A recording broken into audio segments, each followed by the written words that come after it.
Welcome to the 112th episode of the Filthy Casual MMA Watch Party. I am Dr. Evil Genius, and I will be hanging out with you, excuse me, this afternoon, evening, morning, wherever you may be in the world, in support of UFC Vegas 87 Rozenstruik versus Gaziev.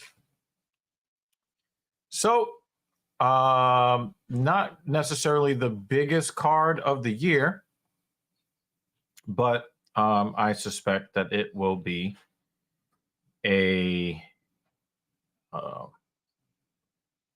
will be entertaining because we have each other, don't we not? I'm a little distracted by physical pain today, so please bear with me. Today's leg work took a lot more out of me than I anticipated. So please forgive me if I'm a little off my game today. We will first start with the first fight in the night, which is Abdul Karim El Selwadi versus Loic Razabov at lightweight, 155 pounds. Followed by Ludovic Klein versus AJ Cunningham, also at lightweight. Moving up to 185, we have Christian Leroy Duncan versus Claudio Ribeiro. Then we have two bantamweight fights. Ayman Zahabi versus Javid Basharat. That is a fight that I'm definitely looking forward to. The next fight, also again at bantamweight, we have Vinicius Oliveira versus Bernardo Sopage. Our feature prelim will be Eric, not my boy, Anders, probably one of the nicknames I hate the most. Don't hate the fighter or the man. I hate that nickname. Versus Jamie Pickett. I really hope that these guys surprise me. I really hope that that's a banger fight. But my expectations are not very high. Opening up the main card, we have Matt Schnell versus Steve Erceg. That is going to be a good fight at flyweight. Matt Schnell always brings it. I don't always like the guy's attitude, but he always brings it. Again at bantamweight, our third bantamweight fight of the night, which is one that I know that you guys are looking forward to. Umar Nurmagomedov versus Bekzat Al-Mahan. I know people want to see what he's got. For some reason, he's been having a difficult time getting guys to sign on the dotted line to fight him. So it'd be nice to see him. Returning, Muhammad Mokaev. Remember, he won that fight after having that knee bar really do damage to his knee. It was last year or the year before, where the dude really had his leg bent the other way and he just didn't want to tap. He's back against Alex Perez. Our co-main event is Vitor Petrino versus Tyson Pedro. I think that people do want to see this fight. It should be a good one. And I'm just going to be honest. I don't know if this fight is really going to be good. But we have Jairzinho Rozenstruik versus Shamil Gaziev. So those are the fights on the card. We have 11 fights on this card. And hopefully we will have fun watching these fights together today. Okay. So I'm looking very much forward to spending this afternoon with you guys. And hopefully some gals will come through here. I'm in a lot of pain.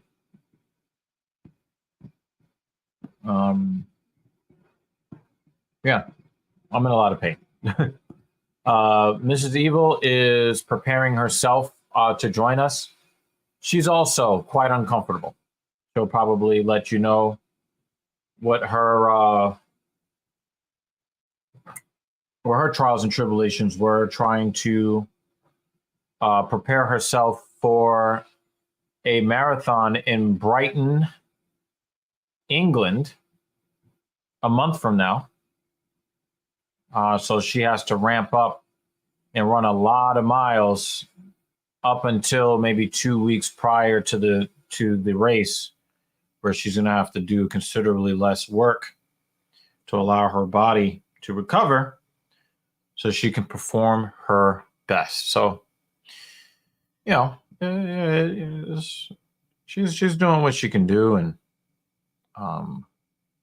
she will be joining us when she is able.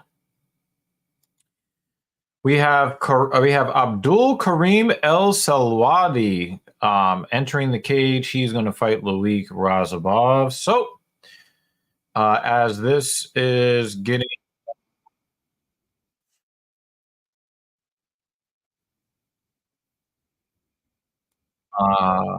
we will get to your comments now. Okay. JL. Hello, Doc. Looks like the story for Mania is night one, main event, Cody and Seth versus Rock and Roman. If Cody's team wins, no bloodline. When Cody faces Roman. If Rock wins, if Rock team wins, bloodline rules in the title match. I find that stipulation less than optimal. Last year, the bloodline got ejected by the ref, and they still came back later on. So what makes the stipulation legitimate when they contradicted themselves last year? That is a good point. I have Ariel beating Basharat, and I know that you're saying that Zahabi looks like Ariel Hawani. How does O'Malley do against Umar? O'Malley is going to try to control the distance against a guy like Umar Nurmagomedov. No hate to Rozenstruik, but it's not his fault. But ever since Francis winged 3 looping overhands and smoked him at 15 seconds, I can't take him seriously as a contender. No, that is Rozenstruik's fault. Rozenstruik got striked until he was looking unconscious. This may cause controversy, but why did Lance Armstrong get his accomplishment stripped while Jones doesn't? And they used the excuse for Jones because everybody doped when it was the same time for the Tour de France. See, this is something that I'm not going to be able to really give you a straight answer on, because they took away Lance Armstrong's accomplishments and accolades and labeled him a cheater. But scientists later found out that EPO does not increase your cardiovascular performance at all whatsoever. Zero, zip, zero. The amount of oxygen in your blood when it goes over a certain threshold does absolutely nothing for you. And a person that was already conditioned, like at Lance Armstrong, so you can look at it as Lance Armstrong, you tried to cheat and it did nothing for you and you lost everything. But Lance Armstrong did not actually get any performance enhancing benefits from doing EPO. So it is illegal because that has always been the belief, but we understand a little bit better that EPO just puts more oxygen in the blood, but it's not usable. People like John Jones, and they want to uphold his credentials because John Jones is not a good person. And unfortunately, there is a segment of mixed martial arts fans that don't really care about the martial arts code. They're there for the barbarism. And if you've got a guy that is not acting like a goody two shoes all the time, then he appears to be more human. You can relate to him better. When it comes to the dregs of our society, they're going to be more likely to be MMA fans than any other sport. That's just what it is. You have a lot of good people that love MMA, no doubt. But when you're talking about people who love sport that are generally not good people, they're going to gravitate towards MMA more than other sports. And that's just a fact of life that we have to deal with. So when it comes to the popularity of John Jones, he hit a pregnant woman with his car, left the scene. He's cheated multiple times. He's done drugs. He has assaulted his partner. He has gotten run-ins with police. All of these things. people tend to love him more when he gets involved in these things than less. So if he was a squeaky clean guy, let's say like Demetrius Johnson, people would not like him nearly as much. And that's just the reality of life. People don't want to see people who are squeaky clean. Um, just like in many cases, women just don't want to see super fit women in the street. They want to be able to say that it's an unrealistic standard of beauty, why they don't want to do the work to become physically fit. Well, there are some people in our society that don't have a problem just not really being useful to society. And when they have a role model that is unabashedly, um, he doesn't even try to fake anymore that he's a good person. He doesn't even try that. It makes him a much more lovable character, no matter what he does. So, um, is people people would rather cheer for somebody that looks very imperfect, than somebody that seems to be too perfect. That's why there aren't that many Wonder Boy Thompson fans. There aren't that many Demetrius Johnson fans. Um, the better the sportsmanship, the smaller the fan base usually when it comes to the sport. I don't agree with it. I will never agree with it. Um, but people have the right to root for whoever they want to root for whatever reason you want to root for, and that's their business. Otis, yo, doc, just stopping in for a few. My mom had heart surgery a few days ago. She had successful surgery. Got to go do some grocery shopping. I'll be back in a couple hours. Hey, man, I'm glad that your mom had successful heart surgery. Um, Over a decade ago, my father almost suffered a widowmaker, and his successful heart surgery allowed him to live about 9 or 10 more years. So I'm very grateful for the amount of time that I was able to have with him that the successful heart surgery afforded him. So, take care of your mom. Also, understand that you need to soak up every encounter that you can possibly have with your mom. You need to hear her voice as many times as you possibly can. Just please trust me on that. Please trust me on that. Yeah, people getting all up in their feelings when an MMA fighter paints their nails and turns a blind eye to a dangerous. Hey, but that's what it is. That's what it is. Especially in a sport where the testosterone levels are very high, right? They want to see you do things that are more manly than things that are not perceived to be very manly. And it's very difficult for me to judge people who have these types of priorities. It's very difficult for me to judge them. They say they like the fighter Jones and leave his character out of it, but then they constantly bring up Ian Gary's personal drama. Yeah, again. You know what I mean? It is what it is. I love GSP, squeaky clean, and doesn't get the same hype as somebody like Connor. He's not. That's exactly my point. You made my point. So again, I used to judge people that basically worship John Jones. I realize it's just part of human nature, especially when you are a fan of a sport that is considered to be barbaric.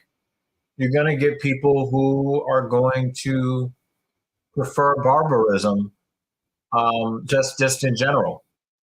And so that comes with being a fan of the sport.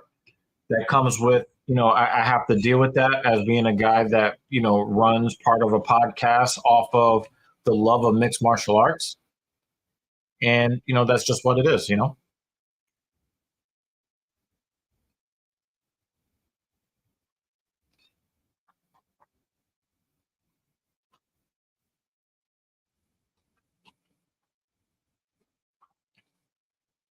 Sorry, guys. I have to eat these eggs. I am dying after what I attempted to do today.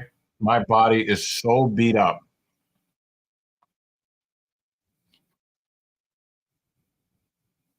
I mean, my body doesn't feel as beat up as Meek Mill's booty when he met P. Diddy, but um, um, I feel really, really beat up today. Probably the comment of the stream. This is a really good question. Ego lifting. I talk about ego lifting with multiple people, multiple days of the week. But there is a difference between lifting for the numbers and lifting for a specific fitness, performance, and or a health goal. Today, what I did was very, very difficult, but it was what I'm working to do is to rehab my back by strengthening the area around and below my hips. So I had to. It wasn't like lifting so that I could say that I could do this thing. It was lifting so that I can get the benefits that are only possible if I take my body to the limit. And so I had to do the volume that I had to do because I have to fundamentally change the way my legs work and how my legs support the rest of my body so that I can relieve the discomfort in my lower back.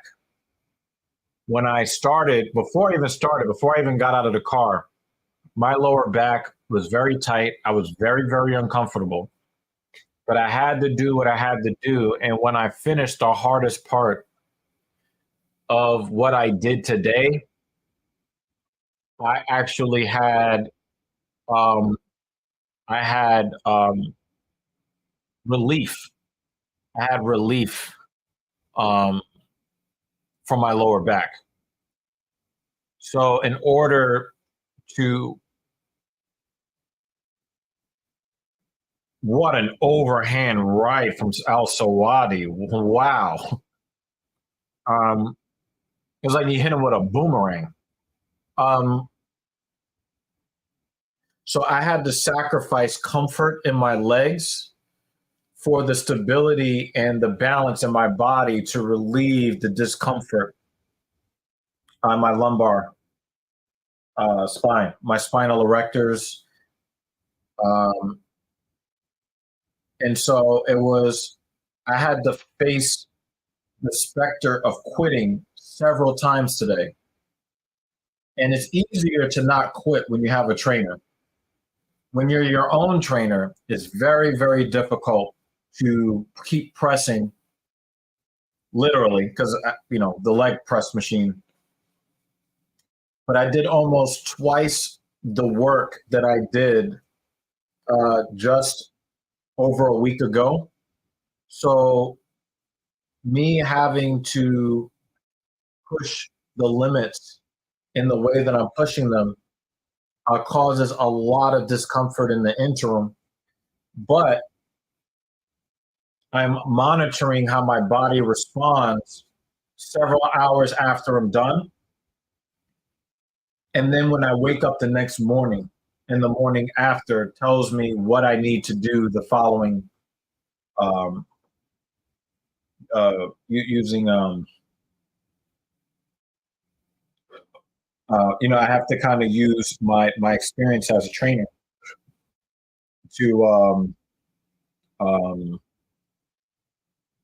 to make aggressive moves,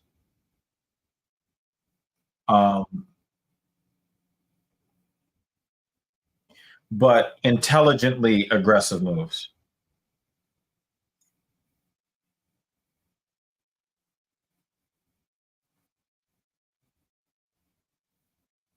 Progressive has this funny commercial where the progressive guy is acting as a getaway driver. They're playing the commercial right now.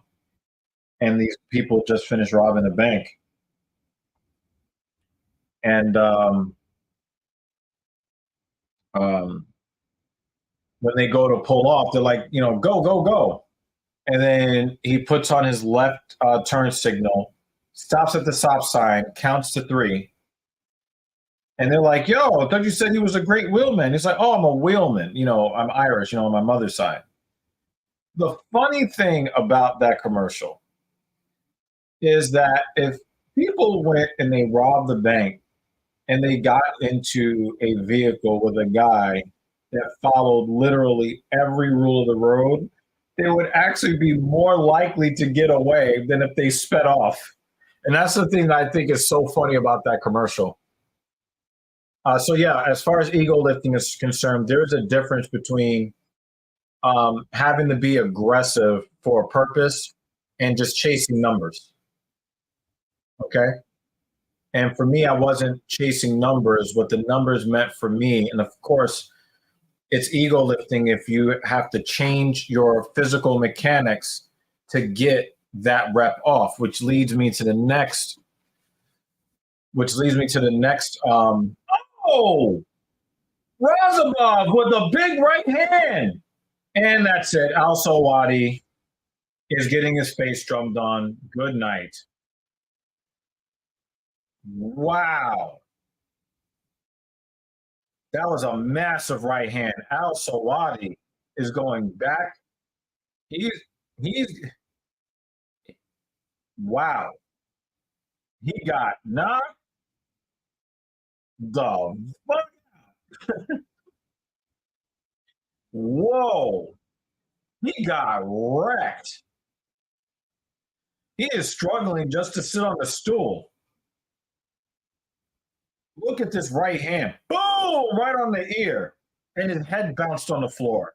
He might have survived that onslaught if his head didn't bounce off the floor. Look. Bang. Oh shit. Yeah, I think the head hitting the ground actually took him out of the fight permanently. But that was a huge right hand. That was a massive right hand. Goodness gracious. So yeah, this leads to the next comment from Jay. Does cheat reps count as a PR, like high arch for a bench or using a belt for a squat or bands for a bench? Okay, so let me explain each one of these things and what they are so you understand what are cheats and what are not, and what are considered PRs and what aren't. Okay. Cheat reps. Cheat reps are what people do. They change their mechanics so that they can count extra reps to get, some perceived benefit, either a boost to their ego, which goes back to ego lifting, or a certain amount of volume that they plan to do that they want to get done by hook or by crook, regardless of what it takes to get there, right? They don't count as PRs. If you cannot use good technique all the way through, and there are ways to increase your volume without sacrificing technique, okay? But you'll see a lot of guys that do the ego lifting thing that will sacrifice technique just so that they can count reps. Not a PR. In fact, if you're looking to build muscle, you're probably not getting the muscle you want either, okay? A high arch for a bench. A high arch for a bench, it depends on what you call a high arch, okay? The powerlifting rules when you go for competition state that your hips cannot leave the bench. So you'll see people use like these crazy arches, and what they're really trying to do with a crazy big arch is they want to shorten the distance that they have to move the bar on the bench press. If you're not trying to do the whole bench press, it's not a real PR. All right. Now, a moderate arch, it will be good because when you push your chest out, you're engaging, the muscles around the scapula and your lats. to help stabilize your shoulder so your arms don't fall off, right? But as long as you keep your feet and your hips on the bench, an arch is still a good lift. You can count that PR, okay? Using a belt for a squat, right? When you are lifting very, very heavy, your lower body is going to be more likely to be able to handle the resistance of a very heavy squat. Is going to be more likely to be able to handle it than your abs and spinal erectors put together. So for me, when I bring people up, I allow people to use a weight belt only when they get to pretty close to the edge of what the human body can naturally do without a weight belt. Now, we're here to get strong, but we're not here to have our backs broken and in sitting in a wheelchair for the rest of our lives. So when we get to a certain level, we will have the weight belt. We will have we will do what is necessary to marry the limits that we are pushing and the safety of the client and or athlete. Okay? When you're lifting really heavy, you're an athlete. So if you're using a weight belt to squat 135 and you're a male of healthy athletic age, I'm going to look at you funny. And you're actually, going to be messing up your back trying to save it, but that's a different concept for a different time. Okay. Bands for a bench. Bands for a bench.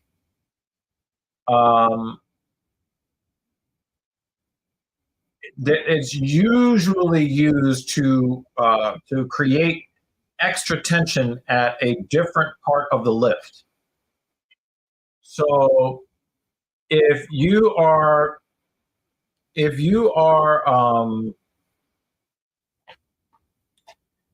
using the bands to make the lift more difficult, it's obviously not a cheat, right? But you're not going to use that in competition. You're going to use that to try to make your lifts better, right?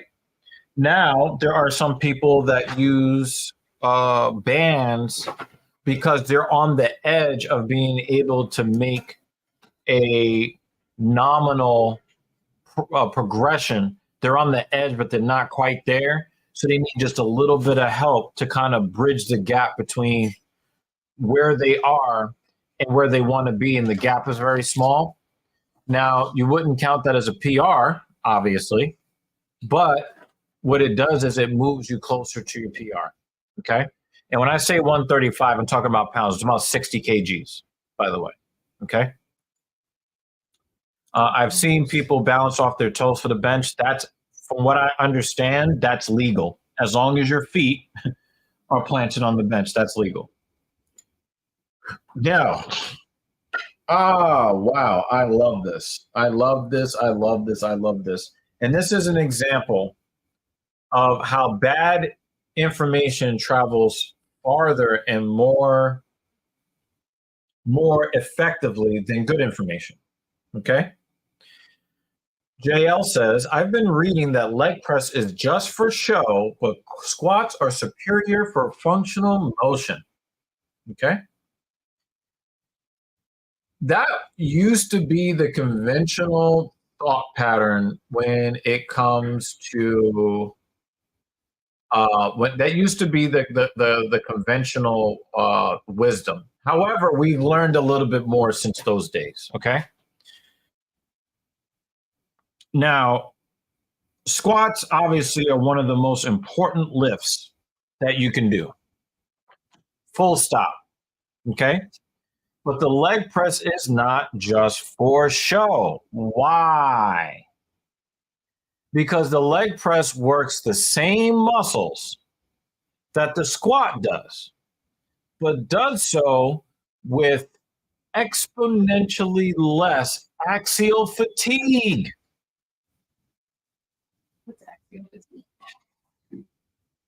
I'm glad you asked. Okay.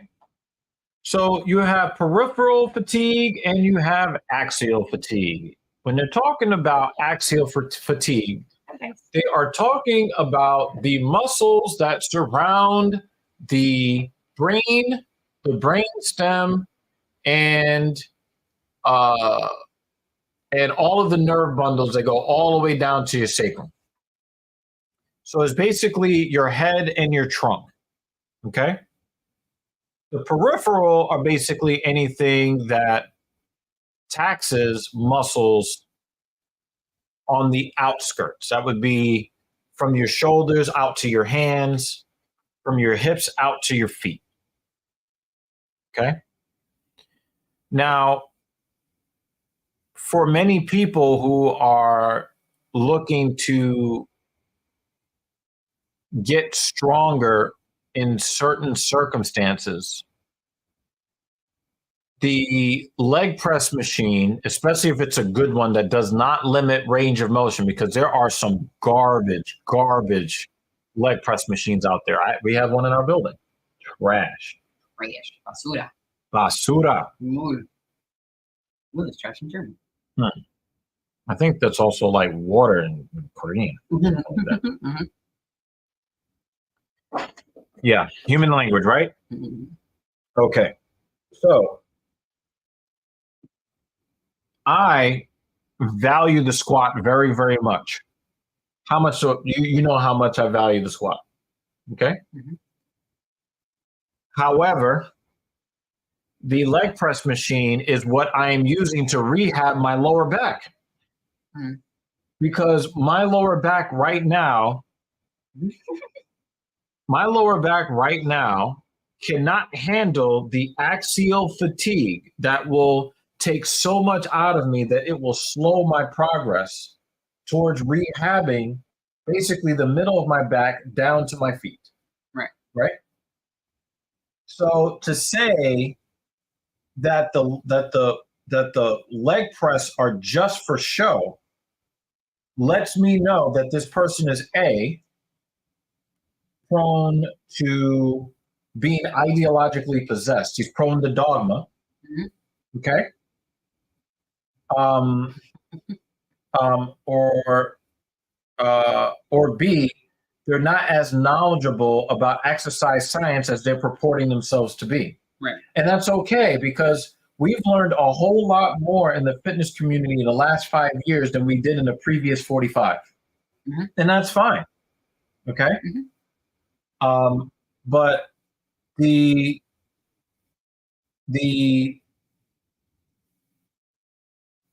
how you apply what you use will determine how useful it is.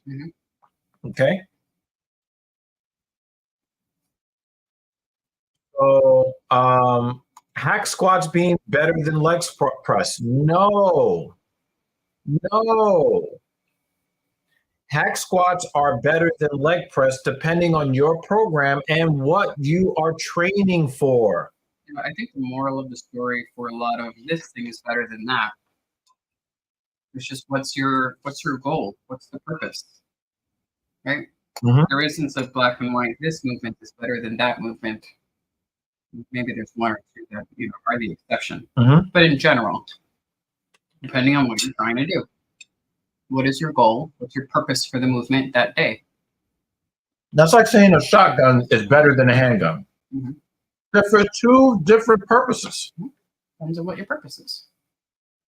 This is something we're learning. It's not knowledge that we always had. Right. We're always striving to learn more, right? Same with my running. In the beginning, I did a lot of time-based running, meaning I'm running for 20 minutes, I'm running for 30 minutes, I'm running for 40 minutes. And then I thought, I'm not a beginner anymore. Now I'm going to run 3 miles or 5 miles or 7 miles. And this training cycle, I'm going back to time-based running because they both have their own purpose. Both are good. Me running time-based does not mean that I'm a beginner and that I'm not experienced or don't know what I'm doing. Right. It just means that it serves a specific purpose. Exactly. That's exactly what that is, right? Mhm. Now, JL goes on to say that it was a clip from 3 bodybuilders. And hi, Dan. Here's the thing, Jay. It is Ludovic Klein is whooping Cunningham's ass. Let's talk about that for a split second. He is sharp today. Let's talk about the 3 bodybuilders. In the bodybuilding industry, for the most part, the conventional wisdom is, we got you, Dan. Okay. The conventional wisdom is for bodybuilders that you use the squat and you use the leg press, but you use the leg press because the machine does much of the stability for you so that you can focus on the target muscle, which usually is, depending on where you put your feet. Well, Cunningham is getting destroyed. Good God. Depending on where you put your feet on the platform and what angle you choose to put your feet, and whether you choose to internally rotate when you're doing single leg on the leg press machine or externally rotate for whatever other reason, you can target the muscle without worrying about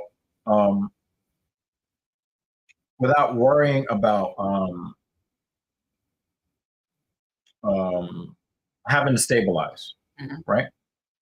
Yeah. Okay. Doesn't mean stabilizing is not important. It's just you have a different purpose. It's a different purpose, right? Or it should be used in tandem with for best results, right? This is dogma. This is dogma, right? This requires you to parrot whatever they're saying. Oh, look at that kick to the. Oh, he's folding. Cunningham's folding. He's folding. His body is folding, but his mind is not. Now this is a 10-8 round. Oh! I don't know if we're gonna make it to round 2. Oh, yeah. There he goes. We're not going to round 2. Oh my God, Ludovic Klein. Oh God. Oh man. And I'm telling you, he did not want to quit. No. Oh man, Ludovic Klein whooped his ass. Wow. Klein is a beast. He whooped his ass. I'm trying to talk fitness so I can educate some people. And Ludovic Klein is educating Cunningham on what a bad belly feels like. Yo, you gotta pay more money for all of that. Okay, you get your Joseph Martinez, but if you want all of this, you're gonna need a much bigger donation to the platform. But as such, you are currently stream sponsor. Thank you very much. You're lucky that we allow you to be a moderator on this platform. Hey, Jay. Moving right along. So again, when you're talking about hack squats do have more axial fatigue than the leg press does. Are a hack squat a good in between a free bar squat and a leg press? It is a good in between. Yes, it is. But in my professional opinion, it is best to use all the tools to make you better. Okay? Going back to the fact that these are professional, or 3 bodybuilders. You didn't say whether they're professionals or not. But being that these guys are bodybuilders, the primary usage for for a leg press machine, the primary usage for most bodybuilders is going to be for quad growth, the primary. But the leg press machine was originally developed to help people rehab from lower body injuries. That's how the leg press came to be. And then it was repurposed by people to use it for muscle hypertrophy in the bodybuilding sense, right? For instance, you know how women love Pilates? Mhm. They do not understand that Pilates was developed by, I think the guy's last name was Pilati or something like this, who basically developed the modality to help military members returning from war that were bedridden because they had lost limbs. So they basically created this contraption that will allow them to not have full muscle atrophy because they were bedridden. Mm-hmm. Now soccer moms do it, right? Does it mean that, you know, Pilates is better for this or that or the third? No, it's just a modality, right? But most of the stuff that you see, especially when you're talking about the leg press, that was meant to help guys who had suffered from atrophy, like muscle atrophy in their lower body. It was meant to help them with that. These are the dudes. Hey, Jeremy. Howdy, sir. That's the link that Jay put. Yeah, somebody asked them a question that, you know, the Mind Pump Show. They've got 74,000 views in 4 years. I got way better resources than this. One person commented, I am more confused after this. Thanks. Right? Are they still making videos? It's possible that they made a more recent video with updated information. Yeah, because this is 4 years ago. I don't hold that against them too much because it is an old video. Yeah. Somebody commented here, I love the leg press, but one thing about a hack squat is getting a larger range of motion for the hip. What kind of leg press machine are you using? This is why I hate dogma. Guys, learn to think look at the science. Please, guys, look at the science. Please. Hack squat is great. Now they've got a pendulum squat, which is supposed to be the evolution of the hack squat, right? We're always learning, we're always innovating to make strength and hypertrophy better and easier in the long term. But miss me with this dogma stuff. Miss me with that. You know? I follow this one bodybuilder who looks better than any of those guys sitting there on that podcast. And he says, yo, I use all of it. I use the Smith machine squat. I use the Bulgarian split squat Smith machine. I have a use for the free bar squat and split squat. I have a use for walking lunges. I have a use for the hack squat. I have a use for the pendulum squat. I have probably the thing that kept him the healthiest, because when you look at Eric Janicki, who looks like he is carved out of stone, he is probably one of the most aesthetic mass monsters I've ever seen in my life. Is that the one where you were watching the video? Yeah. And you just forgot what his name was. You see how large that man is, right? That dude is 295 pounds. Did you see where his knees went? Yeah.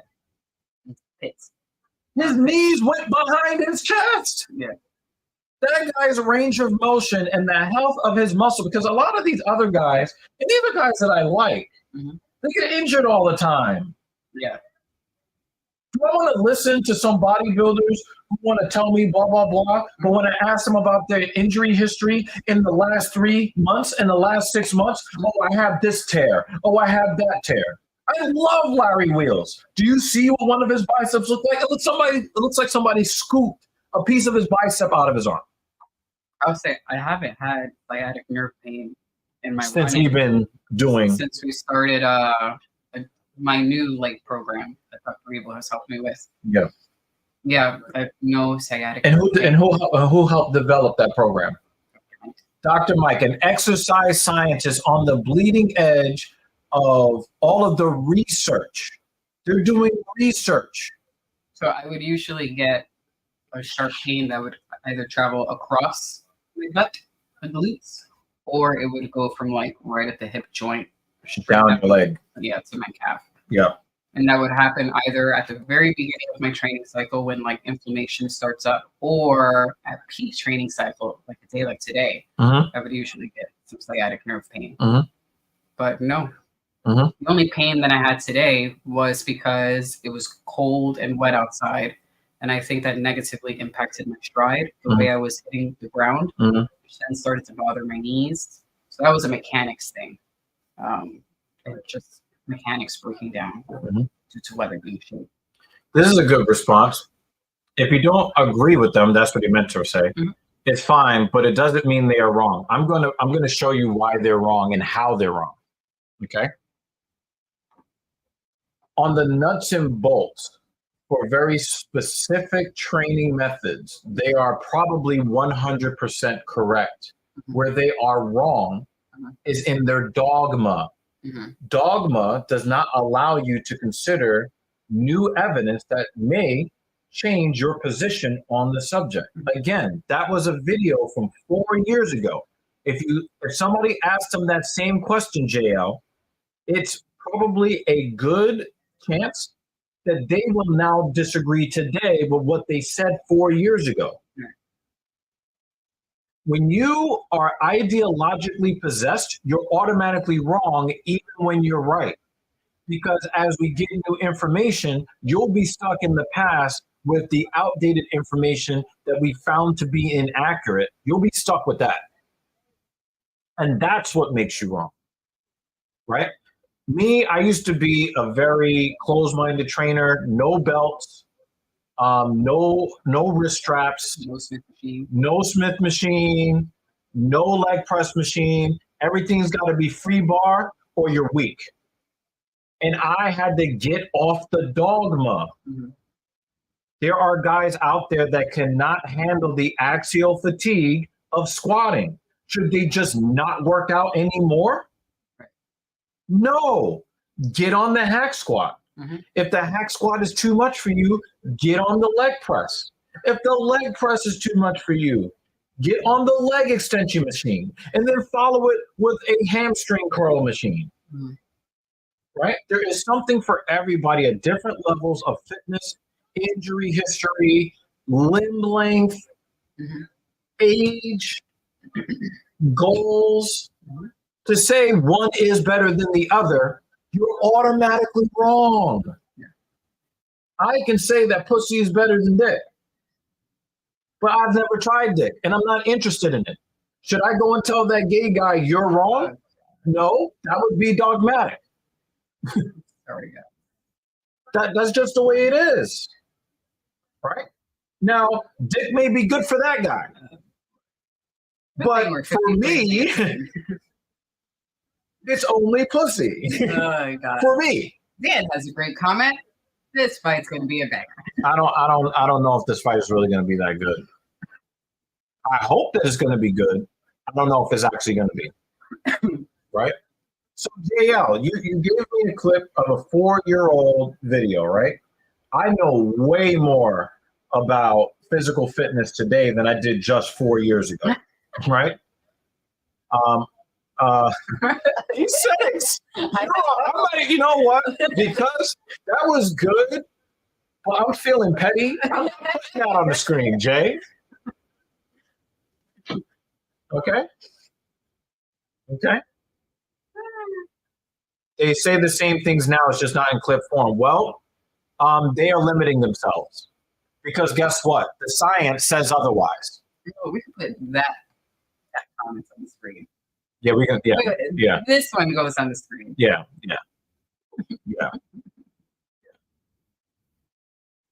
Have you noticed that this announcer has now tried to step up his suit game? I did notice that. I did notice that. Yeah. Yeah, man. Listen, on this platform, you can say dumb shit. You just have to pay for the privilege. Jeremy Lewis, I love you, bro. Thank you for coming by. We had a lot of fun yesterday on JD's stream, and we had a lot of fun on Otis's stream. Otis was here earlier. And peace to Otis's mom. If she ever saw this, I'm rooting for you, and I hope the best. I hope for the best bond with your son if you ever see this. I want you to have the best bond, and I want both of you to go through your entire lives knowing how much you appreciate each other, because that is stupid important. And I found out the hard way very recently. Yeah, dogma is always wrong, even when you're right. And, I think that you should be looking at guys like Johnny Shreve. Um, you need to be watching guys like Greg Doucette, Johnny Shreve, Renaissance Periodization, Eric Janicki, Tristan Lee, Jeff Nippard, who is at the forefront of the science. Right. Too is in the Discord. We have that bro shit doesn't work anymore. The scientists are taking over bodybuilding. We do have a TSP Fitness Lounge. Yeah, so we'll put in. We'll put in some recommendations so that you can understand. Also, House of Hypertrophy is a good science-based channel. They use animation, and they go very deep into, and everything is science-backed. Yeah, and I also say for the TSP Fitness Lounge, if you see any other videos that you want to chat about when we're not streaming on Saturdays, pop them into the Discord and let us check it out. Chat about it on Saturdays, chat about it on the Discord. Maybe stumble on something that's really great that we didn't find yet. So we'll share the information there as well. Hey, David. Understand this too, JL, because I'm going to take this to a slightly different place so you know where I'm coming from. If you are an ideologically possessed liberal, me and you will not agree. If you are an ideologically possessed conservative, you and I will not agree.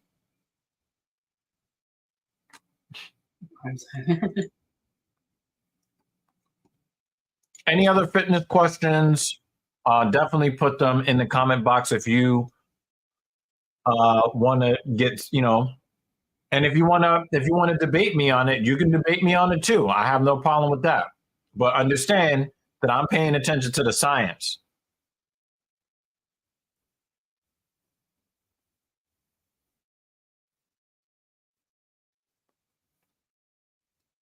I don't know why, but when I see Christian Leroy Duncan, I think Michael Clark Duncan.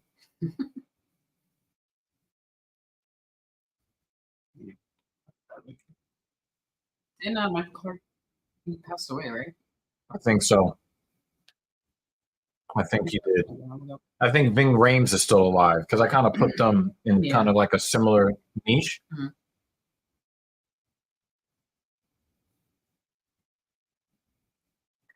Duncan does not look like a middleweight. He looks like a light heavyweight. Yeah, that's Hey! Out working and making moves for a bit today. Just a reminder that The Rock said, it doesn't matter what you crybabies think. And told Cody straight up, fuck your story. Love you guys. Hashtag TSP for life. Yeah, that is the comment of the stream. Let's go. Not just because you attached $10 to it, but because we are in full agreement. Yes, sir. Yes, sir. We are in full agreement on that. So you guys will have to beat $10 in order to take over the stream sponsorship. So thank you for supporting the platform. Say hello to the family for us. We actually lose money on this project. So when you guys support the platform, we are very, very grateful.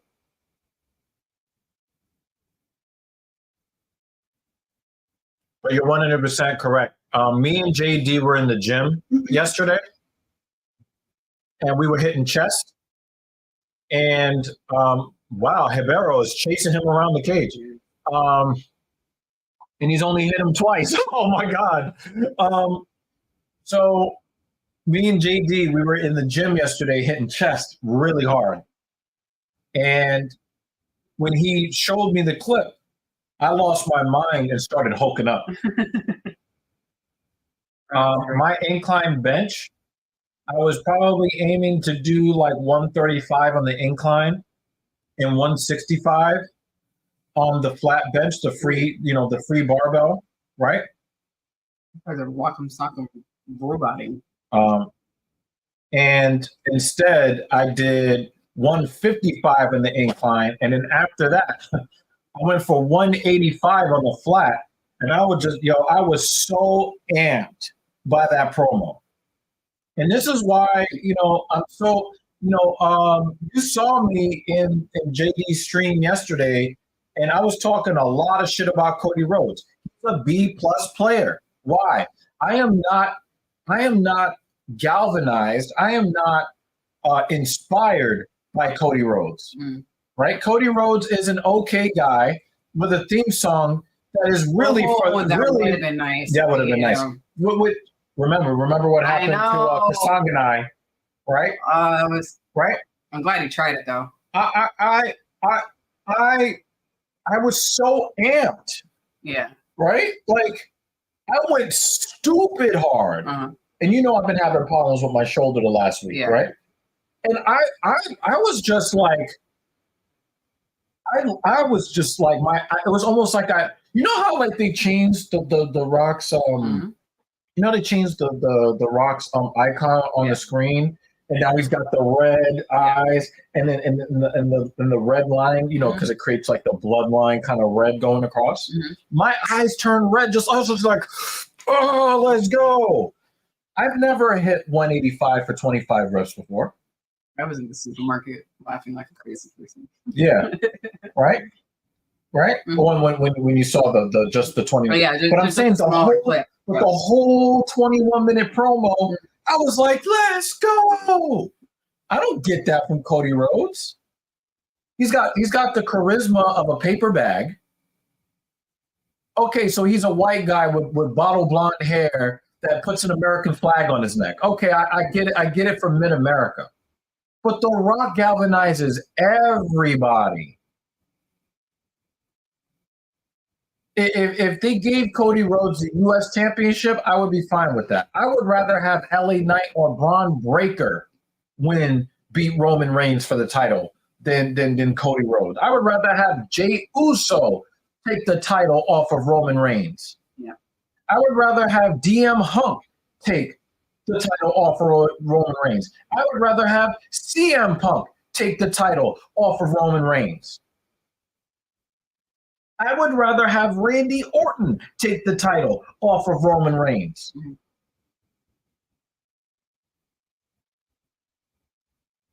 The only guy that's not ahead that I can think of off the top of my head that's not ahead of Cody Rhodes in my hierarchy is AJ Styles. And Sami Zayn is a mid-carder to me. And Kevin Owens. Those are the guys that I would put below Cody Rhodes on the totem pole. But LA Knight should be holding the WWE Championship. And he can carry the company. He can. I would rather have the Ring General. Gunda! I would rather have him beat Roman Reigns than Cody Rhodes. Cody Rhodes is a bag of white rice. The off-brand. Yeah. Not even long grain.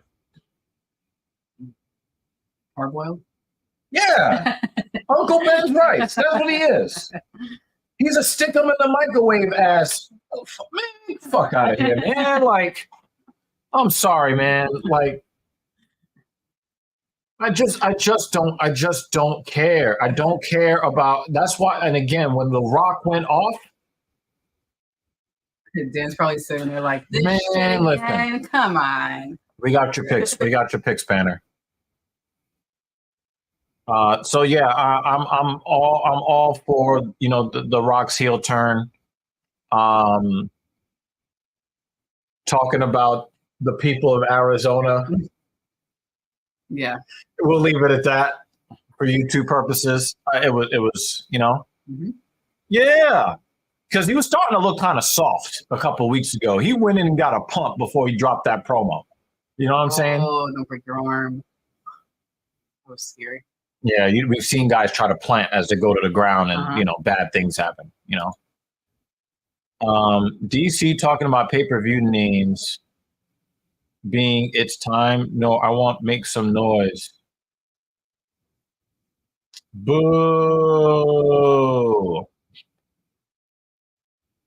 Yeah, Duncan is really dropping the hammer on Hivero. Oh, he's flattened out. All right, we might be reaching the end of this. You gotta do something. Walk Marcus Smith. It. Yep. Yep. Yeah. These were going to be 10-8 rounds if the fights weren't stopped. Mm-hmm. Like dead ass. Like 2 straight ass whoopings. Mm-hmm. Massive ass whoopings. Ron Breaker, I've been saying, is a megastar. Cody is forced as fuck. I'm sick to my stomach. They're trying their hardest to make Rock hate it. And the thing is, as people are booing him, because they have to boo him because he's insulting them, they go back to chanting Rocky. Uh-huh. Cody Rhodes doesn't have that cachet. No. And he never will. Yeah, sorry, Dan. No disrespect to you. That's what I was thinking. He's probably sitting there like, fuck. Yeah. But enjoy. Another reason why he's mad, dudes are getting destroyed without their skins breaking. Yeah, it's not enough blood. Yeah. Just had like. Yeah, he ain't happy about that. A little cut on the cheek or something. Yeah. But dudes are getting destroyed in the cage today. Good God. Last night, the Bloodline and Rock were cheered heavy, and the audio and video was being mixed with. They muted the crowd when they chanted Rocky Pop. I didn't really see that so much. I heard the Rocky chants. I heard the mix of boos and cheers. But the thing is, you can't fake it. He's got the juice. Mm-hmm. And when he cuts promos the way he cuts promos, what kind of weak-ass shit did Cody say? Yo, slap me in my face. I'm going to hit you back.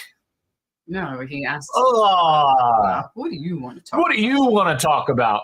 I got slapped in my face, and Rock, he's going to look in the camera. You hit me. I'm going to file a complaint. He's very Karen-like. Oh.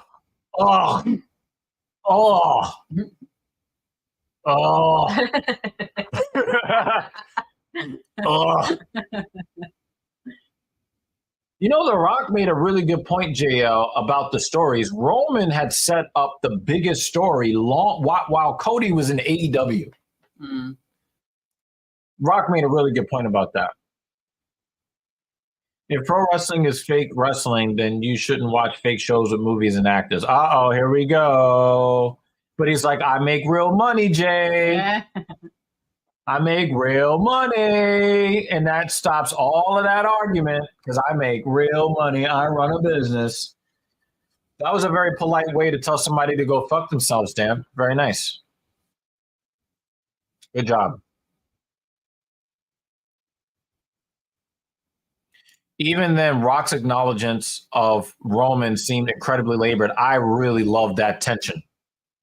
Because the thing is that it was the only thing I didn't like about that exchange was the fact that Roman Reigns looked so weak. He didn't make eye contact with him. Mm-hmm. He was very sheepish. His shoulders were forward and low. Right. And it was kind of like, don't forget that I'm in charge. You're like, you're set. You basically just set up the match, and you're making all the decisions. Hey, Rock, I just need you to do this one little thing. Can you notice that I'm here? I'm here, little bro. I'm the tribal chief. I look at the belt that I'm holding. I'm the champion. I wear the lei, the wreath. Yeah. Mm-hmm. Can you just kind of please, like, because you're kind of taking over and everybody's paying more attention to you, and you know, I'm a heel that now is irrelevant because I'm in your shadow. But you know, can you please like acknowledge the fact that like I'm standing here as a champion, kind of, sort of, please. And for me, that was the only thing I didn't really like. And then the look on The Rock's face, because you know when he has that look, usually it's about to be. So for me, I was like, are they going to try to set up this triple threat match at WrestleMania, right? Or are they, you know, that hesitation? Is it going to set up a double cross? Right. I thought that the tension there that was created after Roman very softly said, acknowledge me, right? With very little bass in his voice. Okay. I think that adds a little bit of extra seasoning to where they're going with this. And I enjoy it quite a lot. It was a necessary detail. That was necessary. Sethington World title is a toy belt. It's not even a main event. Sethington is in a tag match. And the thing is, the Rock destroyed him in that promo. He's dead. Like JD said in his live stream, he is buried. Him and that title is dead. I'm going to write a nasty letter telling you the contempt and disdain I have for you. I might even set a couch on fire. That's what Cody Rhodes. Is that the promo you're going to cut after? And the thing is, we know we're going to hear from Cody Rhodes on Monday night. What kind of weak ass shit are you going to say then? Rock, you hurt my feelings. On screen. Suffering psychopath. There we go. I gotta wipe down the keyboard now. I'm already tired of Cody as a champion. He's not even the champion yet. Yeah. And the thing is, it makes the storyline that much more exciting to watch. You know, and that's why, like, it's been, fuck his fucking theme song and his song. You guys know how much I love white people. Maybe you don't. But his theme song is so white that it's alienating. Whoa! And the thing is, nobody knows any of the fucking lyrics to the song. They're just waiting for the whoa part.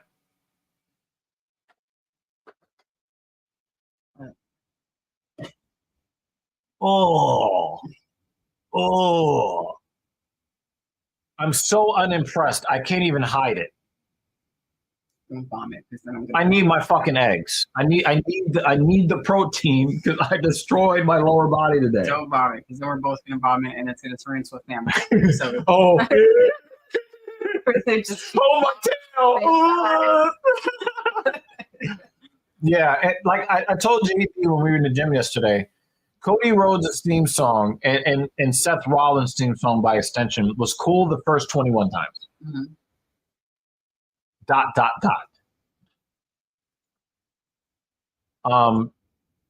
And the thing is, I watched the clip a second time, and then when it got to the end, at the very end, he get close to the camera.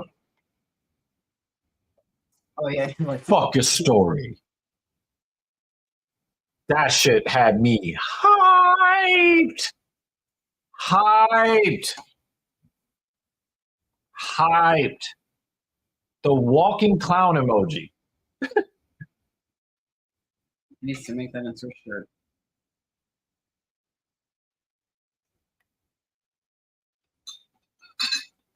So chill.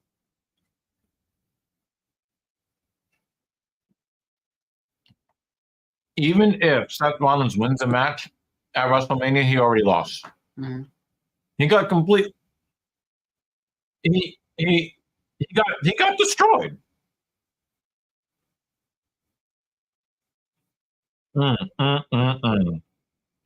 Now we know that Dan Jensen doesn't think that Charlie Arnault can get the business because according to him, He's not attracted to attractive women. Okay? But Charlie, even though you don't have any hips, I will grab the edges of your skeleton. Because you look that goddamn good. And you know how I love women with hips. I know.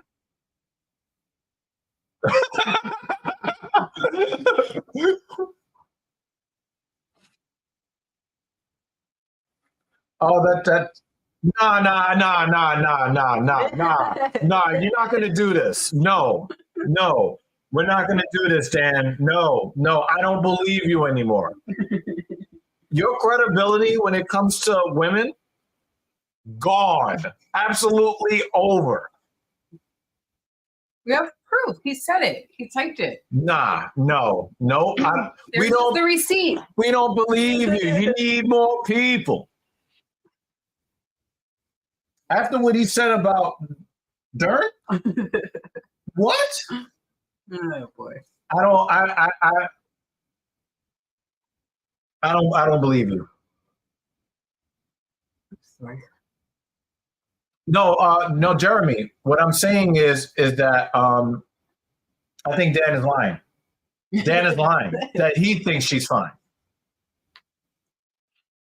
I think Dan Jensen prefers Andrade. Oh, that's fucked up.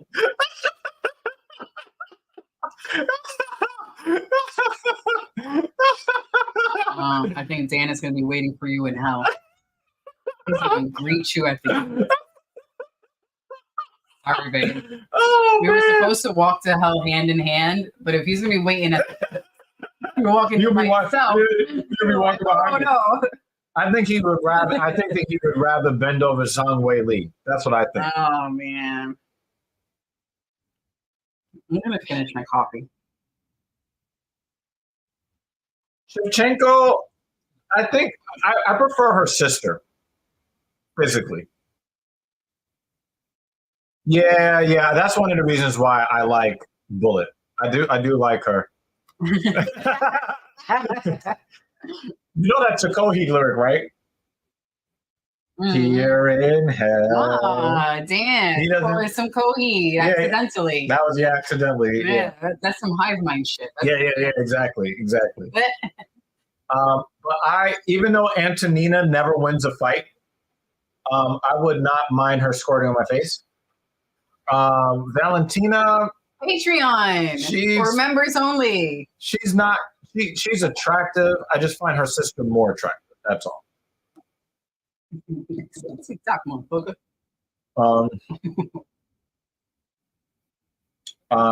But yeah, we don't trust Dan's appraisal of female attractiveness anymore on this platform. All right.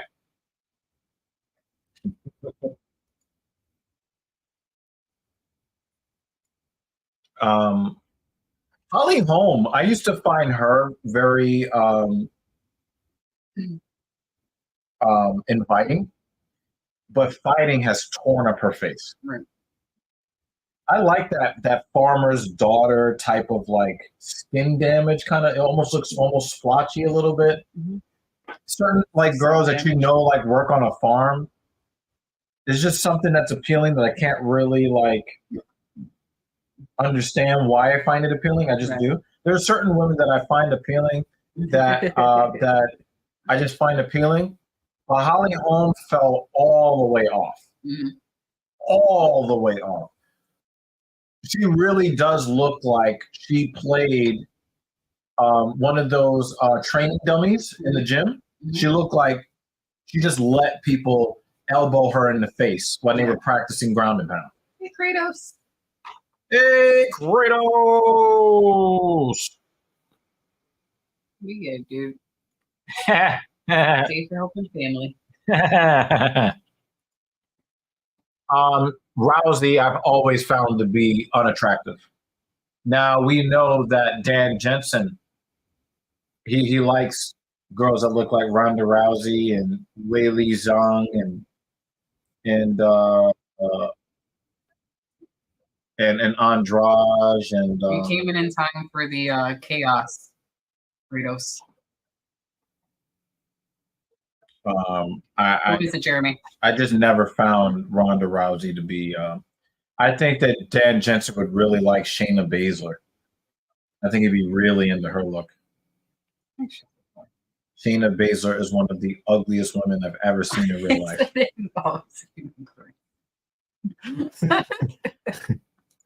So what you're saying is you would snort blow off her belly with $100 bills. Is that what you're saying?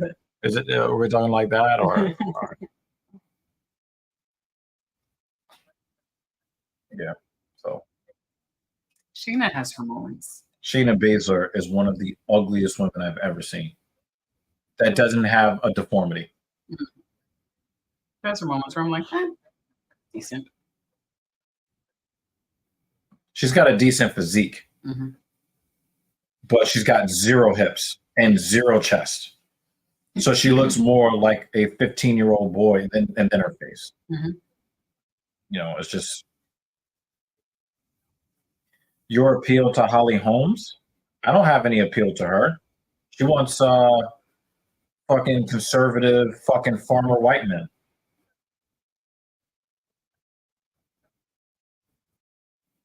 All right, so we've got Ariel Helwani in the cage with Javid Basharat.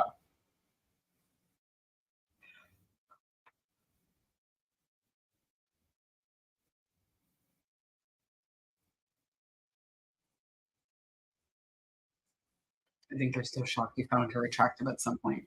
Yeah, back in the day, like before she knocked out Ronda.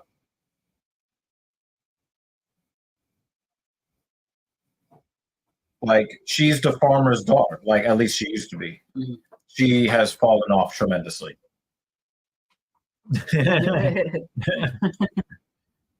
Just like Otis's background.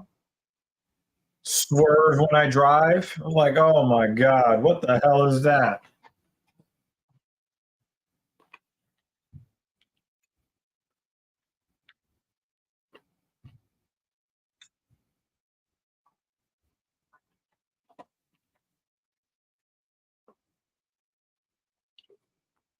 Javid Basharat looks like he's in one full weight class higher than Ariel Helwani.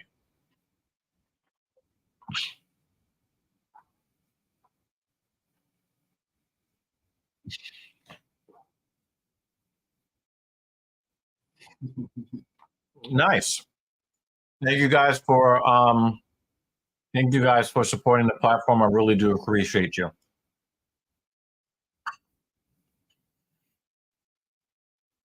All right, Jeremy.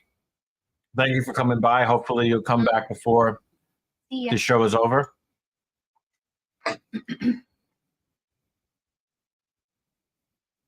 After this round, I'm gonna step away for a moment because the lower back is starting to tingle from sitting here so long. I think I feel the my glutes are dead, my quads are dead, but I will see how my legs feel when I get up tomorrow morning. My legs were destroyed. I did the heavy leg press followed by the heavier leg curls followed by deadlift. And I was dead when I started. That was really hard. There was one really nice runner in the park today. I've been running more like running up the hills.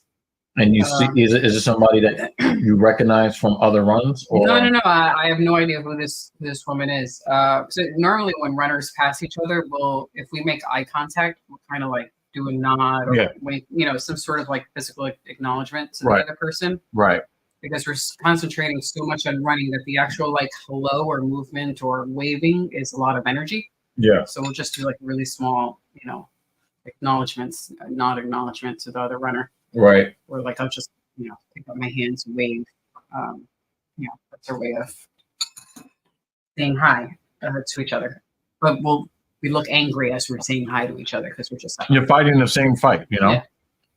But so I was running up this hill on the east side of Central Park. It's just this steady incline And usually I walk it. Yay! Excellent. Hopefully in a Kratos. healthy way. Hopefully in a healthy way. Congrats, man. Congrats. So as I'm going up this steady incline, the speed at which I'm running up this hill, people could walk faster. Mhm. But my goal is to not walk up the hill, is to, do a running movement to eventually run faster up the hill. Mhm. And you could tell that I was suffering. So this lady, she's running past me. She's running much faster than me. Mhm. And all I hear is this little voice go, "You're doing great." And I was just like, Yeah. It was Sometimes nice. you need to hear that. You know? Yeah, like she smiled, and I smiled at her and said thank you, and she kept going, and I never saw her again. Yeah, that was. But it was nice. That's what I lost when my dad died. Mm. Because sometimes you know that he would say it, but actually hearing You it need to hear. is. Yeah. People don't understand that when you put positive energy out into the world, Yeah, it metastasizes. A little energy boost. That's Yeah. keep going. It actually makes life even more worth living for the person that you gave that positive energy to. Yeah. And like, the video that we were watching yesterday, it doesn't cost you anything to put positive energy into the world. It does not cost you anything. So that was really sweet. It's going to cost me to get out of this chair, though. Needed that. Oh shit, that hurt. You can do it. Oh, I'm in so much pain.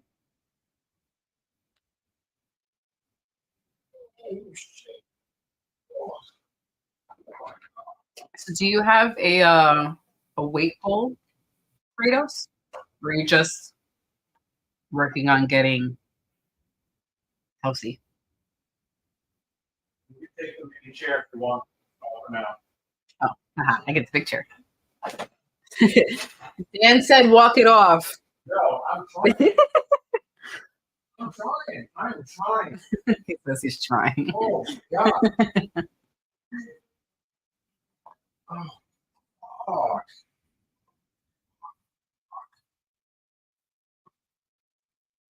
All right. Kratos goal 175 and getting healthy. Give me the What do you need? water bottle. Thank you. You're welcome. I'll be back, family. I'll be back. Gotcha. Oh. Damn. This is what happens when we get an early card. Dan gets Feisty? a little feisty, a little bossy. Don't try, just do. That's what the fuck I'm doing. You see all my feet, right? The fuck? Do you not see me, motherfucker? Do you not see me? Holy crap. Damn it, Dan. You can watch you limp away. Creak, creak, creak. At least I like physically attractive Oh, women. God. Okay, Dan? At least that.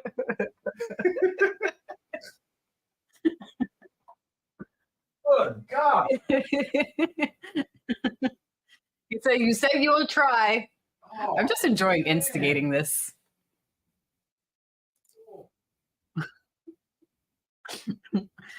Oh. I'm doing this so I can have a good long marriage with your future wife. Very nice. Very, very nice. Yeah, I started doing my running because that nerve pain that I was getting, and I was like, I'm too damn young to be having this nerve pain. I'm like 20 something years old. So movement helps. I learned if I don't move, it is painful. Hi. Thing 2 is standing here watching. What's up, ma'am? It's doing a great job of staying fundamental and not panicking. Actually, I have to pay back attention to these fights because I've been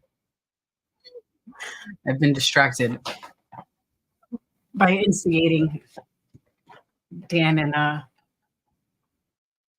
Dr. Evil. But it looks like at least this fight more than likely is going to make it to the judges.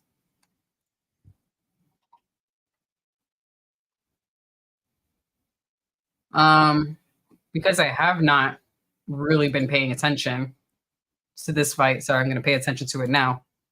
Who do you have winning so far, Banner?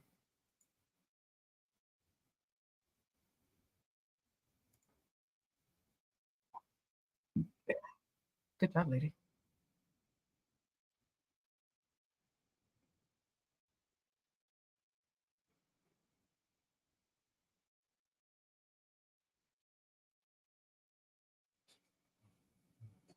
Mm. Thank you, Dan. Oh, stumbled.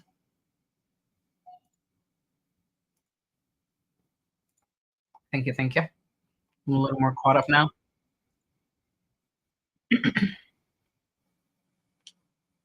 Bye, yo.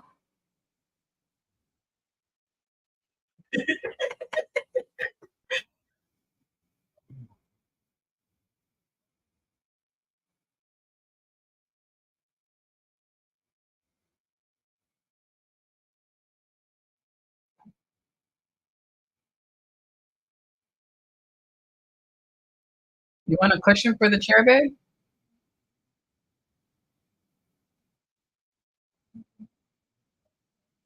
Okay. We can also stand up the table.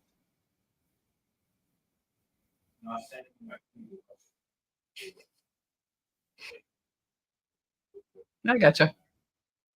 Oh, good shot.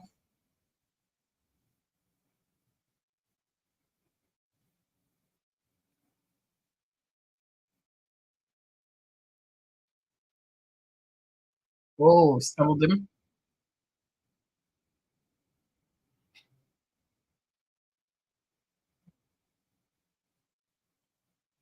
It's a very exciting end to the second round.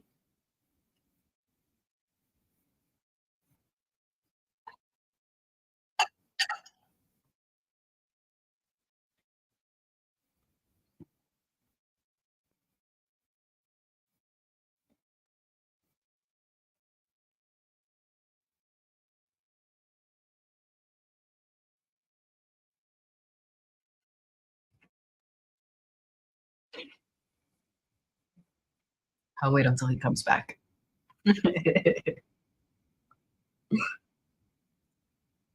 Banner's got it 1-1.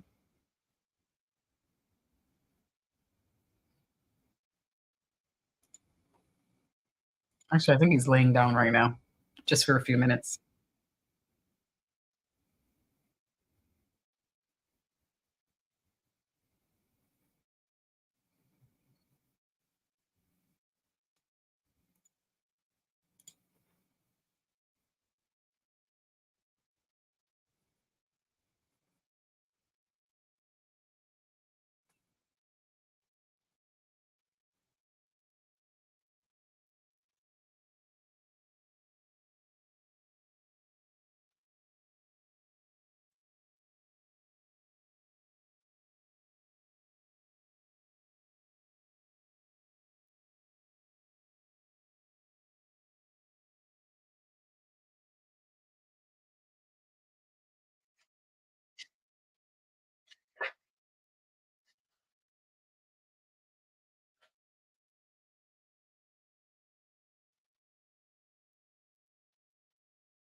Did you have Basharat winning, Dan? If you had a choice for this one? They both still seem very hesitant in round 3. But as David said, it seems to be close. Or I think you said that, Dan. Oh, nice body kick from Basharat.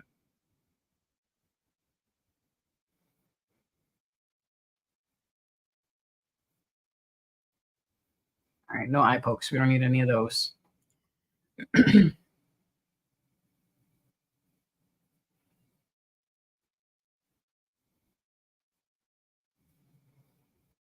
Oh, body kick. Fuck.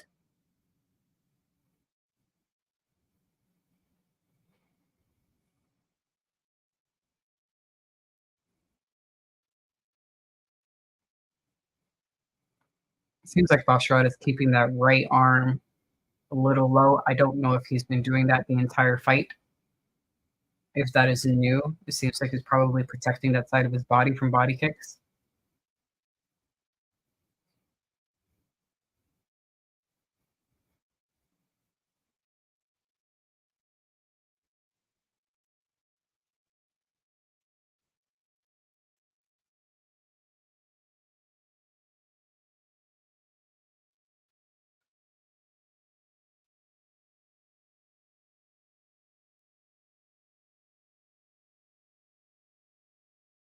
Yeah, maybe. Seems like Boshorod's really protecting that right side. See, it's a little red.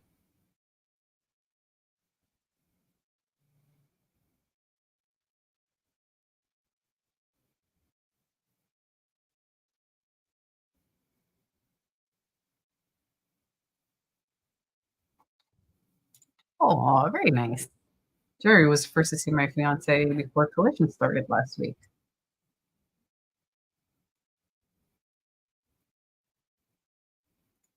Very, very cool. Do you guys have a date picked up? You know, it's usually one of the default questions when talking about marriage. You have a date picked?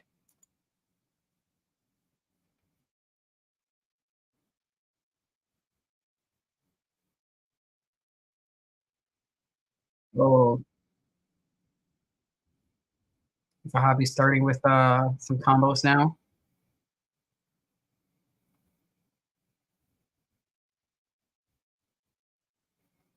There's a very loopy left.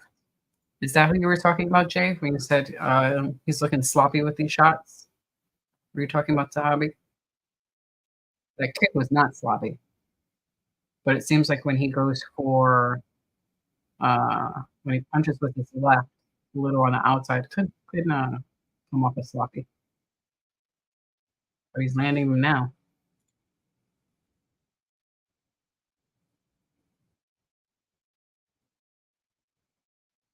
All right, in the future, excellent.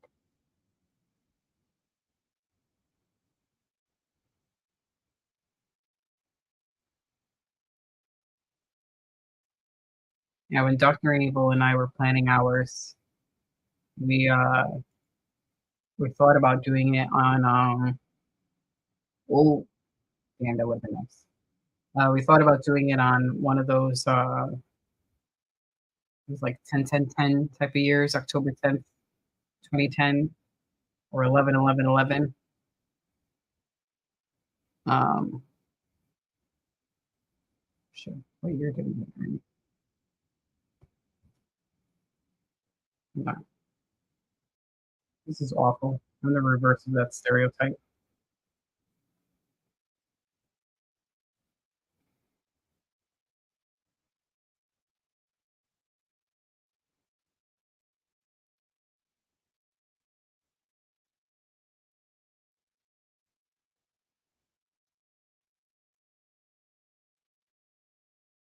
Oh nine. Goodness gracious. So yeah, we were thinking about doing like a 10-10-10 or 11-11-11. Then we realized we didn't want to get married in the winter or when the weather was too cold. So we just did it on our anniversary.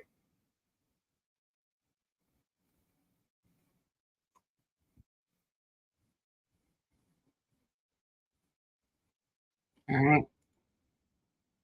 2-1, 2-1, 2-1 for Ariel Hawani.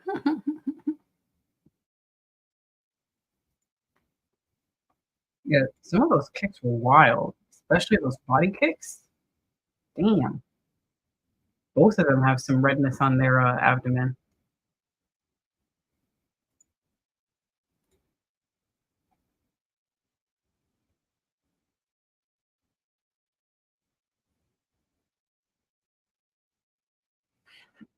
Excuse me.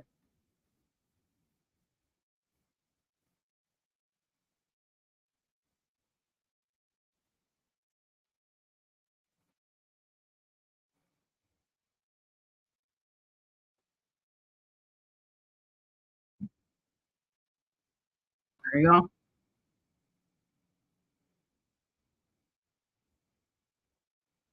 Ariel Hawani got it.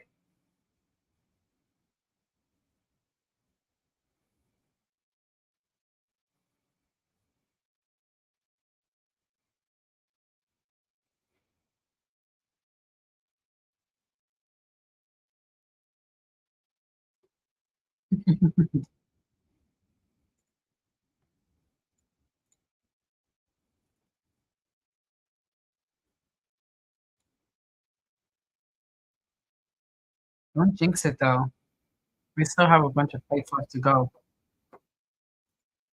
Don't jinx it.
This guy's new.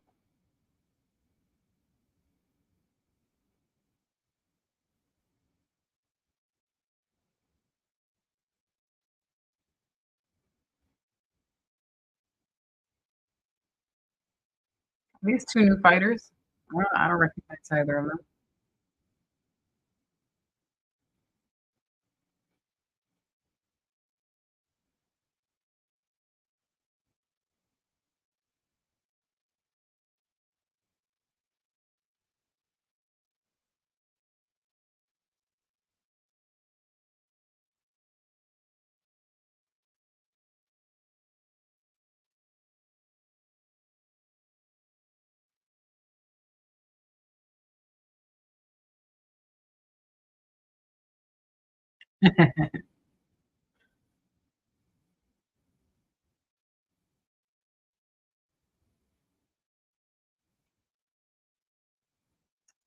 Are they on the opposite side?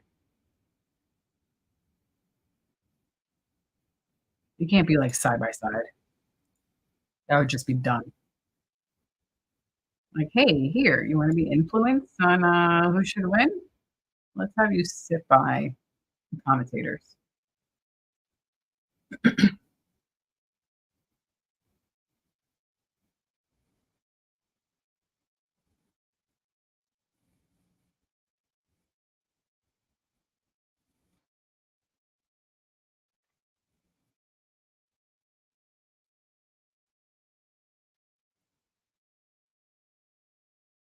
There we go. We've got a debut yet.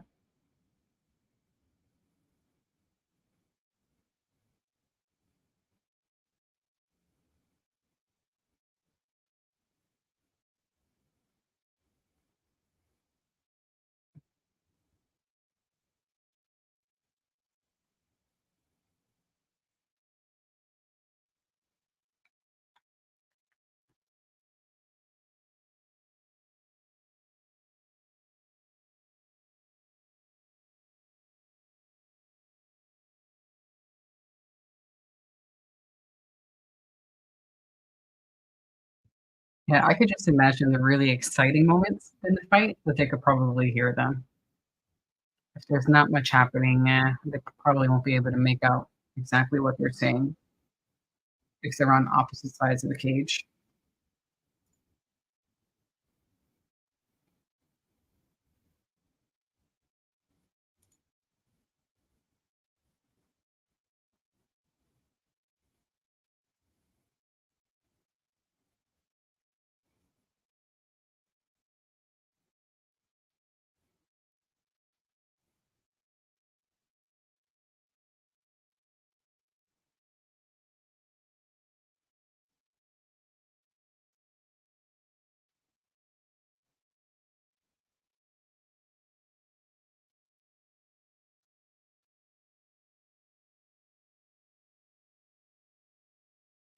Mm.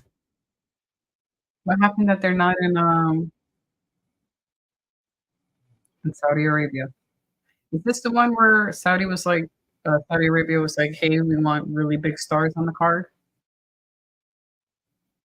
What made them stick around in Vegas?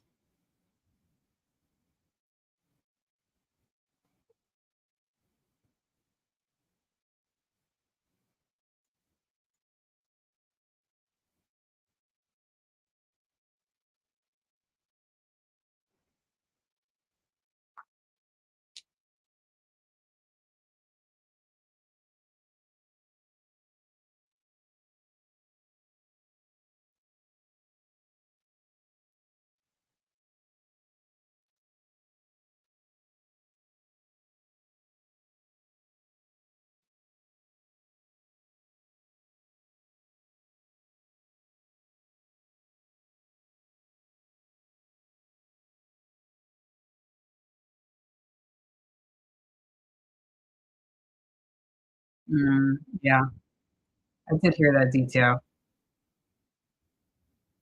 How they wanted big stars on the card.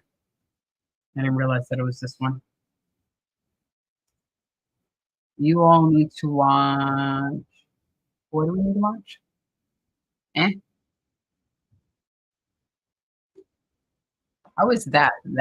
That's a big that's a big misspelling. Um, and I'm not putting that one on the screen. I didn't even know that. That's I learned something new today, Dan. Thank you.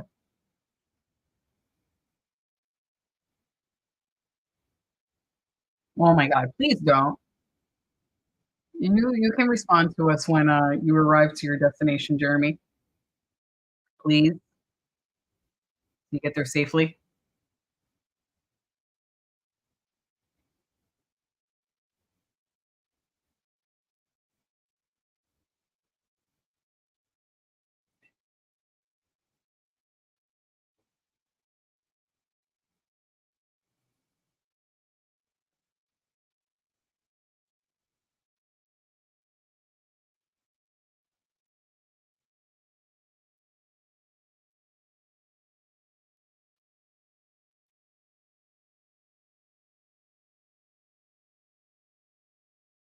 So do we think that Oliveira is now going to lose because he stood at the entrance of the octagon like a doofus? That was stupid.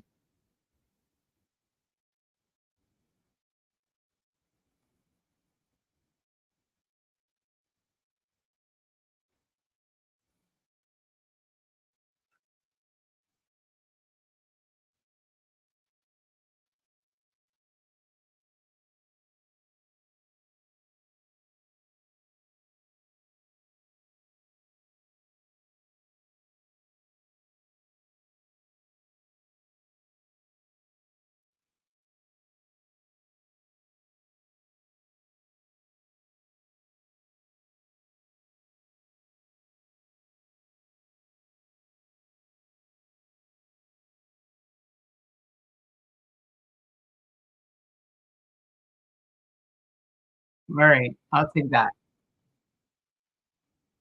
Take the rest of the message later. Sure.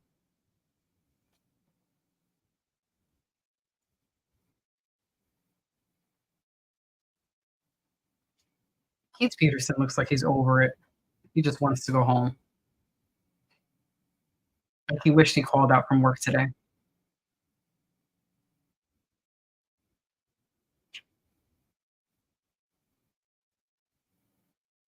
All right. We had a glove touch. I thought they wouldn't do that since they were hyping this up to be, this a lot of tension between these two fighters.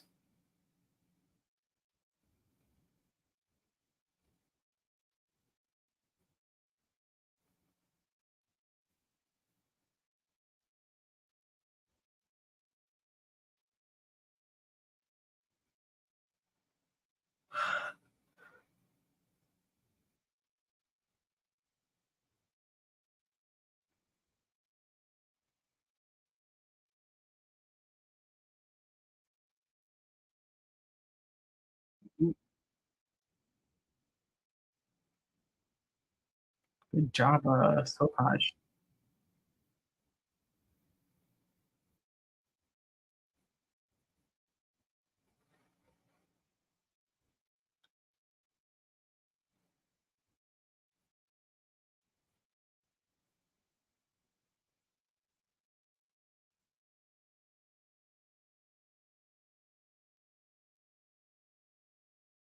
Nice strong leg kick. Oh, Sopaj caught that.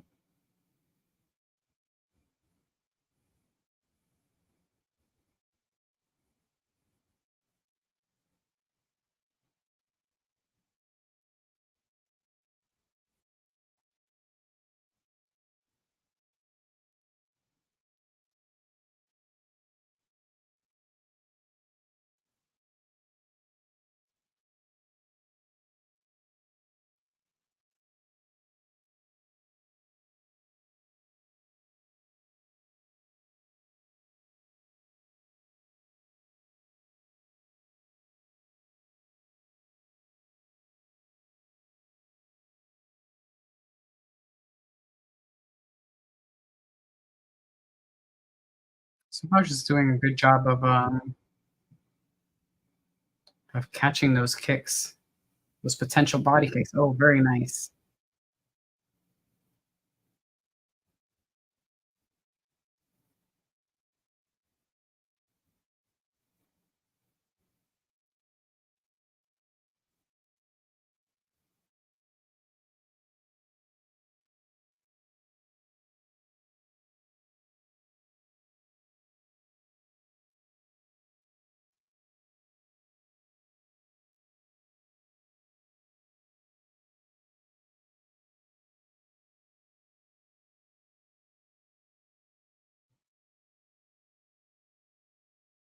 Mm, I agree. Oh, good elbow.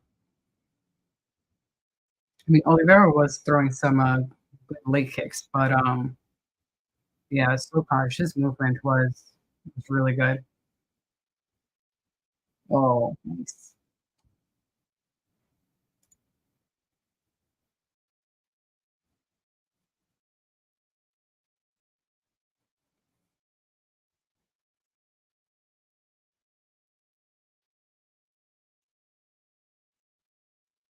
Oh, nice kick.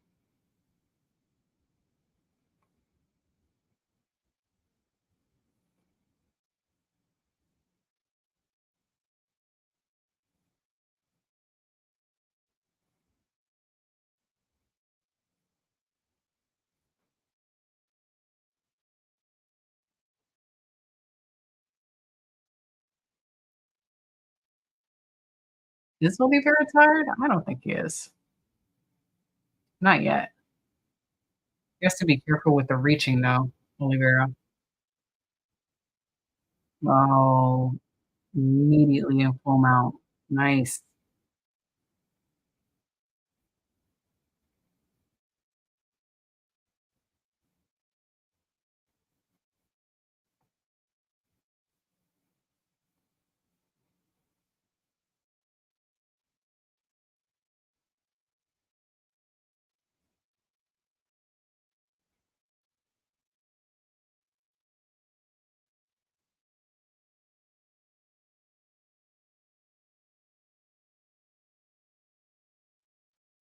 Oh, good elbows.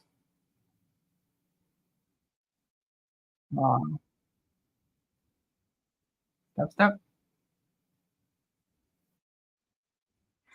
It's good. It was an exciting first round.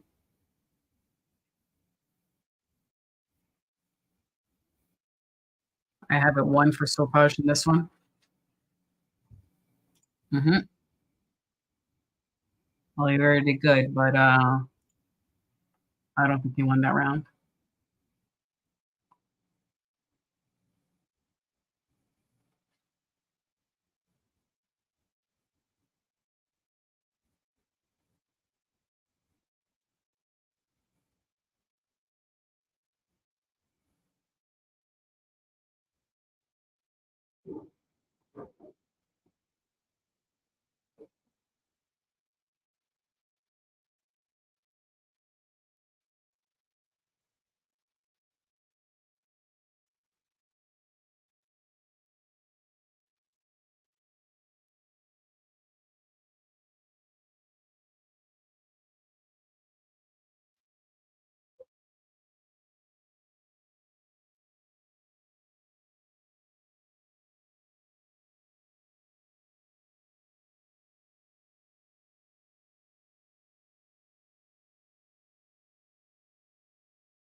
Man,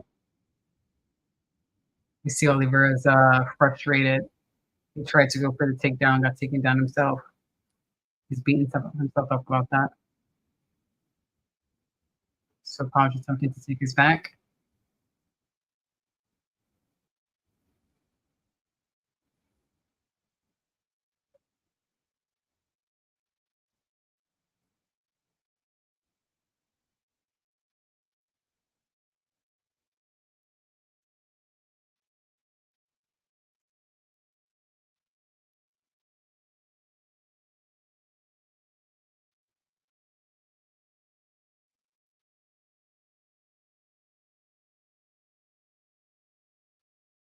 Damn.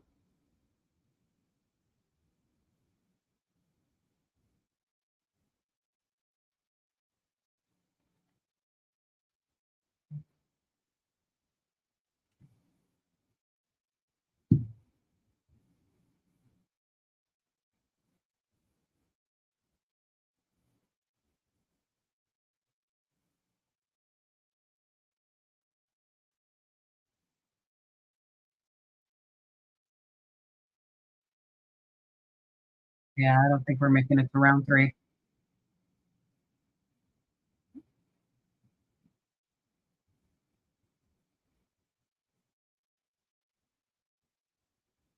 This is a dominant second round so far. Oliveira's really trying, but nope. Damn.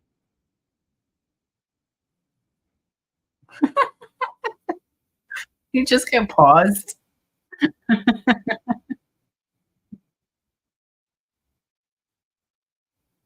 Damn. If this guy doesn't get in the rear naked choke, he might stop it.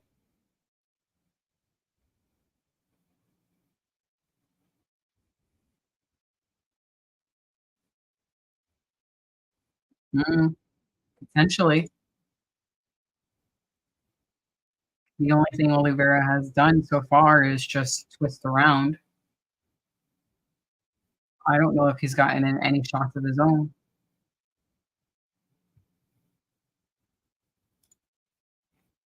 Unfortunately not. We've gotten little paper cuts, little bitty thing. But no. Oh, desperation from Oliveira. He knows he has to finish it. Out of the way, Keith. I can't see.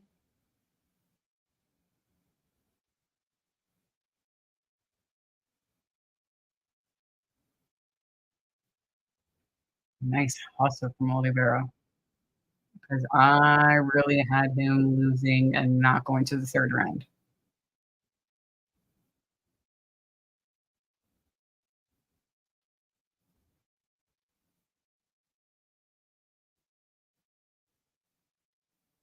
It's a wild second round. Shit. Oh, man. Those were some heavy shots.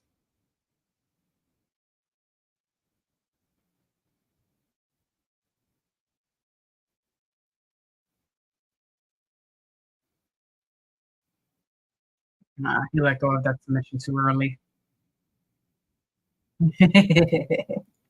You're like, cuts. Just a little bit.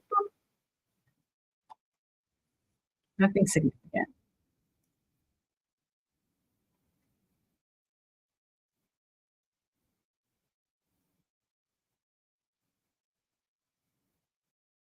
Wow, and they're both back on their feet.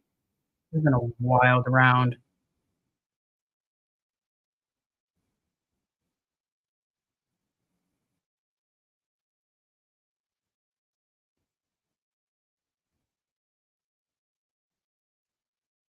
Oh, round's not over. What the fuck do you have winning that round now? Sopaj was dominating the first half of it. And in the second half, he looks like he almost got knocked out. Holy shit.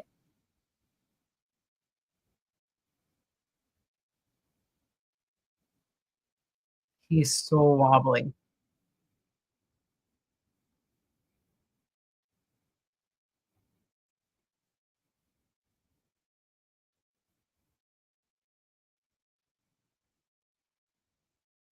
Mm, mm.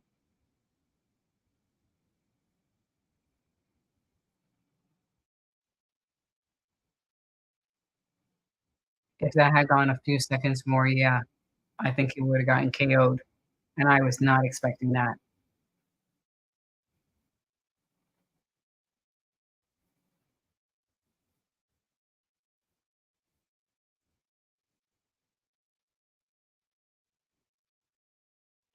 Shit.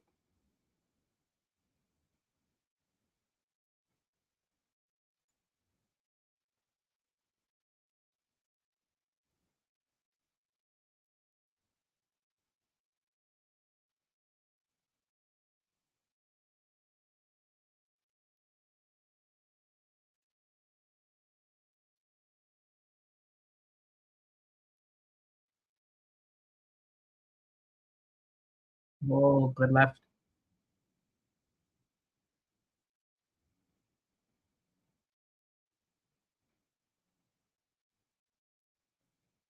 Mhm.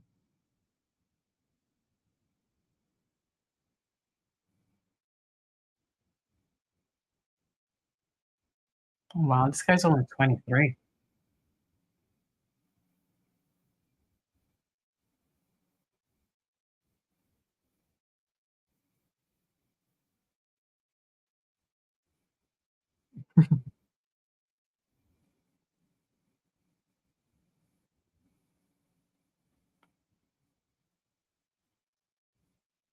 Back to respect being shown by both at the end.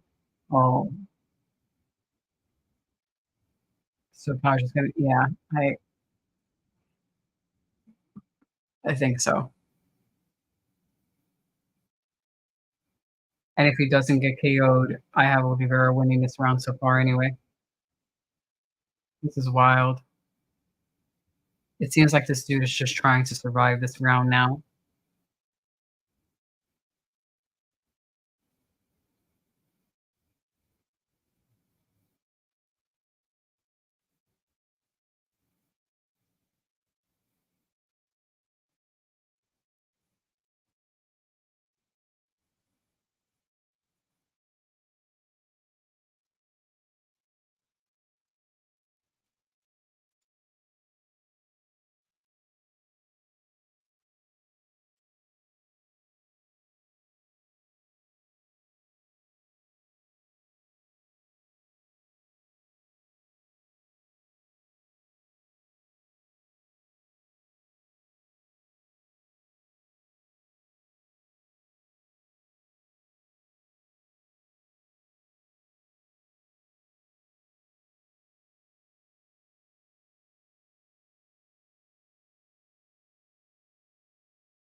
This dude is gasping for air, Sopaj.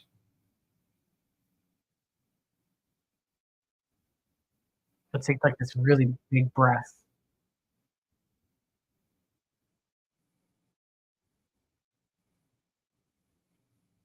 Oh man.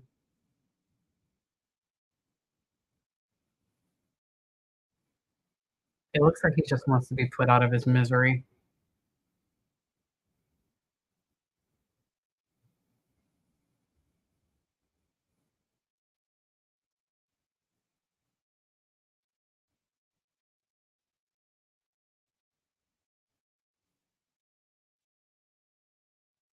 Seems like Oliveira has a bit more confidence this round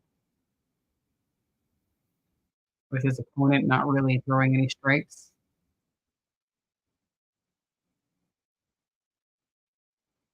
I mean, dude, if you wanted to finish this now, you can.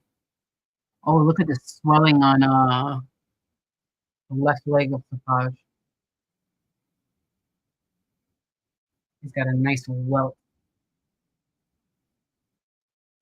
on the front. Ow. Oh man. And he's not even reacting when he gets kicked in the leg, but that swelling looks crazy.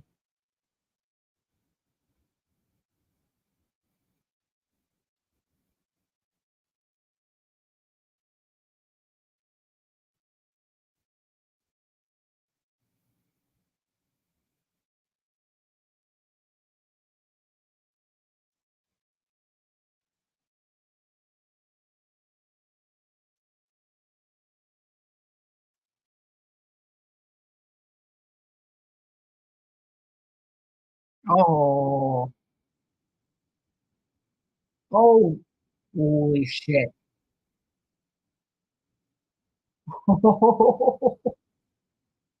Oh, fuck.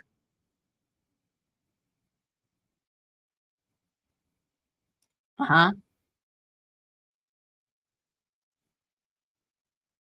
Wow. Wow, wow, wow.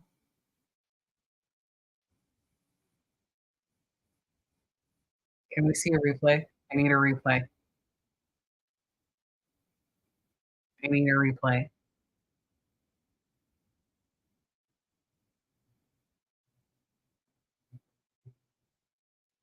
So that kick to the leg, oh, that looked painful. Stumbles. Oh, his leg is hurt. Perfect. Holy shit. Oh, man.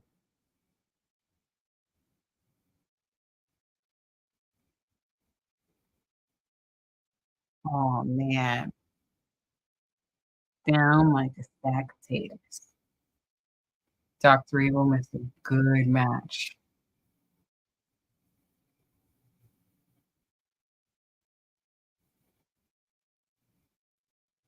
All right, in real time, yo, that leg kick.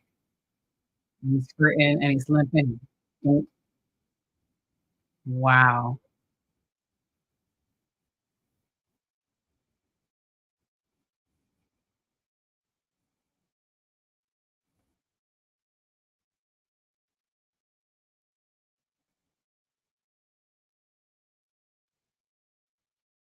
Wow.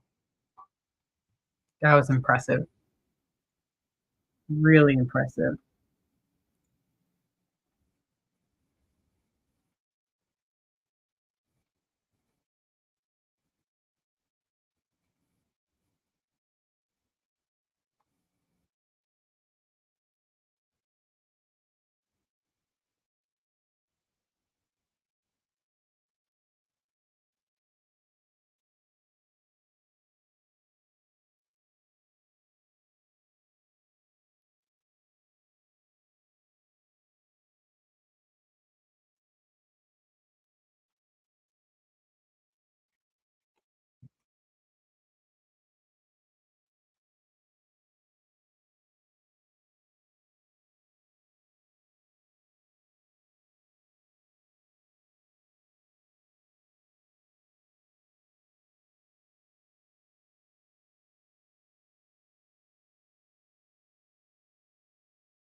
He's still not able to stand? Wow, his leg is that jacked up.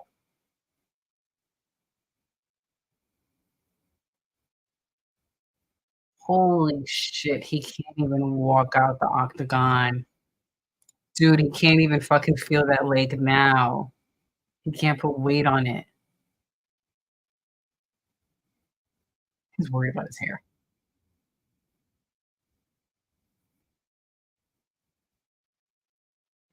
Dude. I wonder if something's torn on it.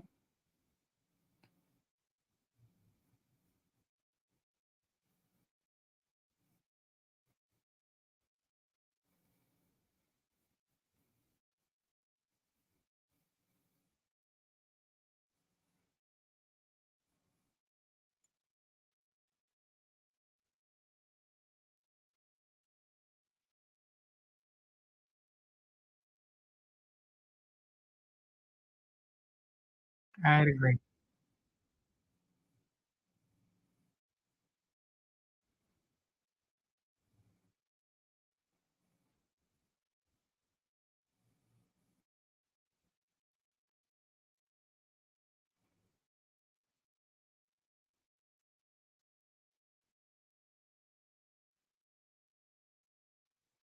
You could see that KO was amazing. It was amazing.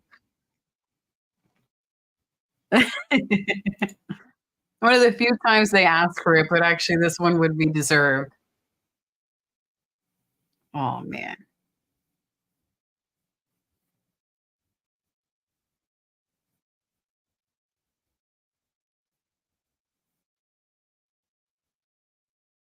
So for Serpage, it was a short notice? You must feel so defeated. You take a short notice fight and you just get and at first you're winning the first round and a half, and then that shit happens. Fuck.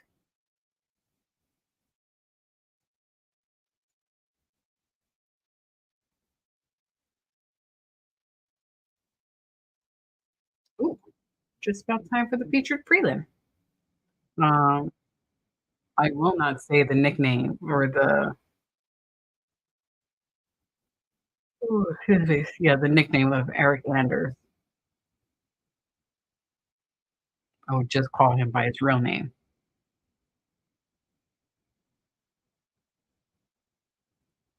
I think he has one of the worst nicknames. Eric Anders. Awful.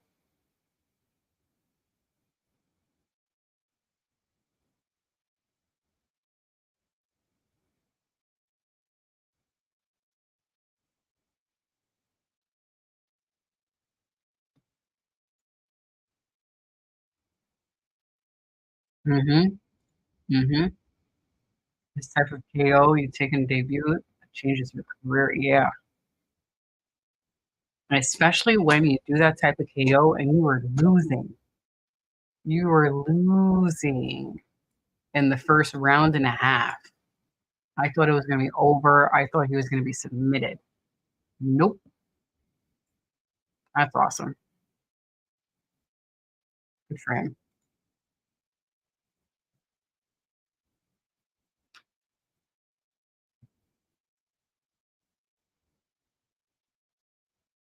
I hope that the other dude, that his leg isn't too bad and that he comes back, because he did look very mentally defeated after the second round. Um, I'm looking forward to seeing him fight again when he's healthy. I I want to see him try again.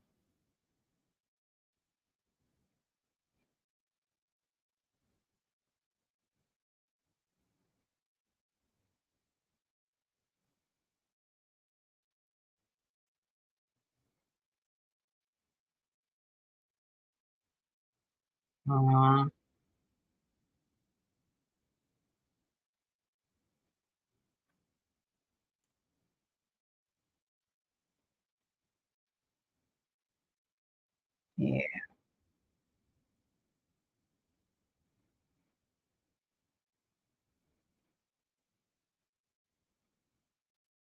yeah. So do we get the version of him today that's just it's my last fight and I'm not going to do too much?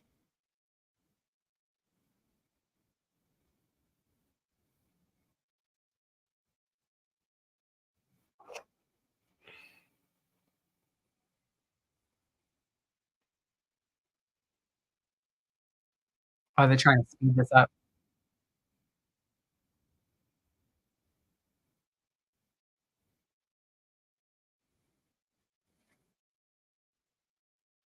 That's disappointing. Would have been cool to see Pickett fight some more.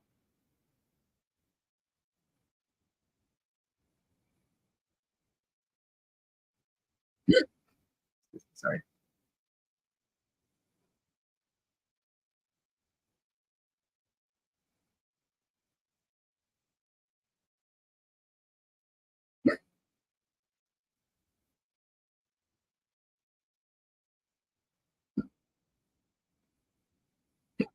Oh shit.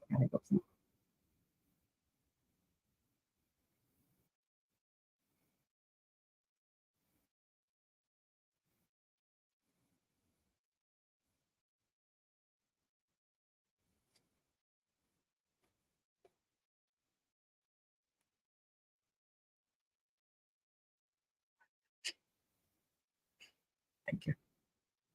It went away now. Like, short hiccups. The annoying type. Oh, hiccups are annoying. But yeah.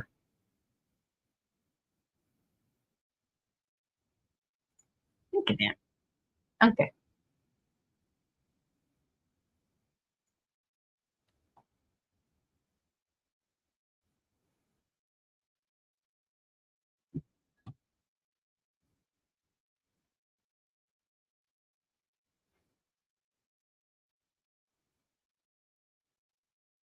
Gene young, 35.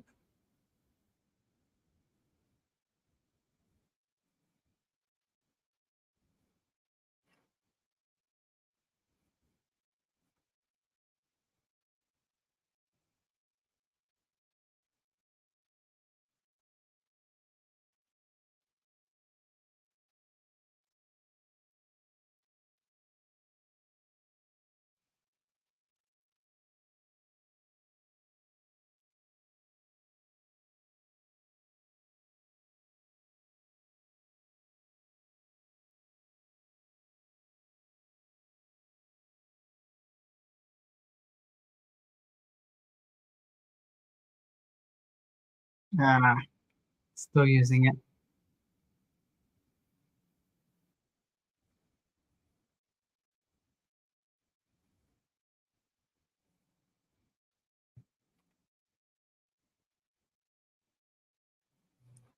All right. What we got for this one? We're hoping Jamie wins for his final fight of his career.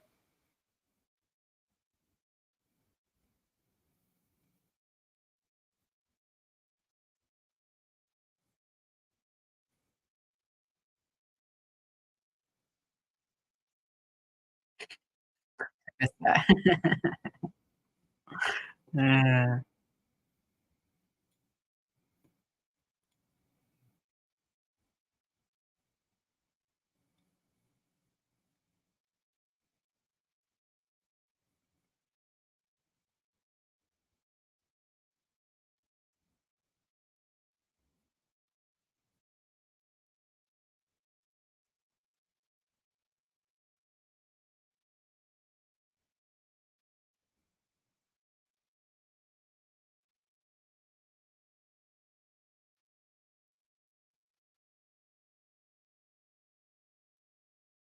mm, mm.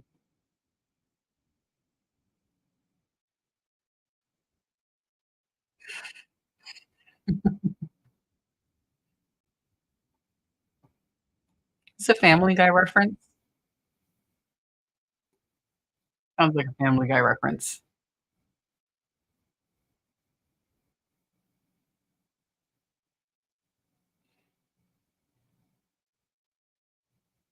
Oh, okay. Like I could kind of see the scene in my head, but as I'm reading it in the character's voice. I'm like, I know I've seen that episode before, or at least that clip.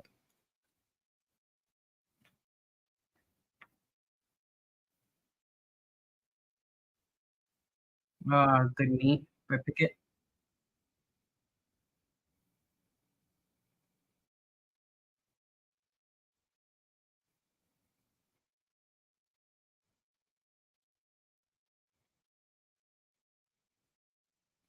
Andrew's really searching for this takedown.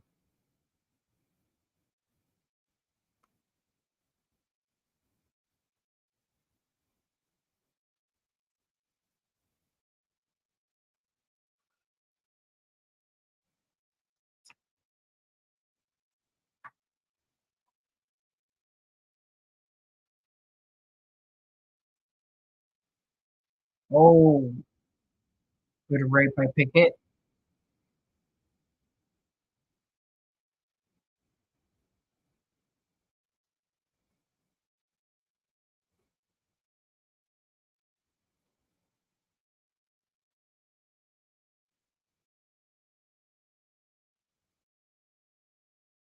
Nope, nope, and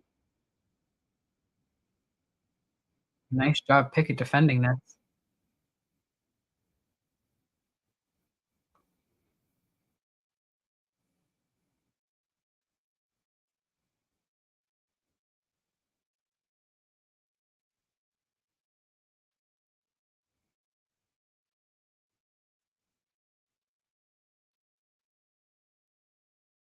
I don't know why Anders is really trying so hard for this takedown. Lump up Pickett a bit more, and then go for the takedown.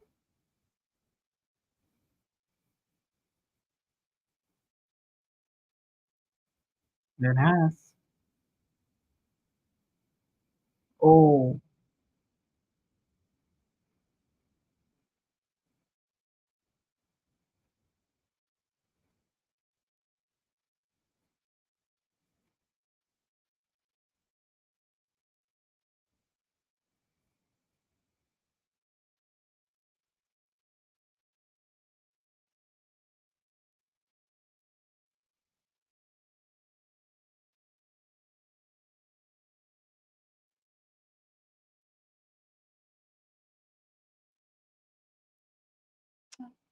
he's giving him pointers. Dude's right in front of him. I'll give him pointers.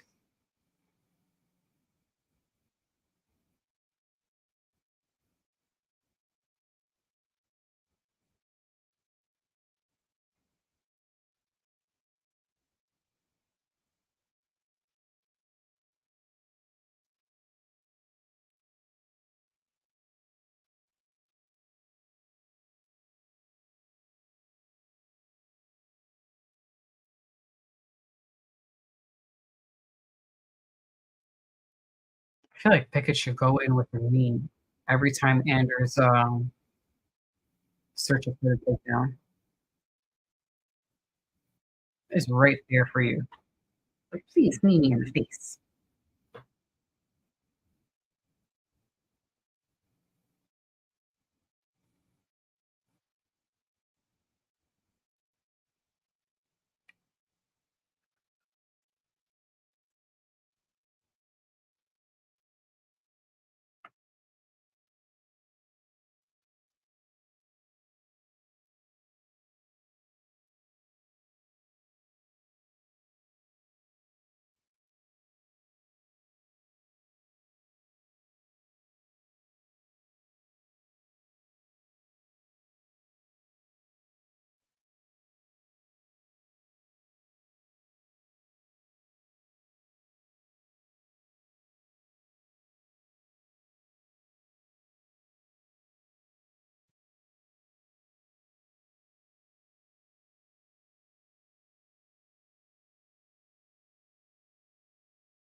And going for takedowns again.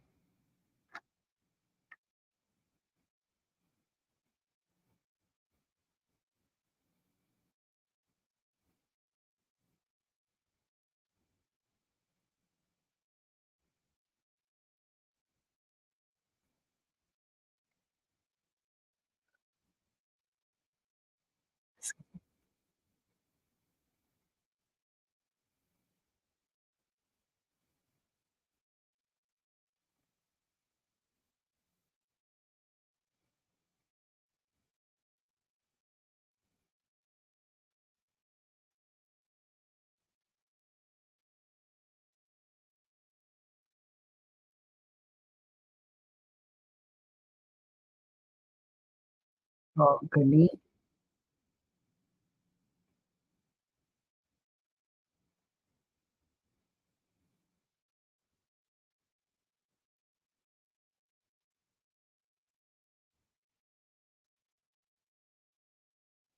See? Go with that knee every time Anders tips his head.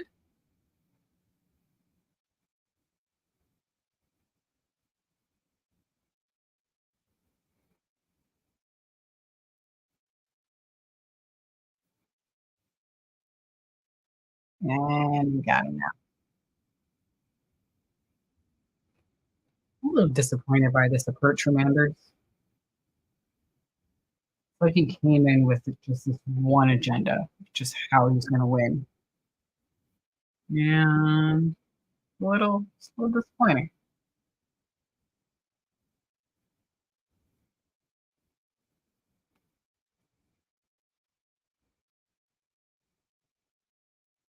Throw him off your back. Nice. Good job, Pickett.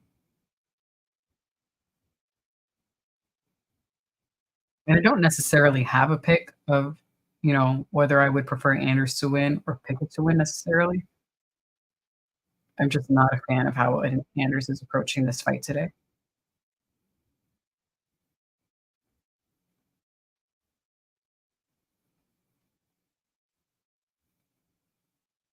Good one, too.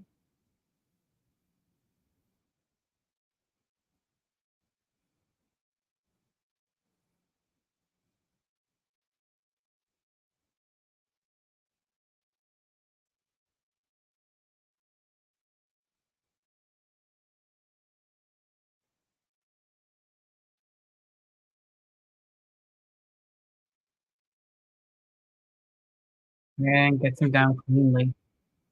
Nice.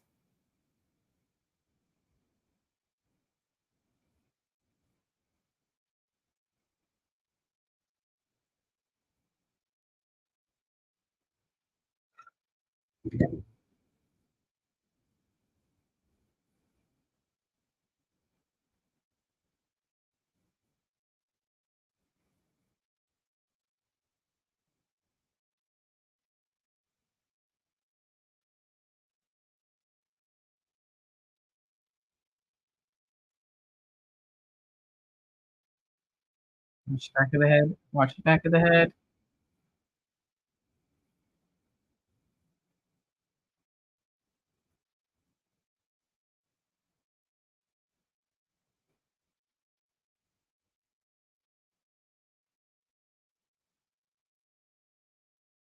That's a disappointing second round.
Feeling better, mister?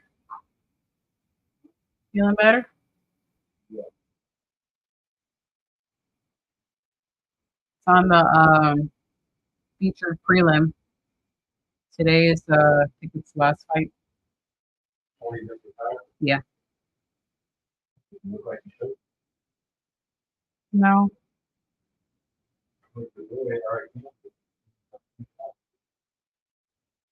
No, like he keeps going chasing a takedown. And it's got like it wasn't working at first, and then it just became annoying watching him continue to go for a takedown. And there he goes. Going for the takedown. And he gets it this time.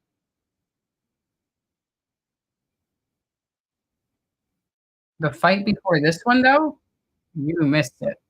Yeah, I could tell it was It was nuts. Yeah, the dude needed to be assisted out the ring. He couldn't walk on his own. Mm-hmm.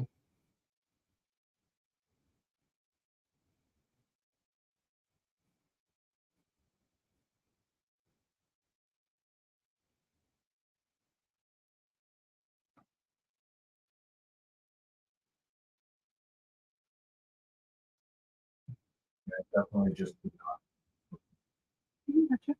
not. So like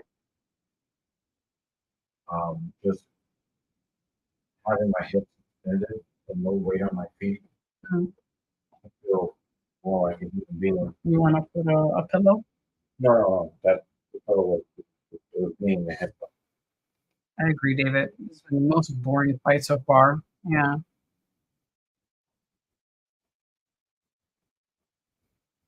I got some blood.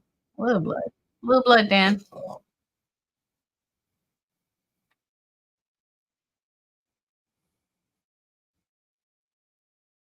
Getting picked was like mid to late 30s. Right? 35. Yeah. Maybe he just did not. Oh, Maybe he just doesn't have the. this is for you, Dave. Maybe he just doesn't have the love of the game anymore. You know. It's for you, Dave.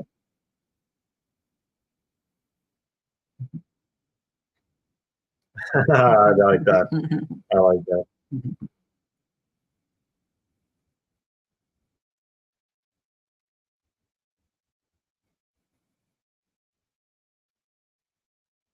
So I guess the guy Anders winning the fight.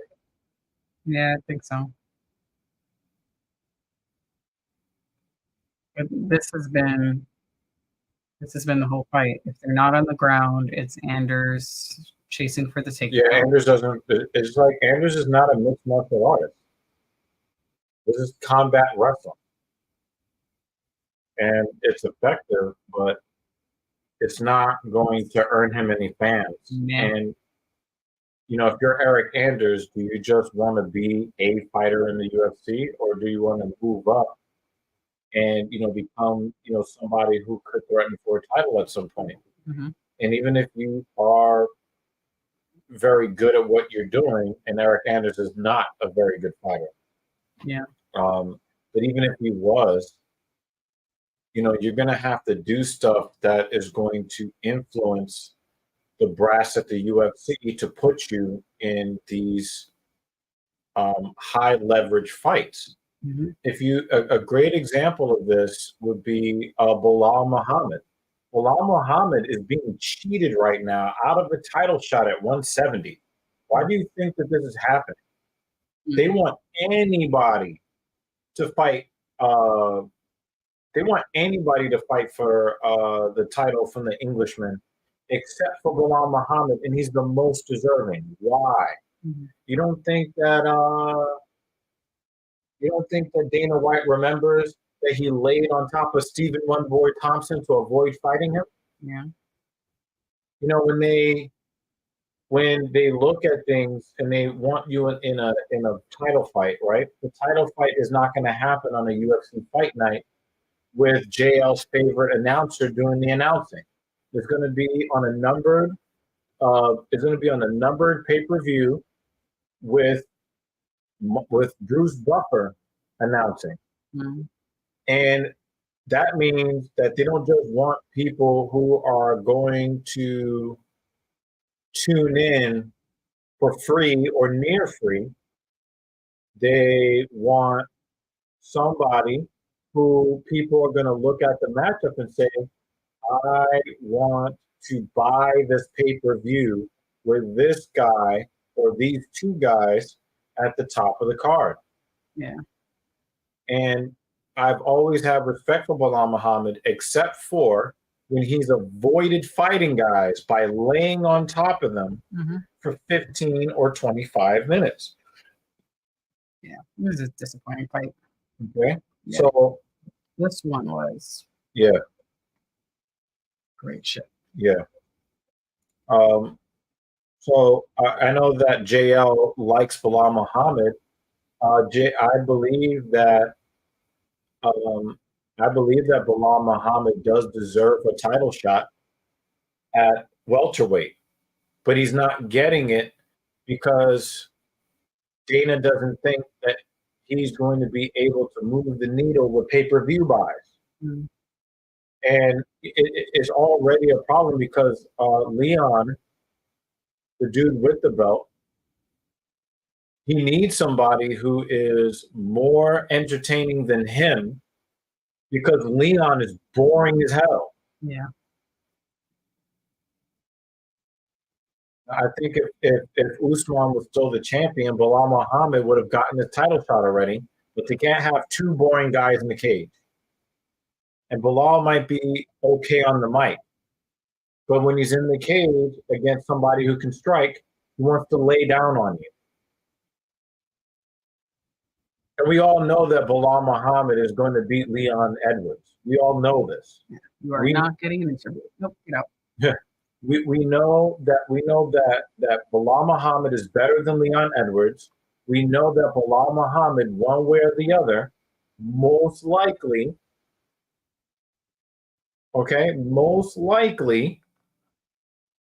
and this is the sad part about it, the UFC expects that Bilal Muhammad is going to try to go to the ground with Leon Edwards and then lay down on him. He's going to do 2 punches to the ribs and then a soft punch to the head and then lay.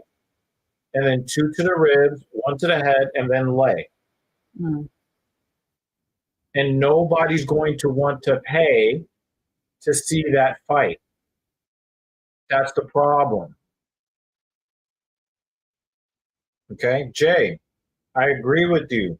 Bilal Muhammad would wipe the floor with Leon Edwards. The problem is that the UFC and TKO, they are a for-profit, now publicly traded organization, which means that they need fights that our people are going to be encouraged to pay for. And no one's going to pay. No one is going to pay to watch Bilal Muhammad fight. Now, JL says Stipe versus Francis Wong was exciting. No, but everybody thought that it could be exciting. Everybody expected it to be exciting. And then what ended up happening in the middle of that fight? The crowd started booing. But by that time, the UFC had already gotten everybody's money. That's the problem. People don't trust Bilal Muhammad to go in and fight in this fight. That's the problem. He has already used up all of his equity with the fans when he laid on top of Stephen Wonderboy Thompson to avoid fighting him. He already did it, and he did it when the fight was free. So now the UFC doesn't trust him to deliver the fight that people want to see. If Khamzat was the champion at 170, Bilal Muhammad would get his title shot. If Woodley was the champion, he would get his title shot. If Usman was a title holder, he would get a title shot. He would get a title shot against anybody that will sell the fight. Leon Edwards doesn't sell fights. And even though Bilal Muhammad would know how to sell the fight on the mic, he has already used up his equity with the fans, where the UFC brass doesn't trust him to get into the cage, touch gloves or don't touch gloves. The fight starts, and then Bilal Muhammad is expected to fight. No, the UFC is worried that he's going to try to get into the cage to avoid fighting, to win 50-45 by lay and pray. Now, I'm going to say something that JL is going to like. I think Bilal Muhammad would knock out Leon Edwards by the second round with no lay and pray. That's my prediction for the fight. I think that Bilal Muhammad would obliterate, I mean, destroy with his hands. I think that Bilal Muhammad would eviscerate in fine form and fashion. The problem is the UFC doesn't trust him to do that. Because when he went up and had a chance to really go toe-to-toe with some fighters and fight, he chose to avoid fighting. And that's your problem with Bilal Muhammad. The UFC doesn't trust him. That's the problem. I think I got a little bit of my drink on here, so I'm just going to. You'll leave it there.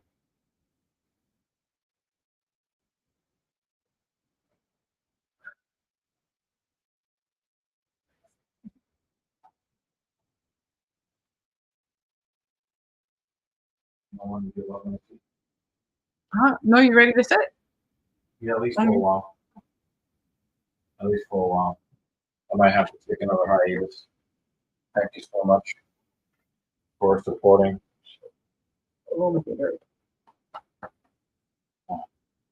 Yeah, my lower body was feeling like I can't even explain the pain. It was just, I would say it was an extreme version of what I would have wanted. Mm-hmm.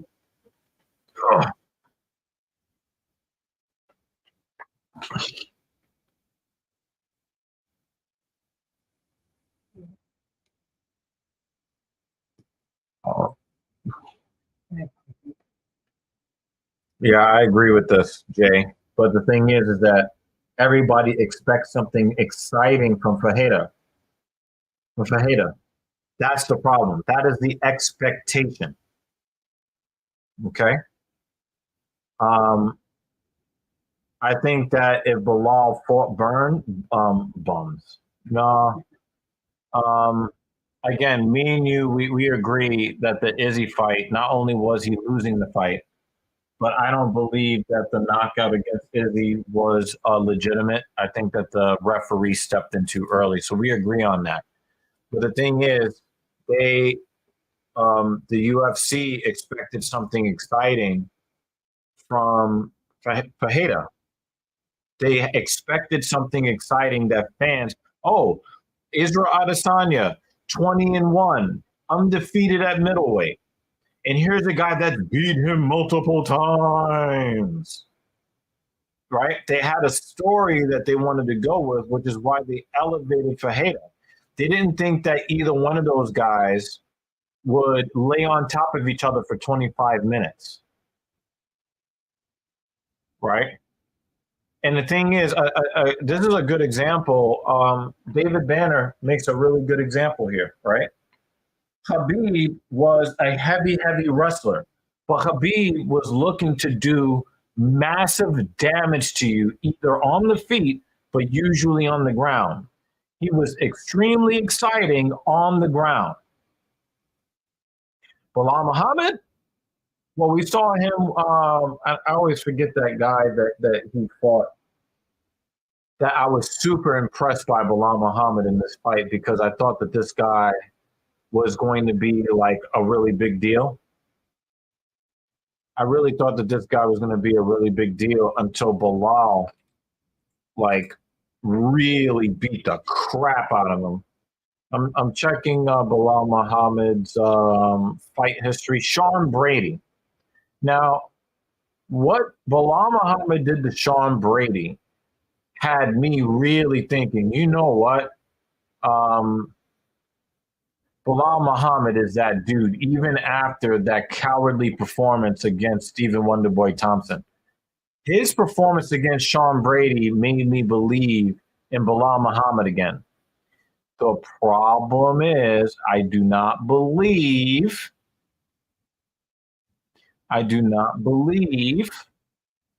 the UFC trusts him after what he did against Stephen Wonderboy Thompson. That's my hypothesis. Bilal Muhammad looked unbeatable by anybody.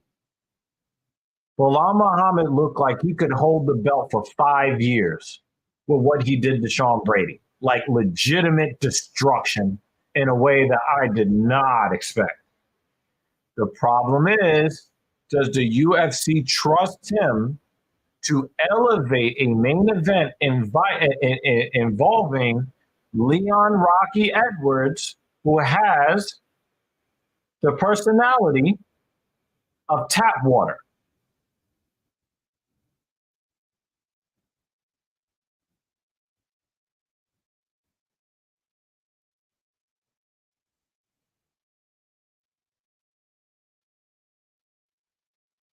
And to be honest with you, when I really think about it, Leon Edwards is as boring as a fighter as he is on the mic. He's just boring. The UFC doesn't want that.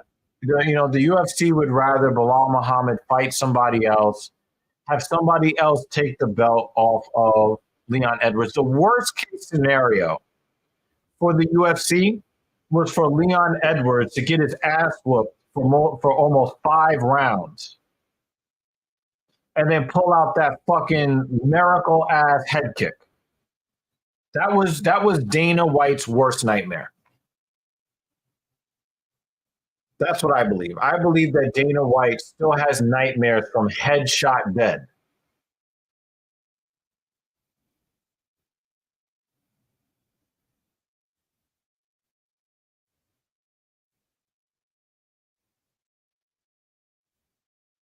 If somebody else is champion at 170, they'll give Bilal Muhammad a title shot.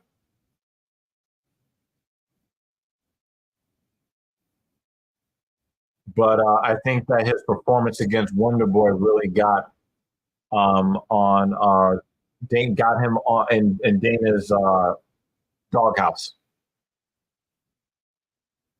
And when he fought Edwards, it was really messed up. Edwards basically tried to dig his eye out of his socket.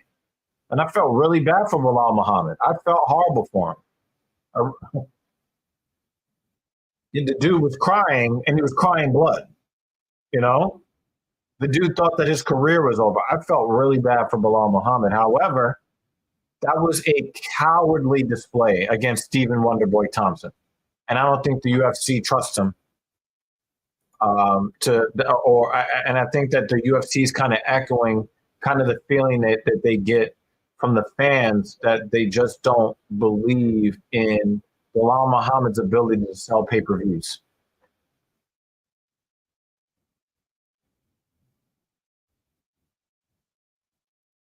It's unfortunate, but it is what it is. Sorry, JL.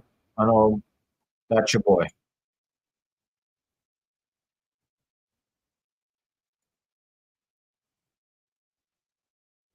Kratos.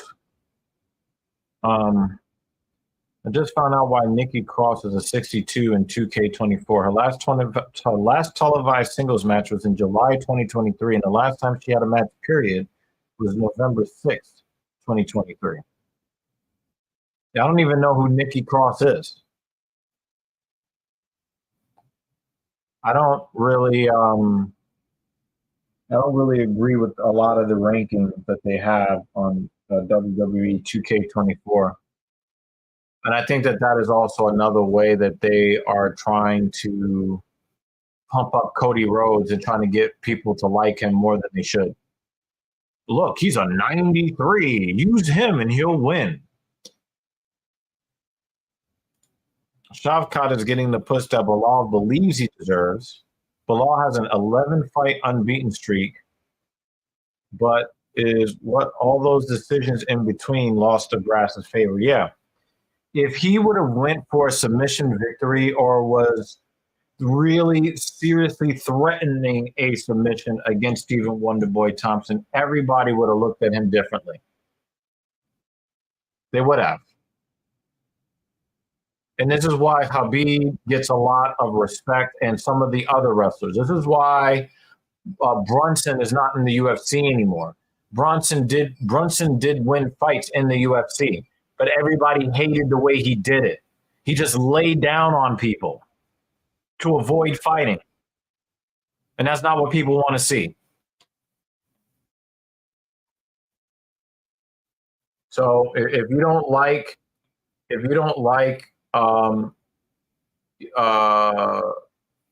position that Bilal Muhammad is in, blame Bilal Muhammad.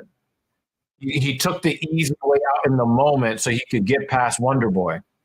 But it cost him long term because he's not getting the title shot that he deserves. Why is Urseg a minus 455 favorite? Does anybody know who Matt Schnell is?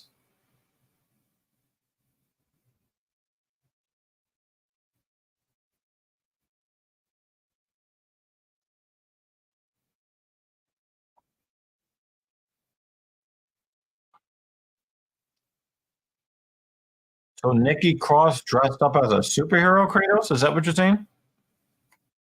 That's pretty interesting. Inside leg kick Schnell.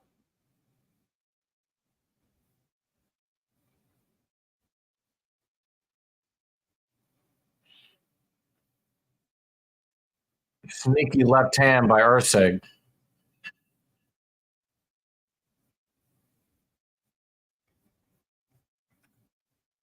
So Urseg has established that he really wants to pump the jab.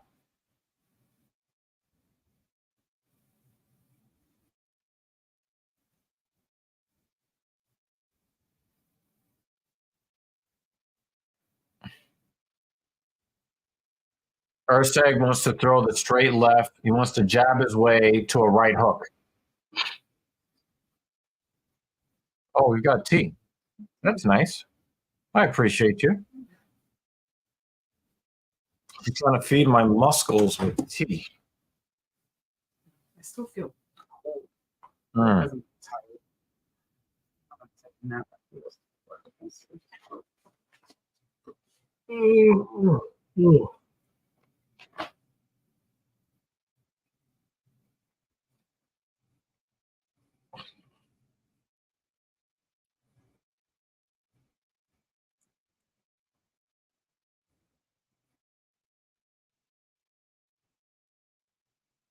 Oh, little right cross action from Urseg. Urseg is doing a pretty good job of establishing the distance. There's some. It appears that there's some blood somewhere,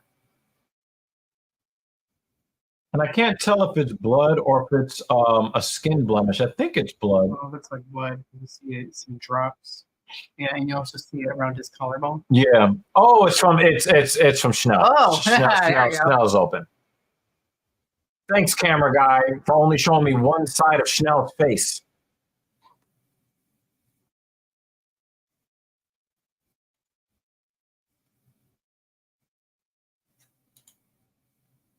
Oh, right cross. Urseg. Then a left body kick. Now, Schnell got his ass whooped the last time he was in the cage because he kind of was a little bit overzealous, I should say. So it looks like he's trying to stay a little bit more patient, but Styles makes fight. And I don't know if this is the right. Oh, Urseg, another right cross. Oh, Schnell, right hook. He backed Urseg up with that counter right.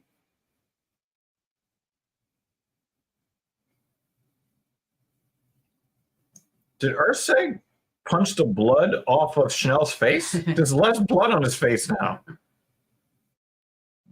Nice left hook, little check left hook from Schnell.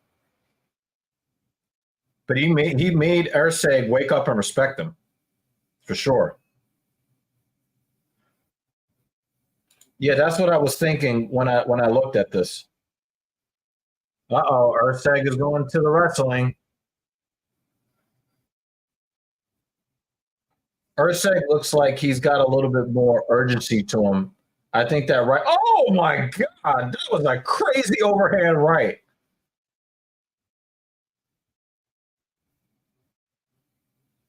Wow, Bisping is repeating what I'm saying. Bisping. Come on, guy. Say something better than what I would say. Oh, another right cross.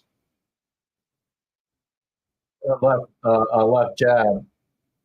Urseg definitely gets round one. But respect goes to Schnell, who is a massive underdog. He's a massive underdog. 4.5 to 1. Throwing that big right hook that Urseg was like, wait a minute. You're not a punching bag.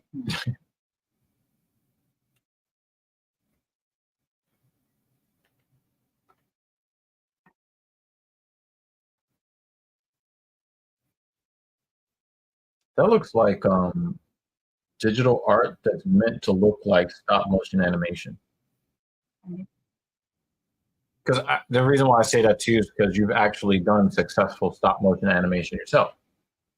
I mean, kind of stop motion-ish, but not really. I mean, the commercial. I can kind of see it, but yeah.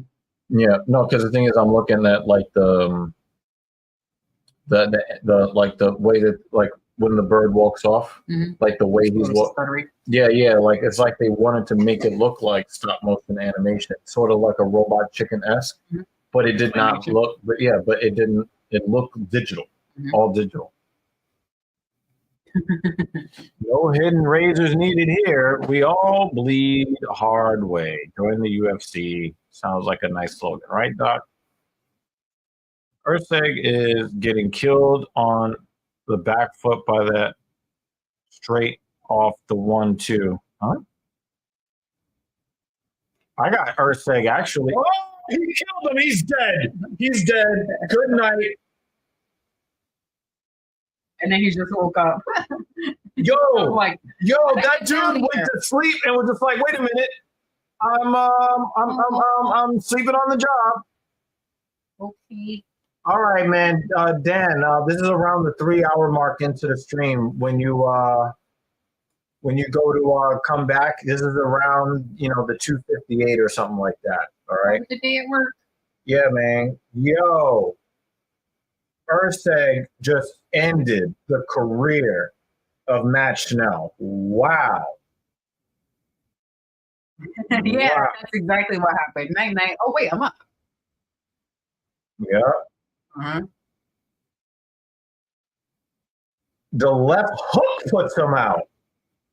And it's crazy. Erceg was looking for that right cross. And he just checked left hooks him. And you know what knocked out Chanel? His head hitting the ground. And he's starting to, and His head hitting the ground is what turned him off. Like his body went limp because of the left hook. And that was a little left hook too, especially at 125. You don't see check left hook power. it's probably in the perfect spot. That's why Vegas had him as a 4.5 to 1 favorite, apparently. And his chest looks like a turtle shell. Looks weird. Looks like he works at a bank. Yeah. Like, hey, Steve, what you doing this weekend? Oh, well, you know, just But the Gonna do shape UFC, of his right? pecs reminds me of Lieutenant Worf's forehead. There's 2 knockouts that are definitely candidates for KO of the night. that knee was pretty gnarly. Oh, you're talking about the fight I missed, right? Uh-huh. But there was also, I think, Christian Leroy Dunk. Oh no, Ludovic Klein. Klein's KO of Cunningham was disgusting.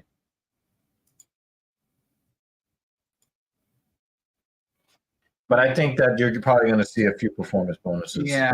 I mean, it was a great knockout, but that knee was, because it was also the lead up to the knee, because it looked like he was about to win via leg kicks. Mm-hmm. And I guess the guy kind of leaned in and then he just followed with the knee. No, he didn't lean in. He did one of those flying knee kicks. He chased him and then shot. Because I would think if somebody got hit with the leg kick, that it would kind of bring their stance down a little No, bit. he was falling back. Oh, that's crazy. He chased him as the guy was falling back and then met him with a knee. Yeah. Kratos. Matt Chanel, I think what actually put him out was the back of his head hitting the ground. I think that he was on Dream Street and in a lot of trouble when he got hit with that check left hook, but the back of his head hitting the ground is what put him out. And then he woke up from his nap like, how'd I get down here?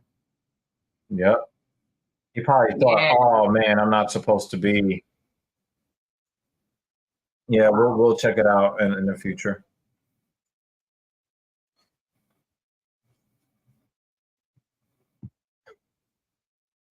He's 12-1 with an 11-fight win streak.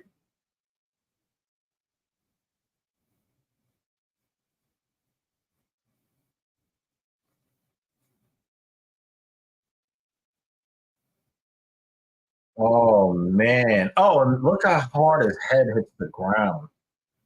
Boom!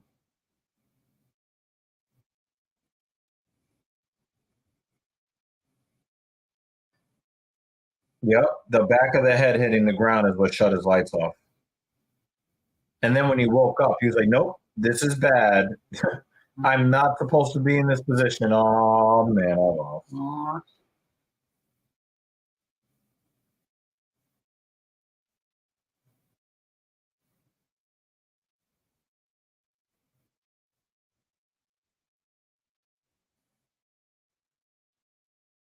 Damn, everybody wants to send Brandon Moreno down from his high as a champion. They're like, yep, he just lost a second time in a row. I don't know if Brandon Moreno's super tough. Mm-hmm. But Erceg might Max Holloway him. Might give him that Max Holloway, you know? Mm-hmm.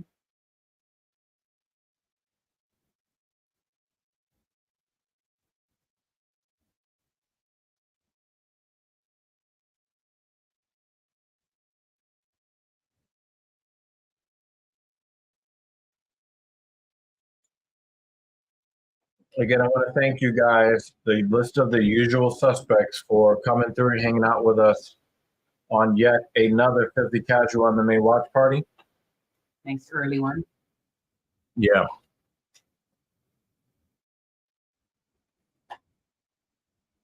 Oh my God, look at the shape of that guy's head. That's how you could tell. Like, some of these guys, you know that they're going to be great fighters because they got great genetics. Some of these guys are great fighters because they have horrible genetics. right?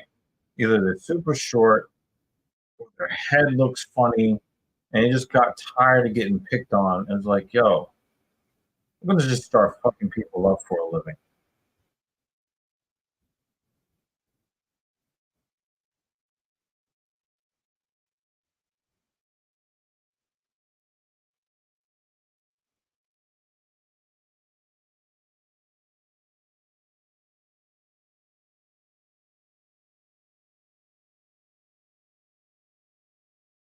Damn, that was a disrespectful foot he just put in his face. Mm.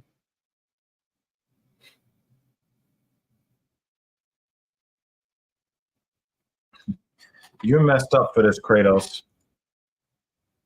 You're messed up for this. He'll be speaking Dutch after basketball bounce on the mat with his head. Ouch. He's from Mississippi, man.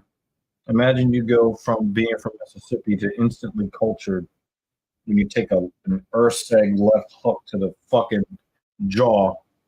Goodness.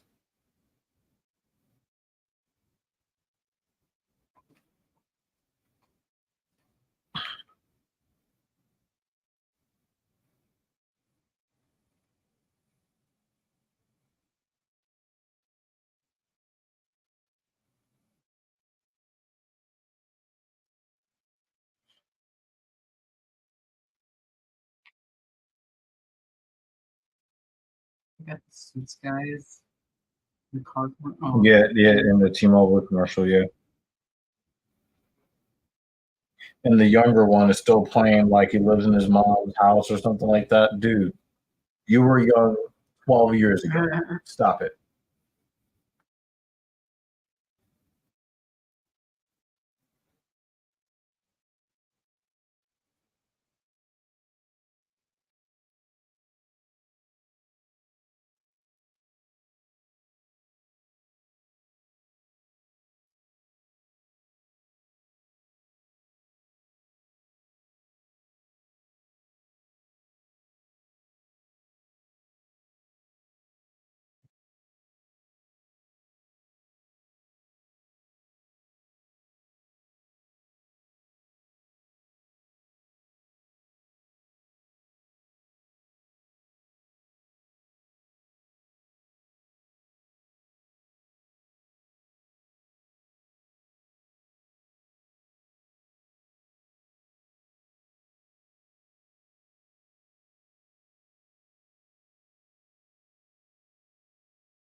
Ah, more commercials.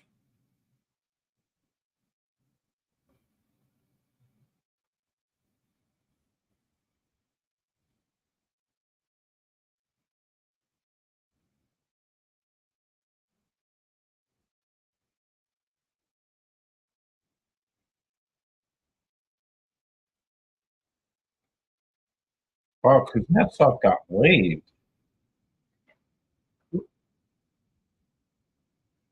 The Washington Capitals. As soon as he was cleared to resume practicing, they put him on waivers. Damn.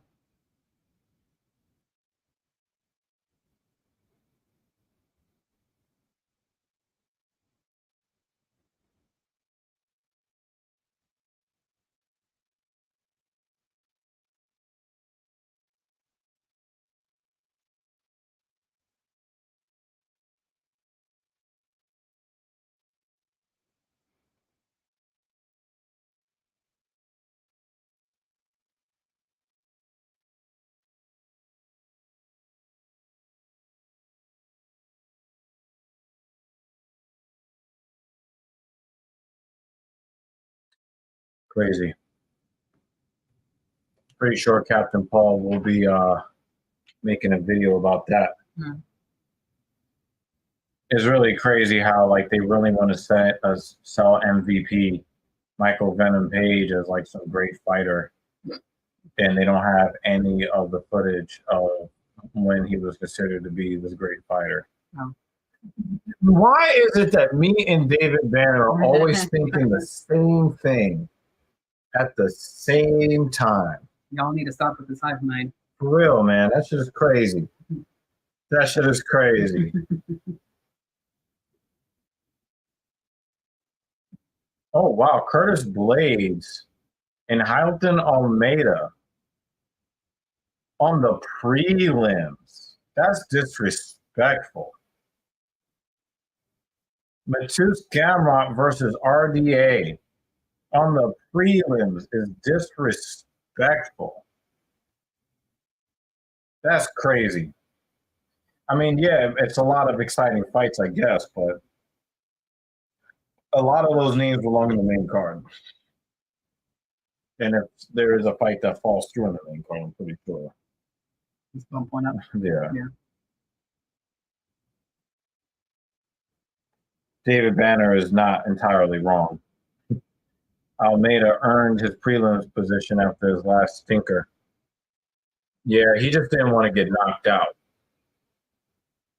That was really what that was about. Like, please, don't knock me out. I don't think that he's really afraid of that with Curtis Blades.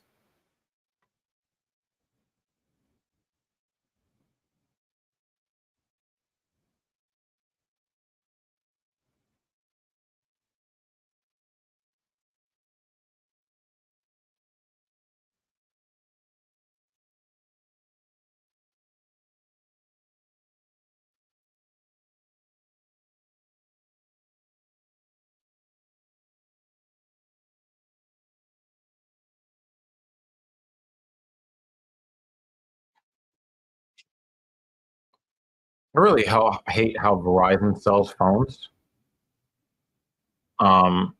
They try to sell their service in a way that nobody thinks about their mobile service that way. You know what I mean? Mm-hmm. David, nobody wants to sign on the dotted line with Umar. That's the problem.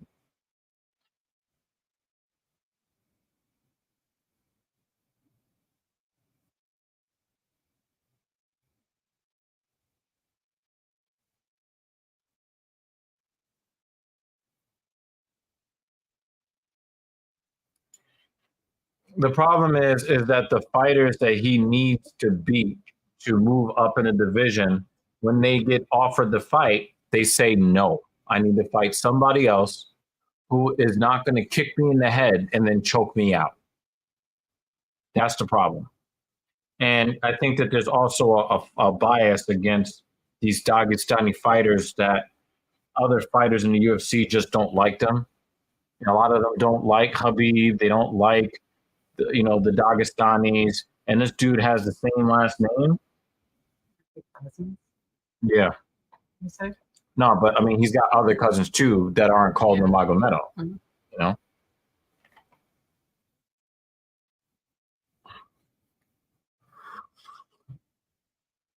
This is good tea. Peach. Yep.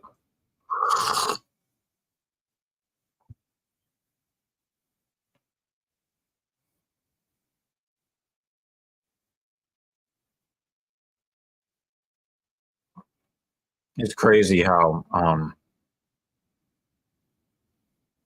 he why can't I remember his name? I just saw him on the screen.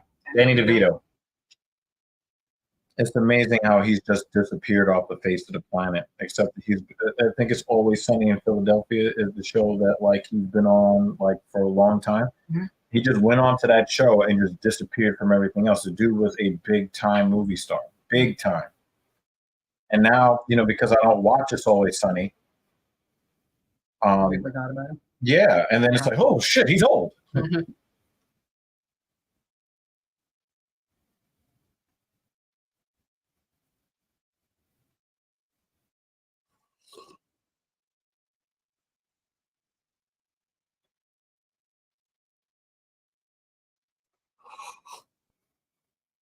The only problem I have with that commercial, I have a black man with the black choke in his neck, like that that first Yeah.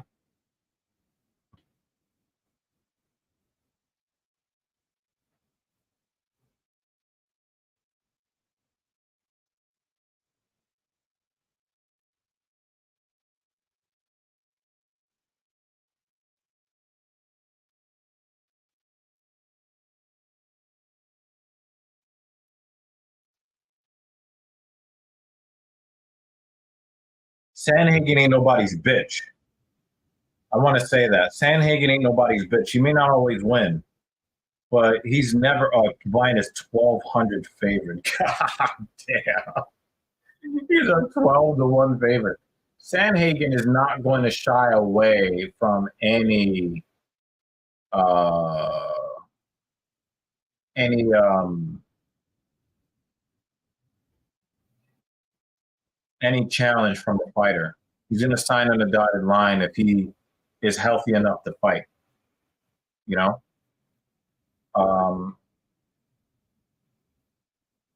everybody else is like, fighting him is not good for my career because he would whoop my ass. Mm-hmm.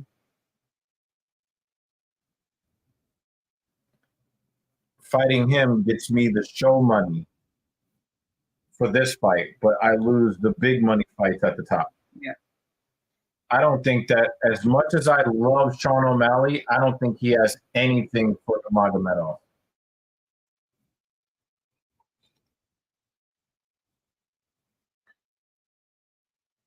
And you know what he's doing? He's just going to keep beating. And you know what they'll say? Oh, but he hasn't beaten anybody. That's because nobody wants to fucking fight him. Everybody wants to say it about Khabib. Oh, well, look at his resume. He just kept beating people until they forced him to fight top 5, top 3 fighters. It has.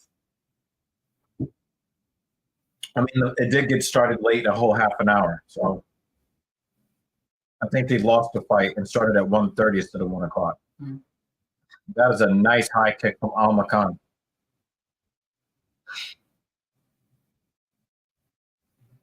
Can you imagine if you get an explosive knockout upset? From I think he missed that. I don't think he missed that. I don't think he hit that. No, I think he missed it and he lost his balance. I want to see that replay again. DC, DC is making it like the dude got knocked down. I would want to see a replay first because it looked like Al Khan threw a very heavy shot, and it actually passed over the head of Nurmagomedov, and then he kind of lost his balance trying to get away from it. That's what it looked like to me. I'd have to see a replay. And I think that DC is overstating it, even if he did get hit. Nurmagomedov is over here advancing positions on Al Khan. But he's shaking off the cobwebs as he is dominating this guy on the ground. That's crazy to me. This guy is trying to recover as he's already knocked the guy out or submitted him. Mm-hmm. That was a really tough fight.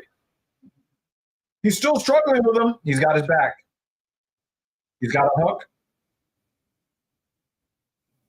He pulled him down. Now Al Khan is trying to block that second hook. Oh, and he failed. If he chokes this nigga out, I'm gonna laugh at DC. Oh my God, he almost got killed. He's still trying to shake off the cobwebs as he chokes this dude out. Stop it.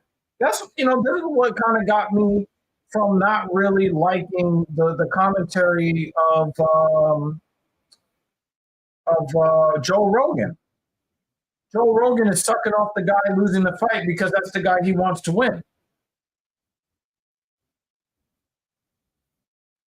He's trying to lock his arm in. Yeah, you see? Mm-hmm. Trying to pin it he's trying to pin it, like how your favorite sus fighter got beat by Patty. Mm-hmm. And that was a mistake. That was an accident. Now people are trying to do the shit on purpose. It works. Yeah. This is pretty good defense from Al-Makan in this position. It was bad defense to get into the position, but it was good defense for him to avoid it. But I love what Umar is trying to do here by trying to lock the right arm into his right leg so that he can catch the arm in the triangle. I don't think that he's going to submit him here, though. I think he's going to. I think that the defense, I think the wrestling defense from this Kazakh is just too good. With this kind of dominant position where he's going to keep threatening the submission, I think that this could be good for. All right, now he's in full guard here. So this is very good defense from Al-Makan.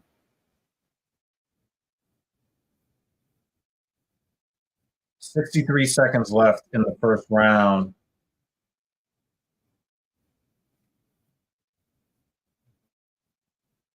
Yeah, I definitely want. They're going to show the replay in between rounds, and if it shows that Al-Makan missed altogether, DC, you need to listen to the other DC, Dominic Cruz, and start doing your homework on these fights.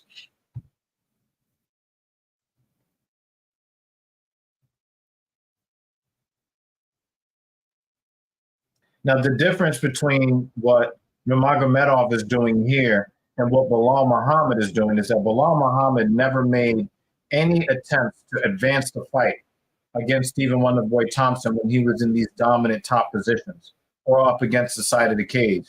Nurmagomedov is hunting for either supreme damage and ground and pound, or he is trying to end the fight with maneuvers that can advance him into a position to end the fight.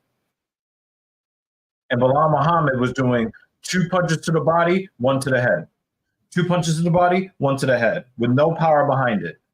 He did just enough to keep the referee from standing them up. Go the whole 5 minutes and then go again. You know? And if you want to blame Wonderboy Thompson, okay, cool. You can give him the blame you want to give him. But Bilal Muhammad is the reason why Bilal Muhammad is not getting a title shot. I was talking about that commercial and how much I like it.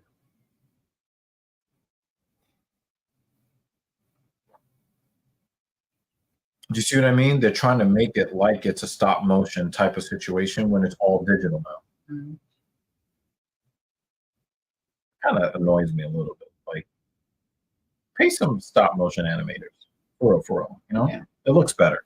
Like, I see what you're trying to do, and it's not bad animation, but it's not the same. You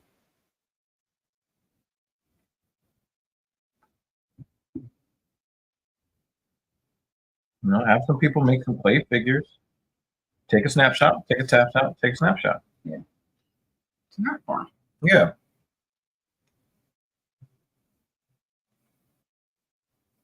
Yeah.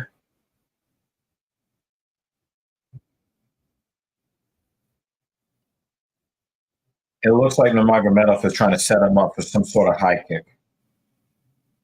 One of those elbows did some damage to Al-Makan's face. You'll see there's just some reddish bruising, like right around the nose. Yeah. There might even be a little bit of blood dripping from the left nostril. I could be wrong, but one of the things I like about Al-Makan is that he's not afraid.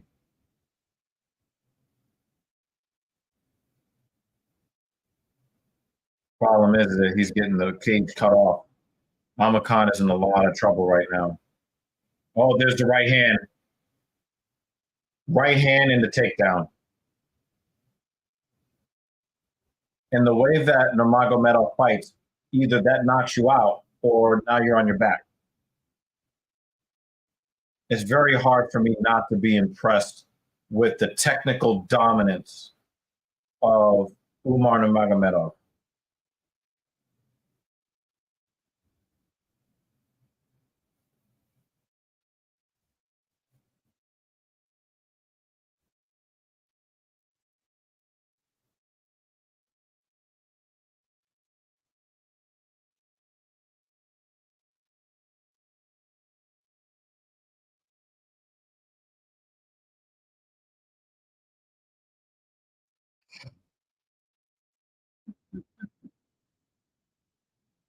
You gonna slow motion for me?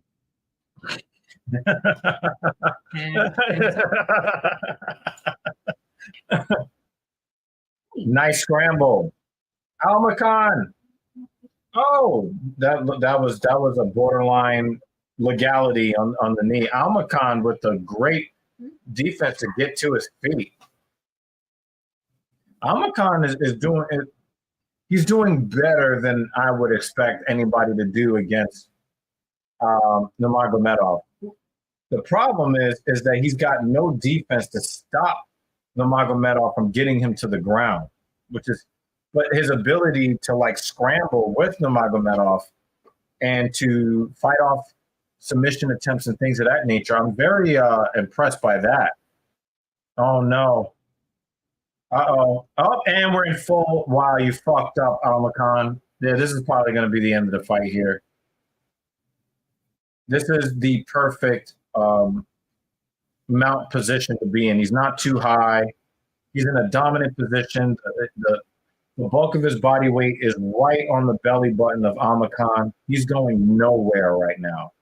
And if he wants to try to get out of this position, he's going to give up his back, and he's going to get submitted. Yeah. Oh. Are we about to start? Oh, how what?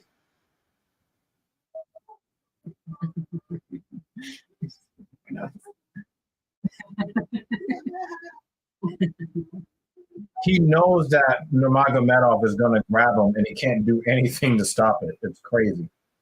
Oh, look at the lump on his temple. He's lumpy, and he's leaking. He's leaking, and he's lumpy. Right when Dan leaves. Yeah. He's got a leaky nose. Uh-oh.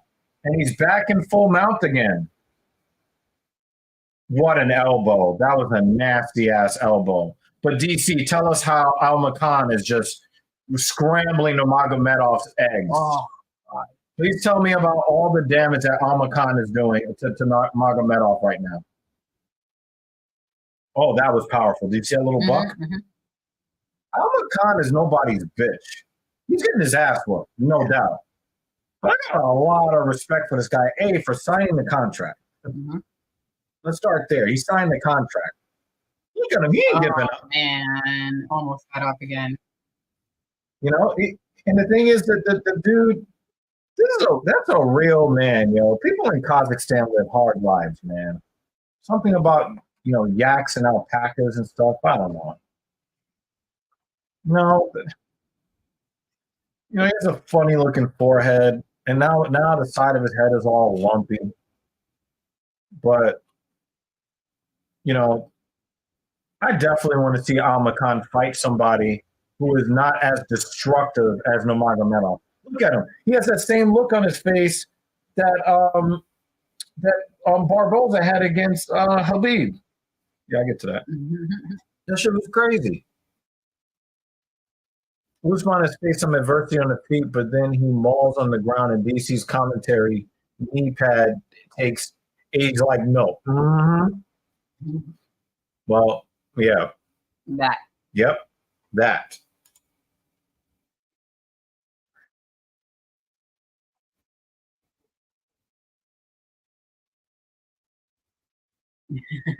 Yeah. I like to use the ninja emoji now for that. Kratos. Do with that information what you will.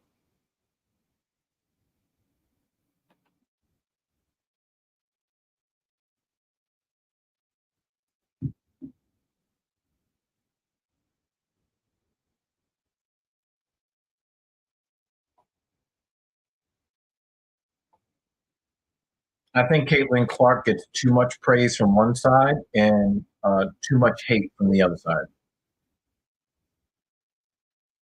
The Iowa female basketball player. Some people are trying to make her out to be better than what she is.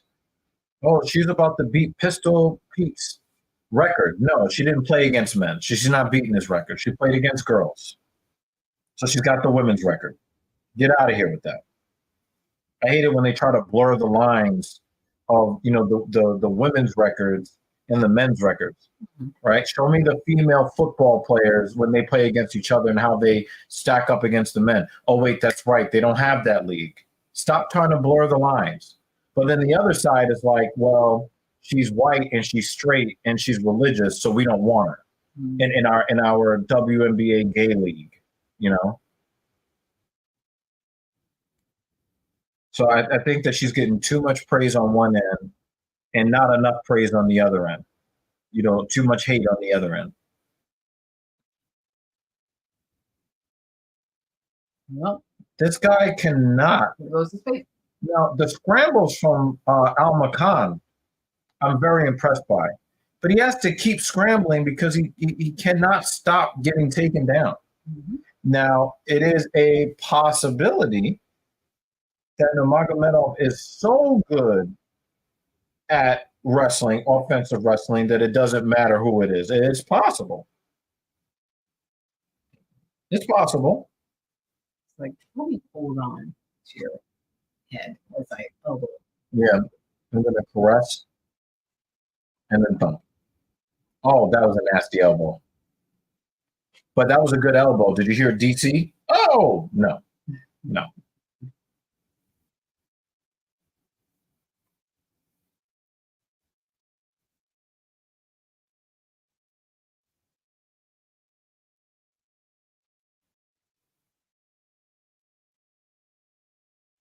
Oh, that was a nice double left hand. He's got really good GMP.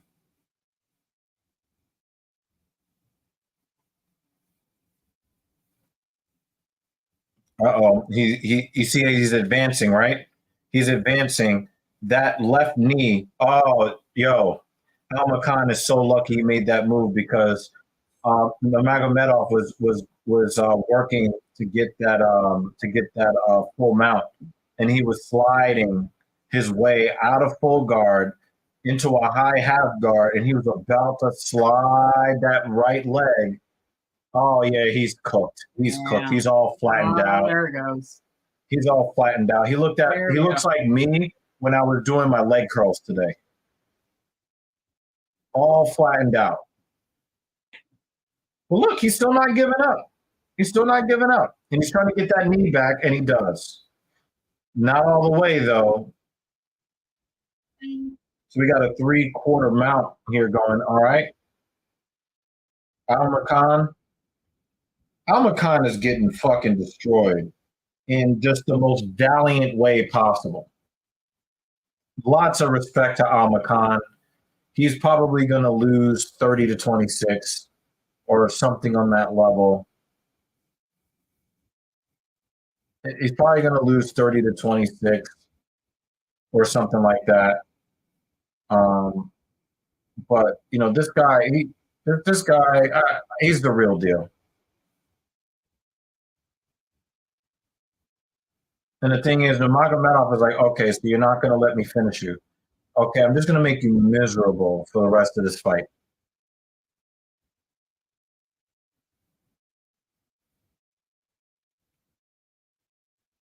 I'm trying to get some wrist control here. And he's sliding into mount again.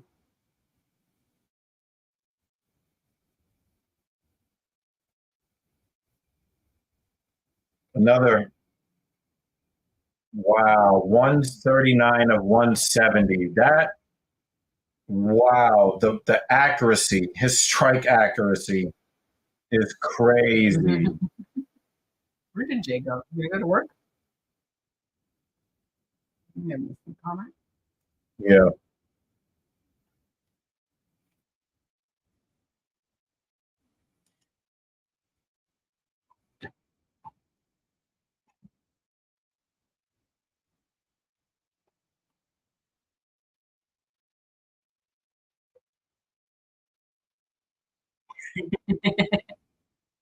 There he goes. See, there he goes. There he Yo, goes. David Bannerman. I'm just gonna put your comment up there. Yeah, I'm just gonna put that up there. Apparently, JL doesn't know the difference between Bilal Muhammad trying to lay on somebody for 25 minutes to avoid fighting and Nurmagomedov dominating a dude to try to get the finish by a guy that was not willing to be finished.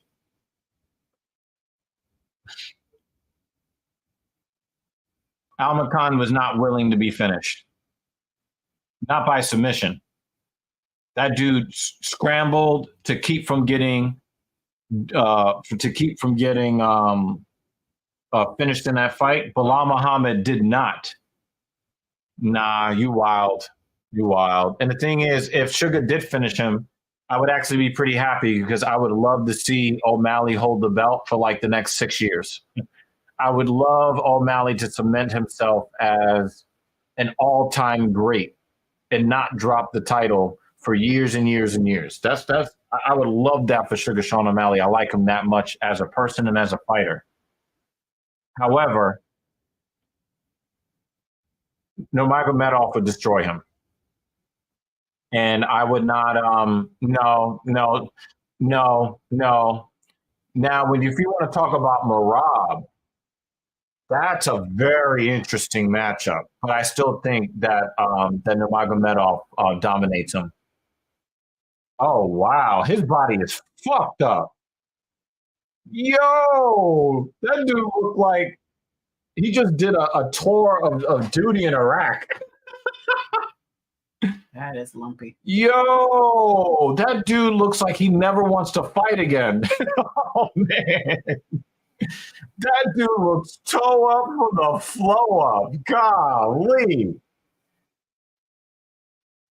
He said, no, I wasn't hurt.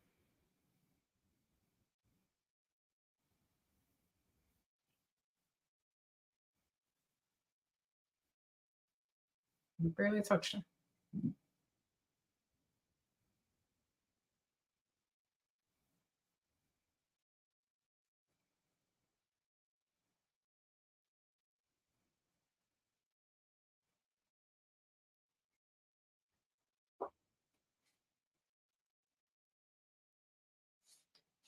You see how he's trying to feed the narrative?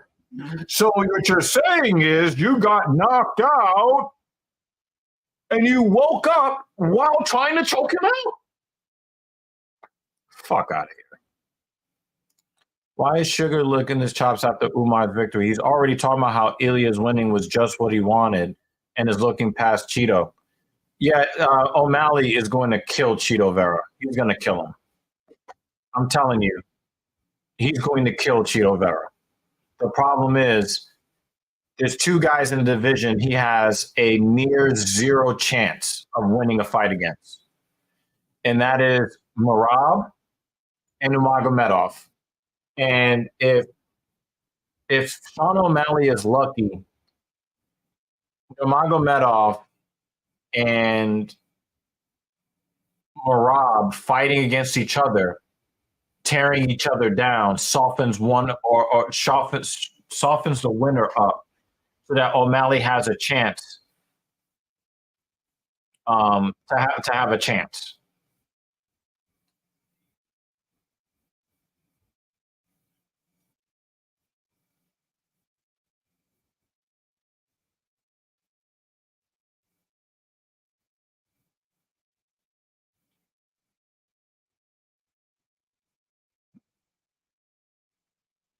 BC's not smiling anymore. It's like,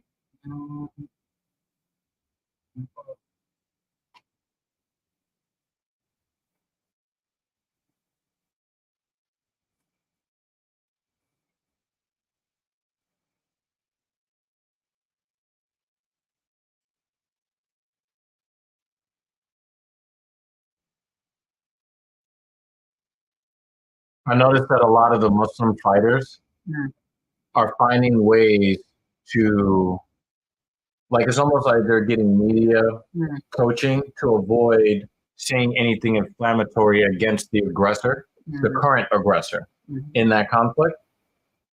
A lot of these fighters, you know what they really want to say, but they're staying far away from that and they are trying to appeal to the humanity of other people.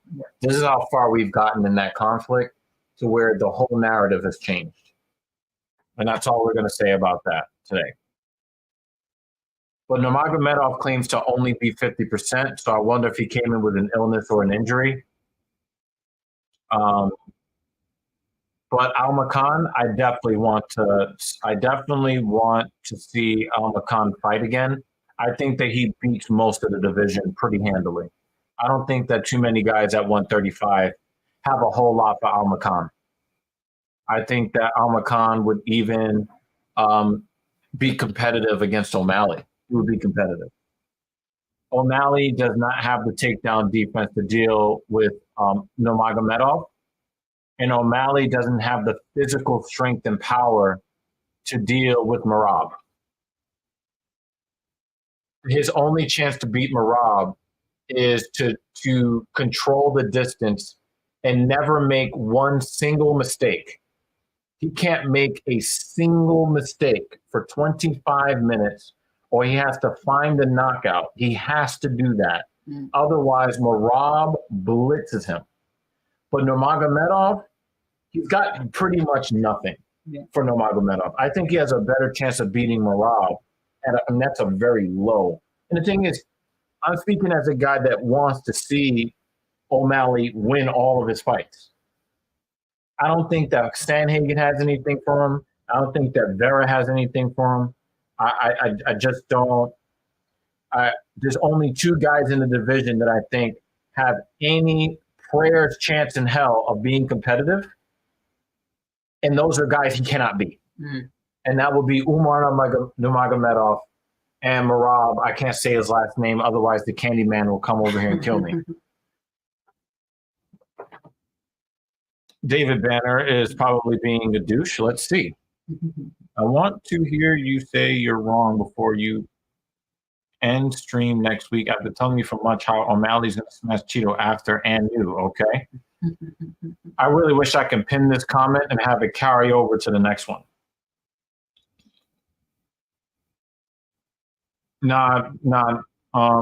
Sugar would probably beat Alma Khan, but Alma Khan will give him a run for his money. Yeah, Cheeto has to know that he doesn't have anything for O'Malley. He has to know that. Everybody except David Banner understands that.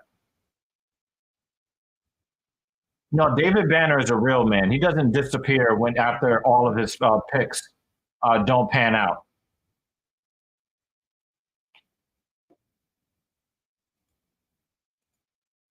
I'm just going to stand up real quick. Okay. 3 more. Yep. More.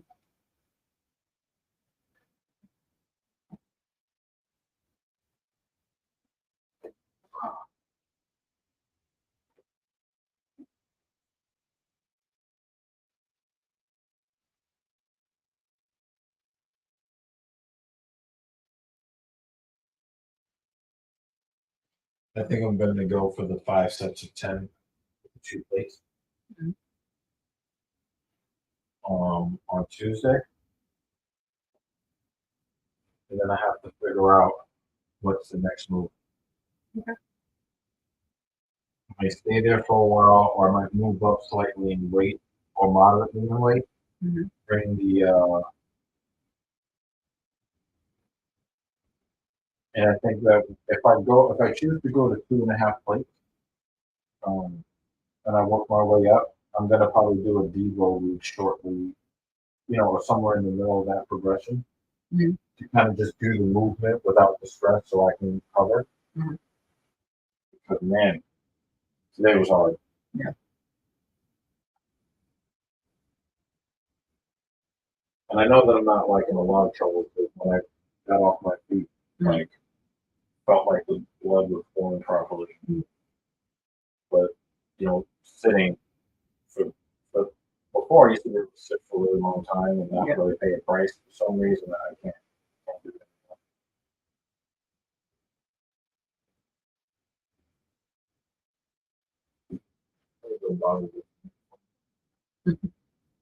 Gonna have to make great sounds.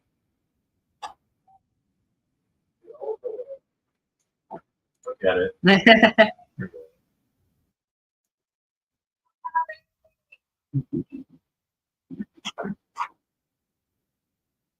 You know the risk. Yeah, I know.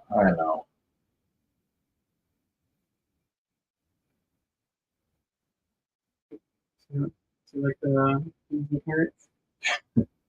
I like JD's reaction to it. Let me tell you guys. Let me tell you guys a really funny story, right? Pass. You can pull the candy up. So, Mrs. Evil bought this so-called sour candy. It's not the world's most sour candy to be right. And for whatever reason, they called it peas and carrots and made the shapes into the shapes of peas and carrots. Mostly peas. Okay. Now I use gummy candies in the gym to keep my blood sugar from going too low and then me passing out because of all of the physical exertion. They just don't put a lot of them in there. No more carrots. So the peas. I only ate one. They're just like these little green ones. Carrots don't look like carrots. Yeah. But I use gummy candy as like a quick way to replenish my blood sugar when I'm in the gym working really hard for long periods of time. So I brought the bag of candy with me to the gym. And so when me and Jay were hitting the bench press, I was like, hey, do you want some of this candy? And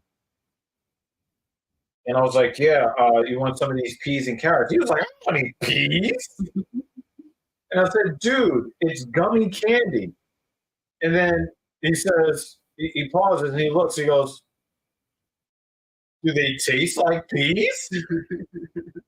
I'm sorry, that shit was hilarious. Wow, this rain is for real. Yeah. For real.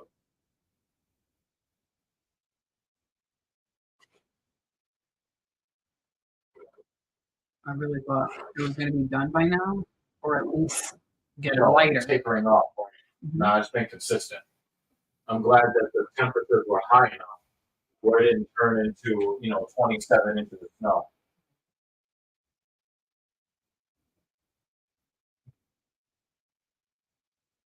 Yeah, it's legit. This is legit.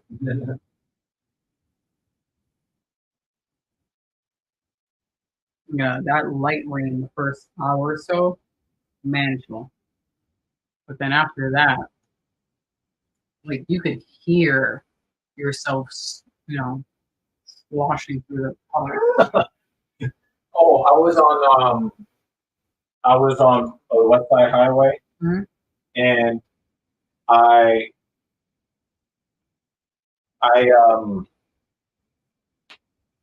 saw like a car in front of me like dash some people who were standing on the sidewalk. And then I drove really, really slow, and I'm pretty sure the person behind me was like really angry. But I just did not want to do that to anybody when I drove past them with all of the standing water. Like, who wants New York City rainwater on the ground dashing them while they're just trying to get where they're going? It's like a tidal wave coming after you. Of nasty, disgusting shit. I'm very, very hyped to see what Mokaev does, especially after winning that fight with that knee-barred leg.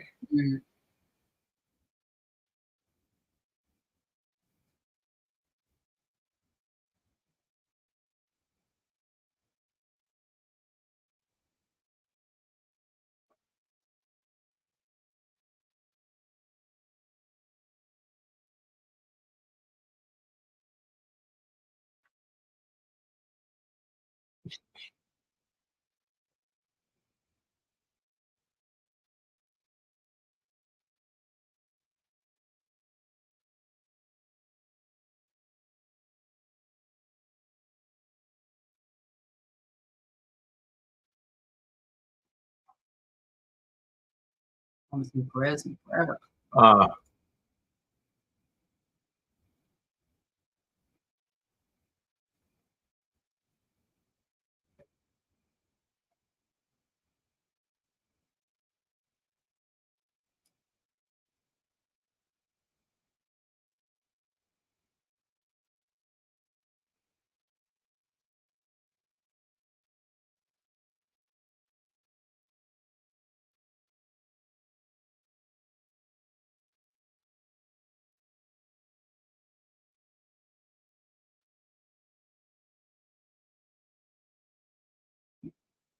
Psych. They slapped that commercial right in our faces. That was ugly. That was an ugly, ugly, ugly commercial break.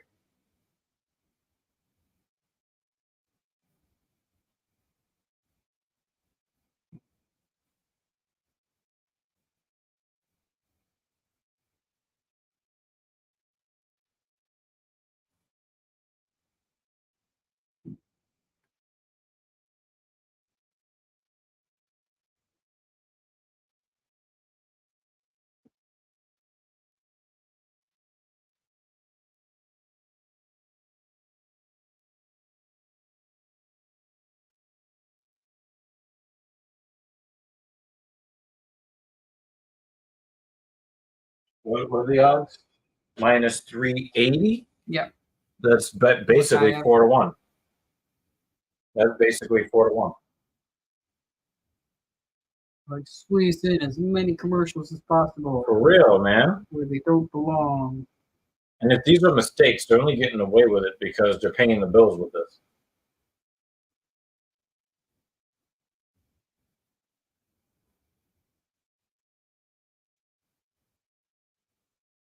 Nobody likes John Deere anymore. They treat their employees like garbage. They treat their customers like garbage too. Mokaev has a 4.5-inch reach advantage. That's crazy.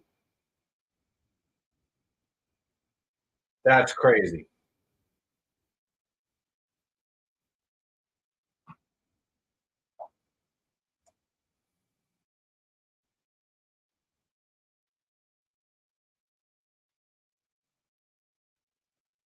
Opened as a 2.5 to 1 favorite. Now it's like better than 3.5 to 1. A little more of you. But they really just want to see you. Now they can see your nose.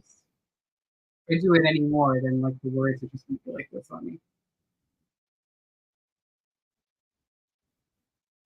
If anybody's wondering why I'm standing behind this chair, I wrecked myself with my lower body work today, and my body is not reacting well to me sitting in hip flexion for long periods of time. So I'm just kind of moving some of the blood through my hip, because my body is kind of rebelling against me right now. I'm just happy that it didn't really truly rebel against me until after my work was over. All right, let's see what's about to happen.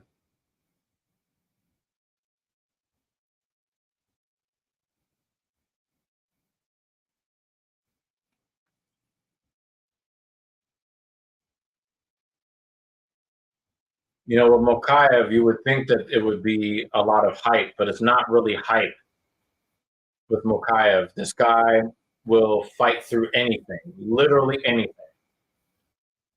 We saw his leg bent the wrong way, and he was like, I don't care. I'm still going to win this fight.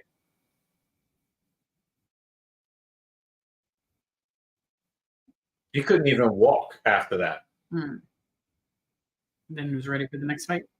No, I think this might be his first fight since then, because he has suffered real knee damage. He suffered real knee damage. Oh, a nice high kick into same side jab.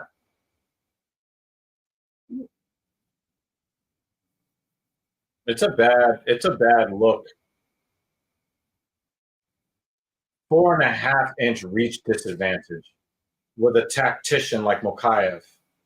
And I don't know Perez to have like any real crazy BJJ to, force, him to go to sleep or to tap. Nice calf kick from Mokaev there.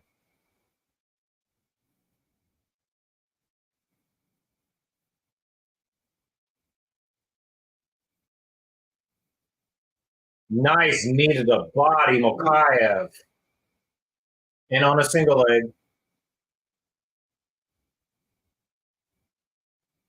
Needed a body again. Kick to the face. I don't know, man. I mean, obviously Pettis has a puncher's chance here. He absolutely does. But it just looks like Mokaev just has too many physical gifts, and he's a tier above when it comes to skill. You just jab into lead elbow, power elbow. Good defense, Perez. Good wrestling defense from Perez there. But you know Mokaev is not gonna just, you know, stand up here. He's gonna keep testing that wrestling.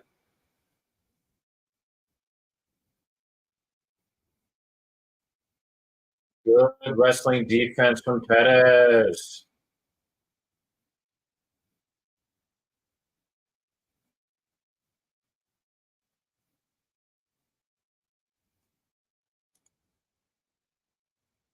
The problem is, I don't know that Mokaev really believes that he really needs wrestling to beat Perez. What he needs to do is to get Perez to react to the threat of the takedown, and it's a very real threat.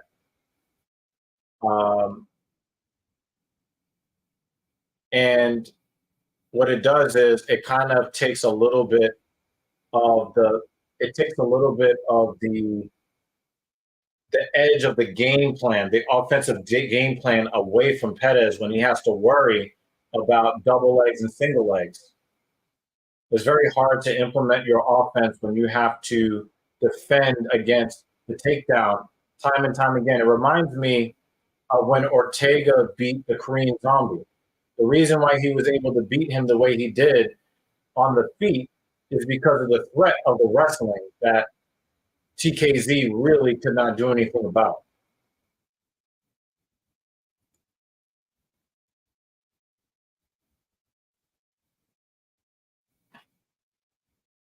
Perez is getting outclassed. Perez is even old, and he looks like a last-gen fighter compared to Mokaev.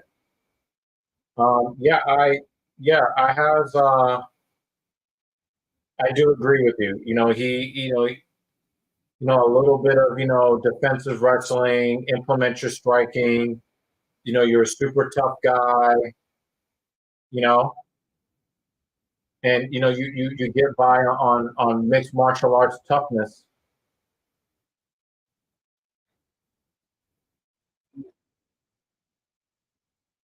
Nice elbow, Mokaev. But the problem, David, isn't so much a gap in skill. We understand that there is a gap in skill. The real problem with Mokaev versus Perez is that you have the difference in skill between the two men, and there's a 4.5-inch reach disadvantage to Perez. So you have to worry about wrestling, and he needs to keep his distance. Perez needs to keep his distance defensively to stop Mokaev from being able to take him down. And if Perez needs to keep the distance, well, that's bad for him too, because Mokaev has a 4.5-inch reach advantage. And when you're talking about 125 pounds, when everybody's reach is under 70 inches, right? You're not going to get the same reach that you would get from a middleweight or a light heavyweight or a heavyweight.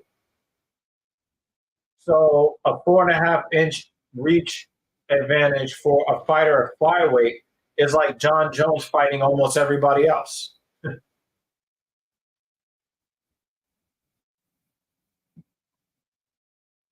Good on Perez for putting some pressure on Mokaev. Oh, he's wearing a backpack. He's wearing a backpack. That was fast, too.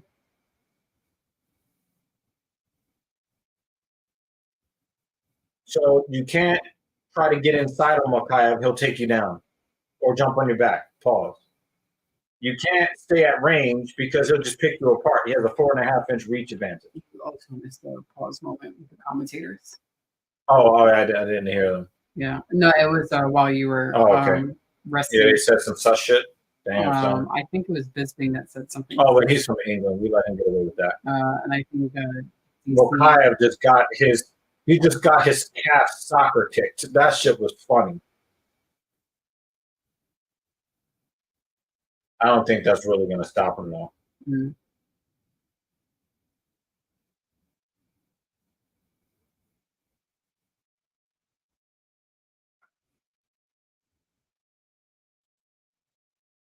Yeah, and the thing is, that's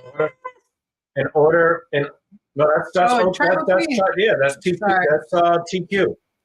I saw the OTS and I was like, oh, sorry. Yo, what up, TQ? What's goody? You know you're welcome around these parts. Appreciate it. Yeah, my brain just like finished the rest of the name. Oh yeah.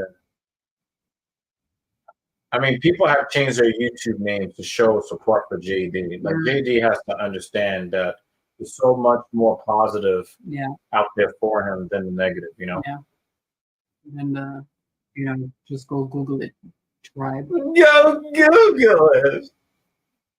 I like the second shirt more than the first shirt. I like the Fed shirt.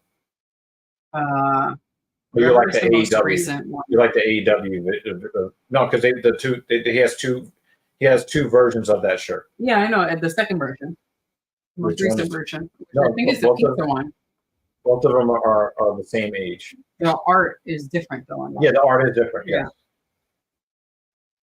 He's got one for the WWE stands, and he's got one for the AEW stands. Perez looks like he's doing pretty well here in the second. I still have the email for it.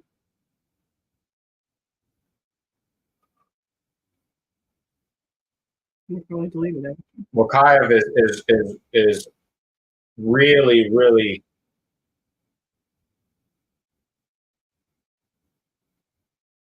wow. He left the window open for Mokaev.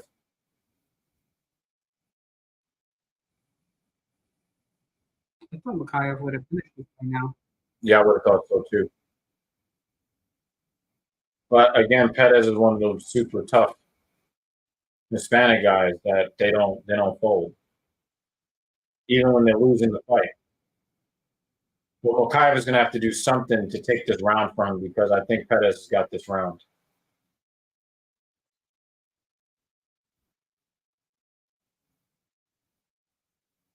I wonder if those calf kicks, those two soccer kicks he took to the calf. Yeah. I wonder because his movement is not the same. Now Mokaev is not going to fold either. The Fed. That's the one. Yeah, that's the WWE version, and the W is the AEW version. Yeah, this one's hilarious. And they're both hilarious, but I like the burger and beer version. Mokaev is in a little bit of trouble here, I think. He's just backing up, straight back.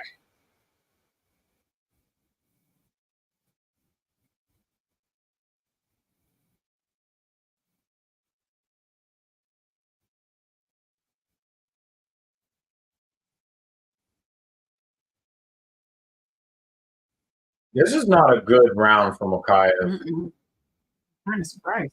Yeah, I am. And I wonder if that has something to do with the soccer style calf kicks he took, one right after the other.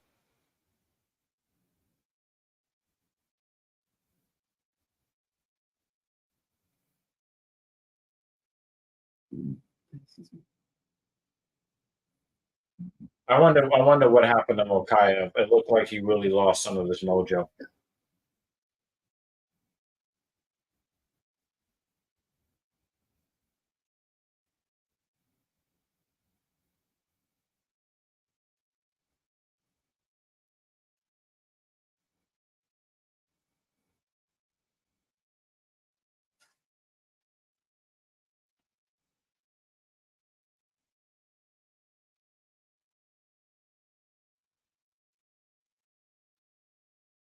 Nobody ever pees me in gum.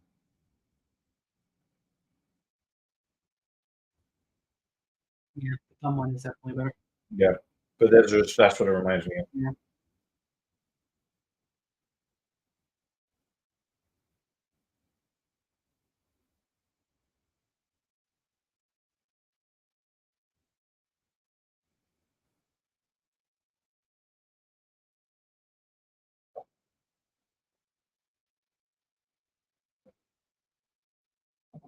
Mhm.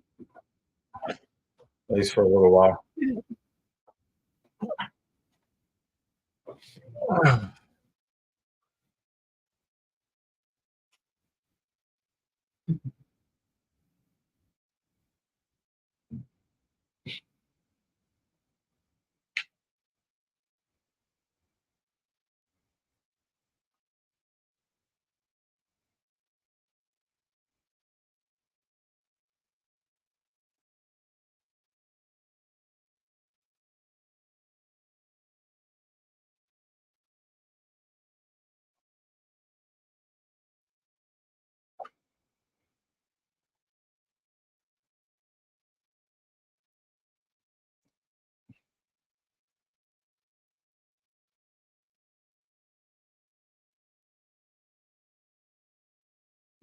Yeah, I don't like his entries. I think his entries are very weak.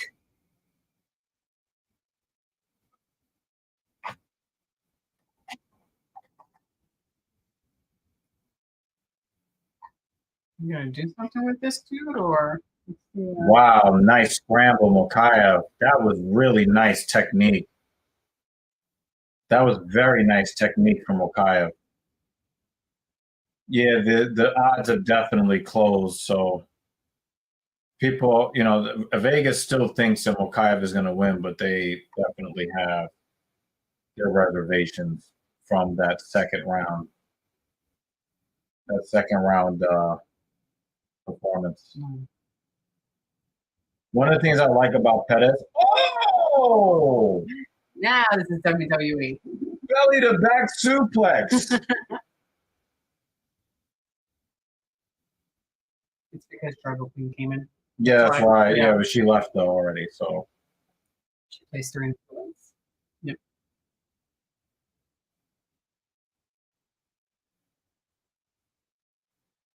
he looks tired. Mhm. See how loopy that left hand was? Mhm. He used a lot of energy. Perez goes immediately into the sprawl.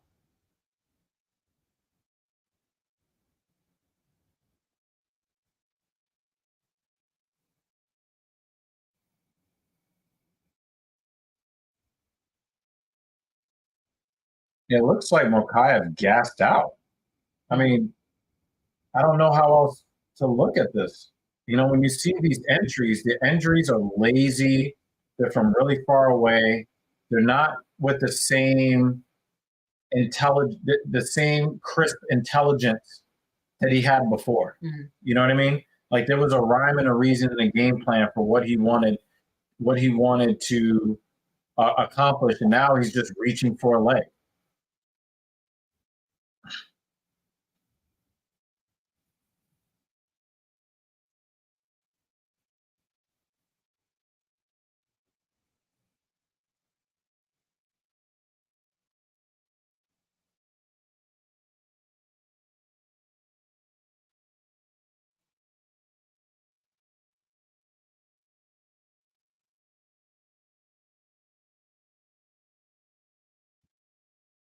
You got the legs locked again, and then he sprawls out of it to break the hold.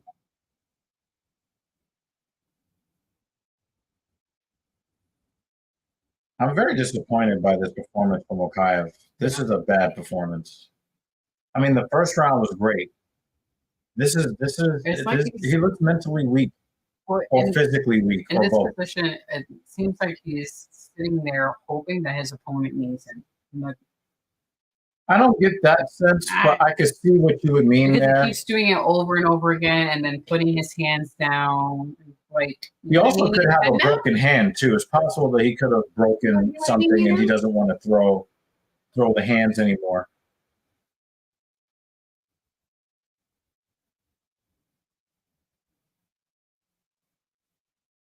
He was waiting to be kneed. Oh, there's the knee. See, I feel like he was baiting him to knee. Yeah, but that was a legal knee. So if So that's it's what he was like, trying to you do, know. joke's on him. Yeah, that's really what it feels But like. the thing is, even though he's outstriking Pettis on the numbers, this is not a good look to the judges. Mhm.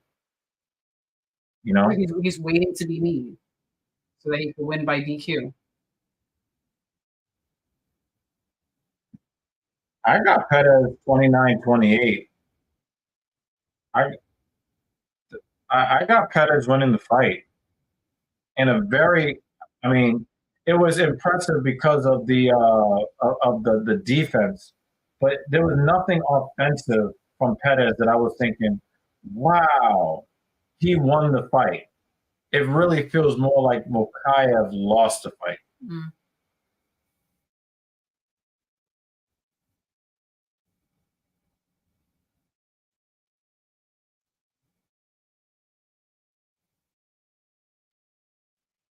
No.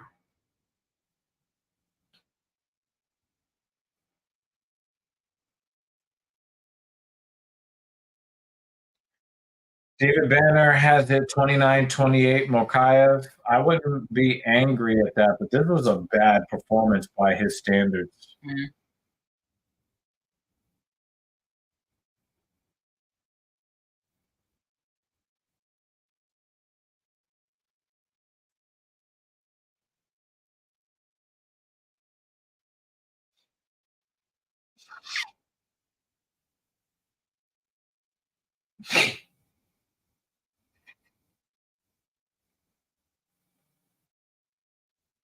That was kind of dumb.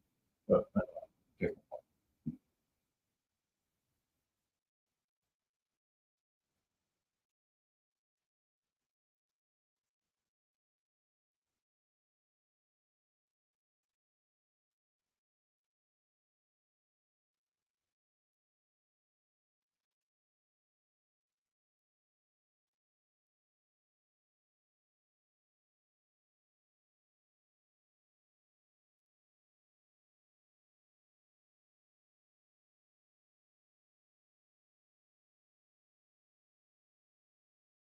Yeah, I mean, I can't really be mad at that. It just was not a good performance from Mokaev. Well, he had all the advantages. He had the wrestling advantage. He had the striking advantage. You clearly saw it in round one. And then he stopped throwing his hands. If I get an injury report later, I might amend my grading. David Banner says it's weird. We have seen Mokaev hit people with hard, clean combos before, but he settled for wrestling this time. And when it wasn't working, it felt like he was just guessing what to do. He just sat on the floor. You know, he just down on the floor. You know, he didn't show off his kicks. He didn't go to the calf kick. He didn't use really any. He just didn't.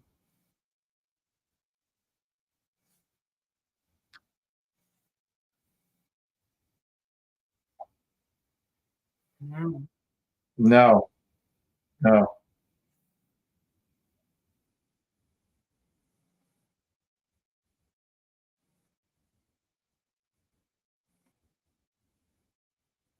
Mason DeMaio, what's up, man?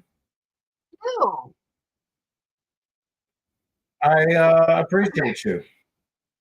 Another one of the OTS family, Mason DeMaio. Really nice to see you again. That was not a good performance from Muhammad Mokaev. That was. I mean, the first round was scintillating, but that second and third round, that was very disappointing to watch. That was putting me to sleep. I mean, the thing is, I can't go to sleep if I'm confused. There was so much confusion in what he was doing, and more importantly, what he was not doing, that I just sat here perplexed. it wasn't. Oh my god, that was a bummer. That was a bummer. I need to see a better performance from him next time. But that was hard to watch.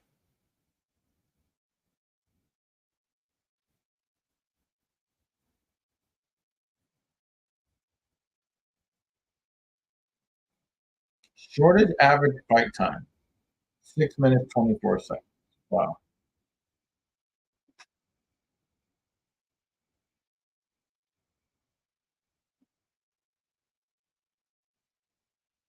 I want to look at minty bets. I don't want to hear minty bets.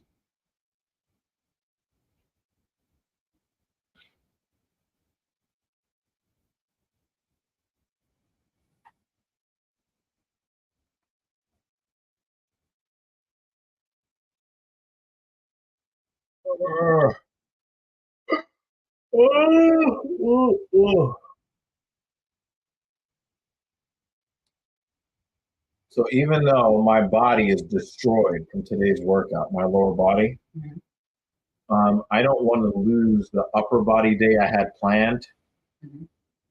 So I think that I am going to hit. I'll probably have like a couple more calories, maybe a lunch thing or something.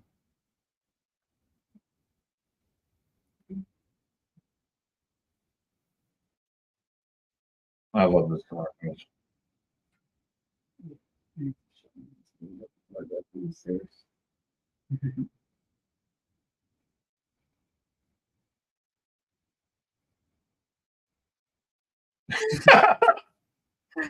That commercial's so good.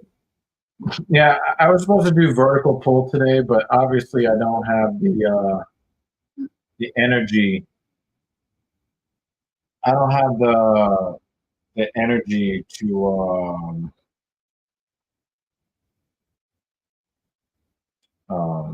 that's really creepy.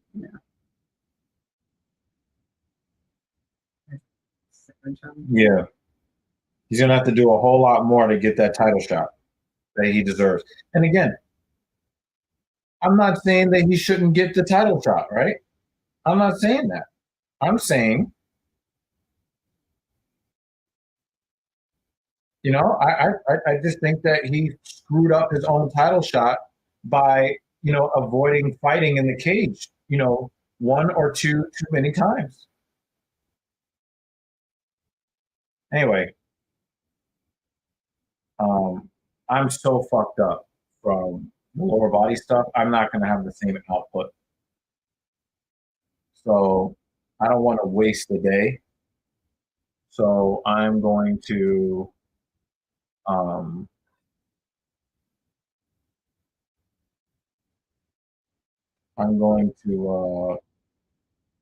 kind of go for like high volume but moderate weight. And then the next time I do vertical pull again, I'll go back to the heavy stuff I want to do. But I just don't have it, and I'm not going to take any more caffeine for the rest of the day. That's over with. I'm not trying to end off the day in the morgue. So,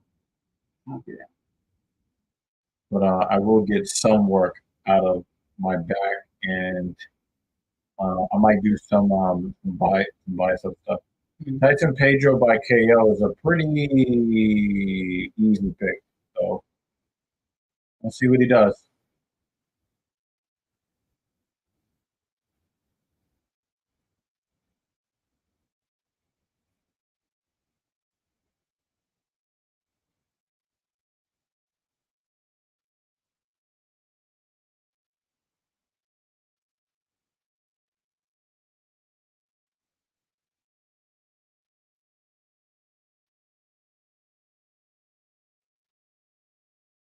He looks too happy to fight. That guy scares me. I can wrap my brain around I can wrap my brain around an aggressive fighter, an angry fighter, a fighter that feels urgency because we got to feed the family and stuff like that. Somebody who's like, Yeah, I'm happy to be. That just creeps me out. Look, today's a good day. Today's a good day to die.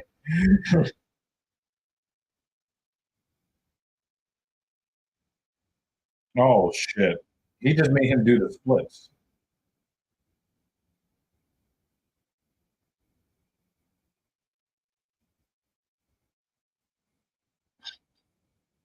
This is that Australian like. It's almost arrogance, but not quite. Mhm. You know, he looks like he's about to tell us what a real knife is. Mhm.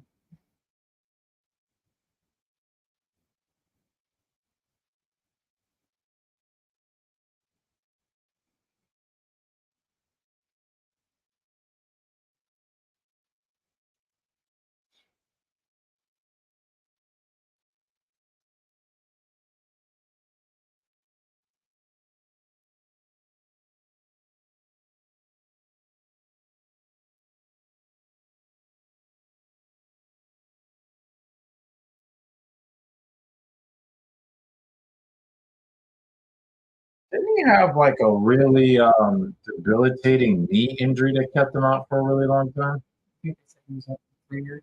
Yeah, yeah, that's right. He had more hair before and less tattoos. Mhm. David Banner says it's not smug like British people can sound. I get what you mean, but it kind of does have a cocky tone. Yeah, yeah, definitely, definitely.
And let them out. I know, right? Goodness. Vito Petrino, from the way they're talking, he's got the hype train behind him.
No, the commercial.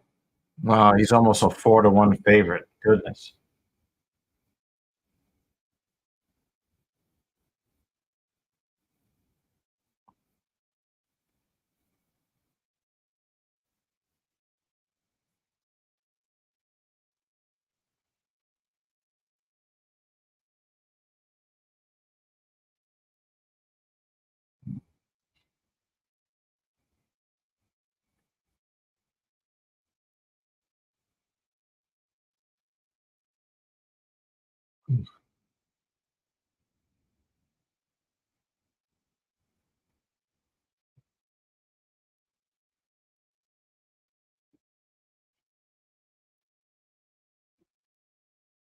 How you doing? Ready for a nap.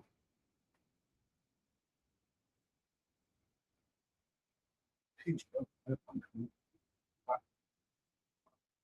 was the song. I feel like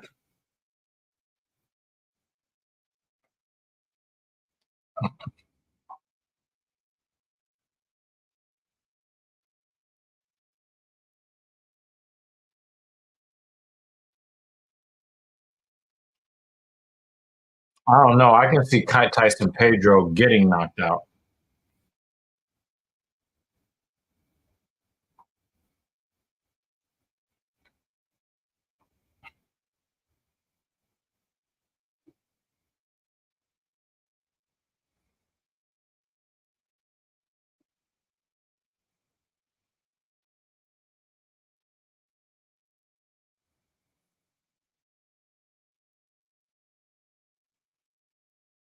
Yeah, the look on his face that says, "I'm too old for this shit." that's what computer sent up earlier. Any more peach tea in here? Oh, there's a sip left.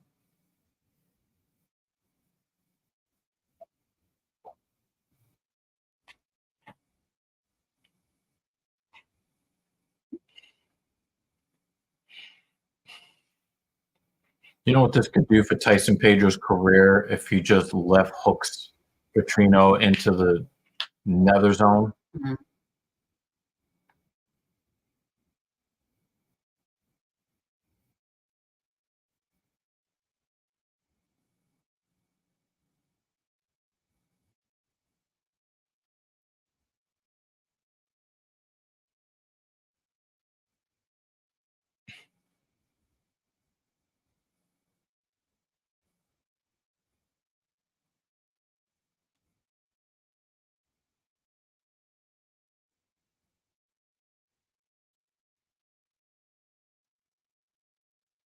Oh, wow. What a kick into a straight left. It was even hard to call that a jab. It was a power straight left off the front foot. Goodness. Petrino.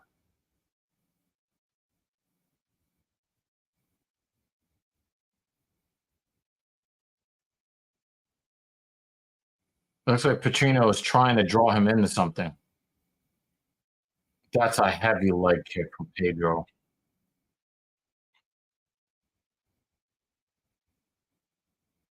Mhm. Oh, that was a nice outside leg kick from Petrino. Yeah, Pedro needs to throw that calf kick. He's got to take the power away from Petrino. Petrino squares up like Jamal Hill. Mm, oh, I don't know about that.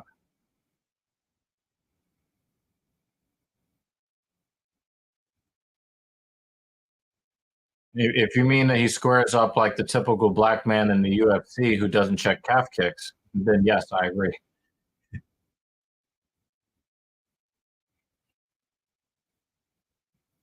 You can tell that Tyson Pedro respects Petrino's power.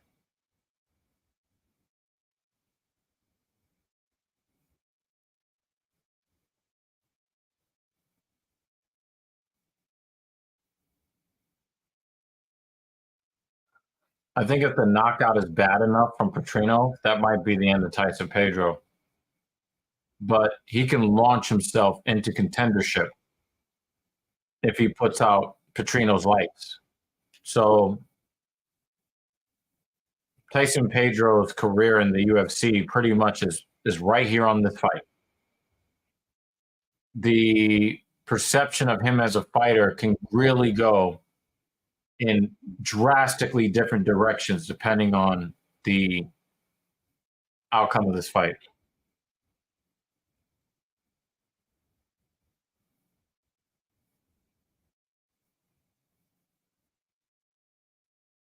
Nice body kick from Pedro, and then uh, he does a really good job of evading the kick coming back from Petrino.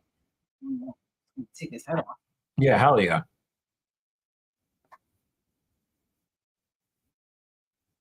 John Anik made a really good point about the slow tempo of this fight is not because these guys are not good fighters, but because they really do respect what could be coming back at them.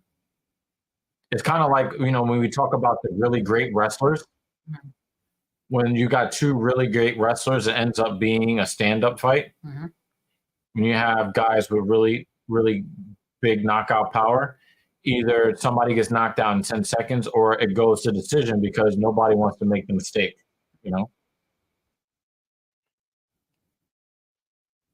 Well, nice combo for Petrino. I like that. That was a nice combo. He didn't hit with all of it, but I like I think Pedro is doing himself a disservice by not whacking that front calf. Because look at how heavy Pedro is on his foot, on his front foot. He could just be walloping. And Tyson Pedro has a really nice leg kick. He has a really nice calf kick, and he's not using it. I wonder if he is afraid of getting countered, but he could just be thwack right there. It is. There it is.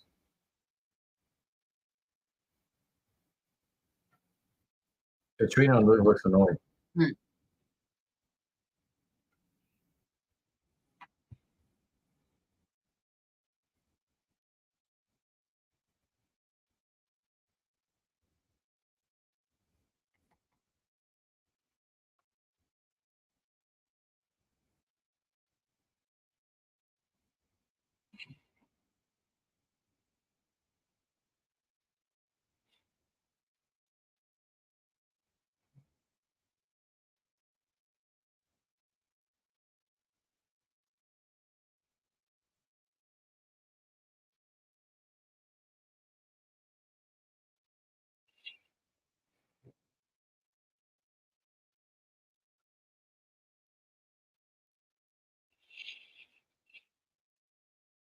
That breakfast cereal box was funny as hell.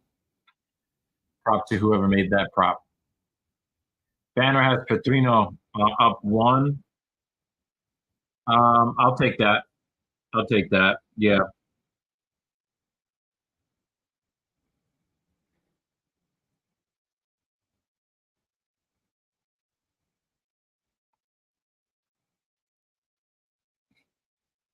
He's definitely done more damage.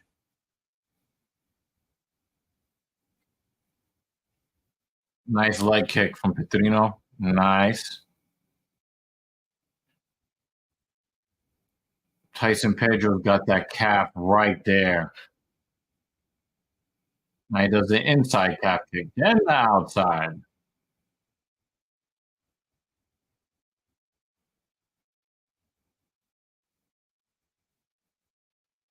Oh my God, what a straight left. Oh, from Petrino. Oh my God. Oh my God. Underhook for Pedro. We got a stalemate here against the side of the cage.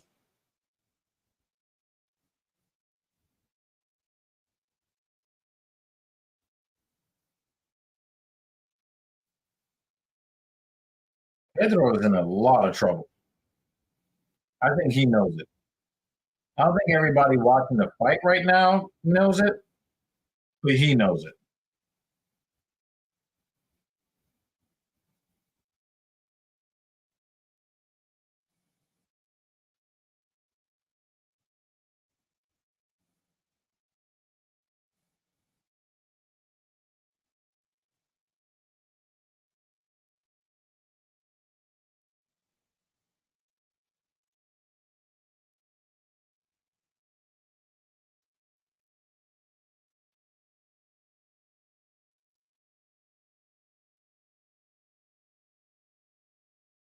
Pause.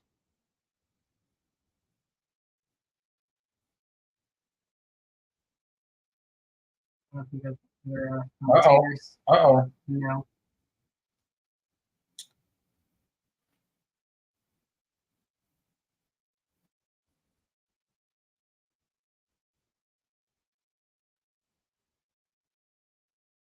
Nice separation from Pedro there.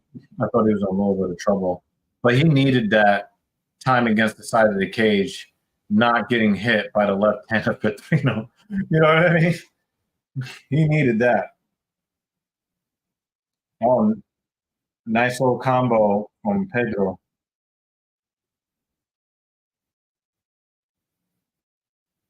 Nice body kick, Pedro. Look, he's not checking that calf kick at all. He is trying to counter it, but he's not checking it at all.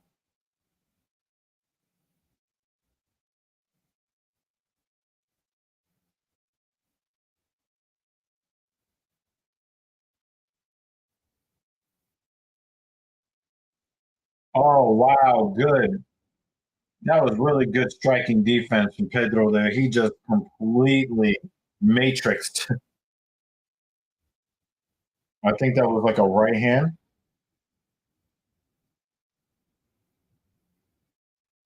Oh, he saw it, the left hand. He saw the left hand coming.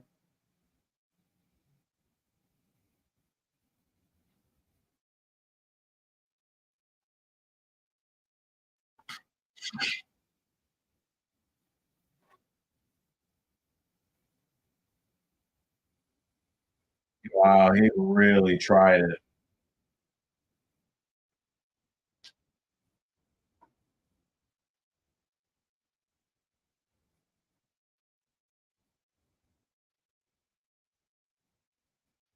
Yeah, he's still a little bit.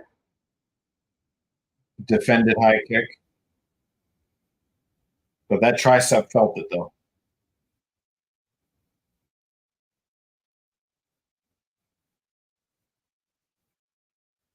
Not a single attempt to check that calf kick, and Pedro is still not fucking throwing it. Teep kick.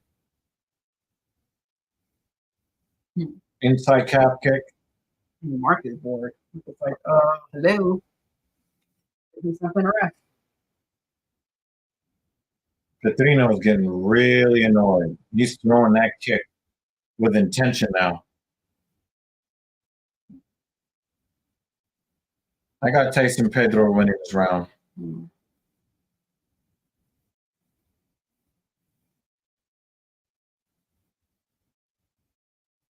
I got it 1-1 now, David Banner. Tell me what you think.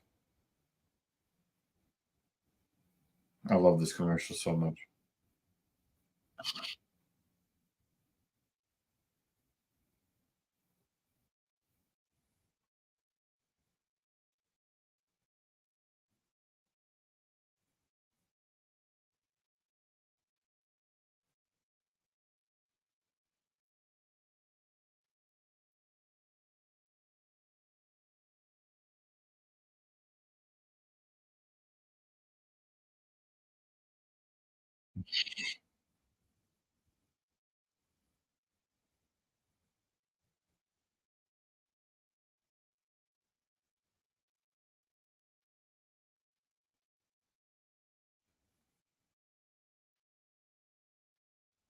More commercials, man.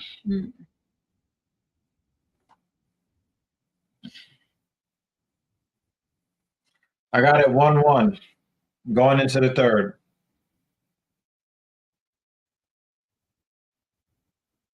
A lot of defended shots or, just straight up evaded shots.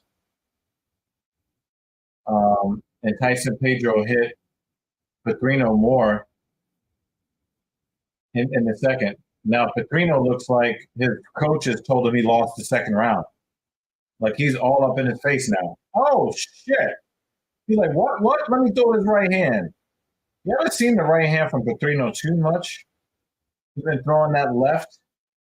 But yeah, he's a man on fire now. Left hand. He just left hooked him. Pedro's in a lot of trouble right now. He's in trouble, and he knows it.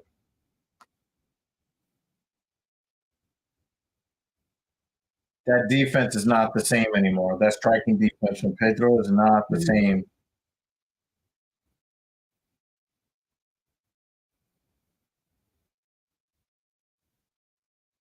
Yeah, David, we're in agreement, but it looks like Petrino is he's done. He's done fucking around.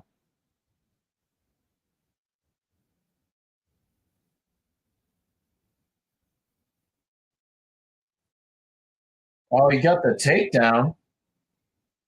Not sure if he officially gets the takedown. Looked like a takedown to me.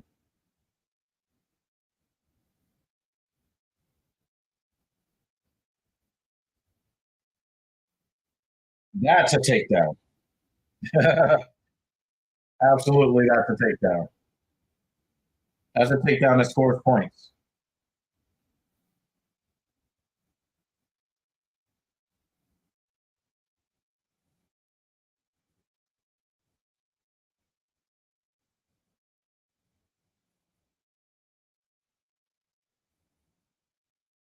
A little bit of blood on Tyson's face. I don't know. Oh God.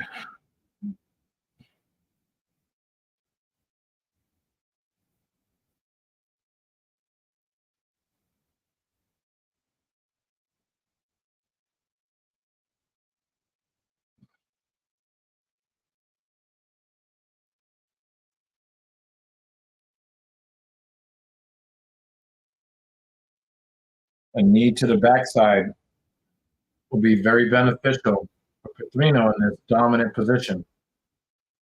That was a lot of wasted opportunity there.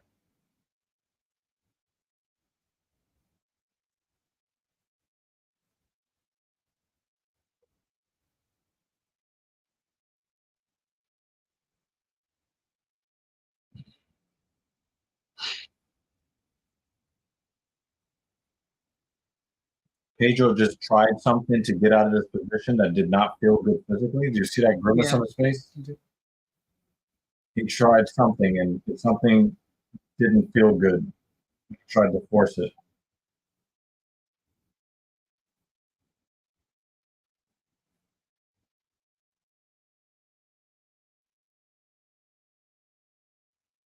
I got Pedro winning the second round.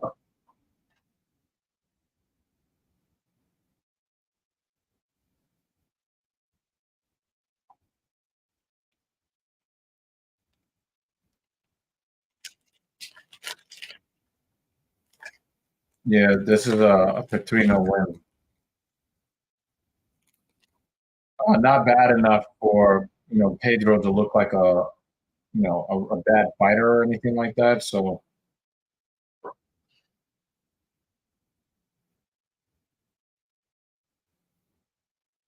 I like how Pedro is not accepting this. He's still trying to get up. Mhm.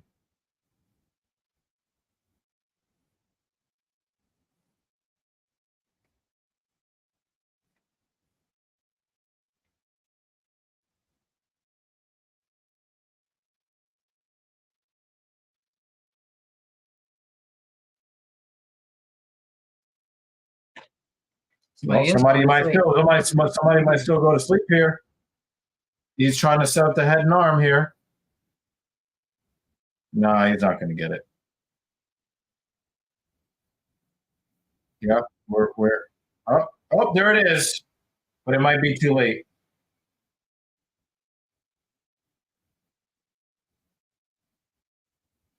Yeah, that's not going to work. That's it.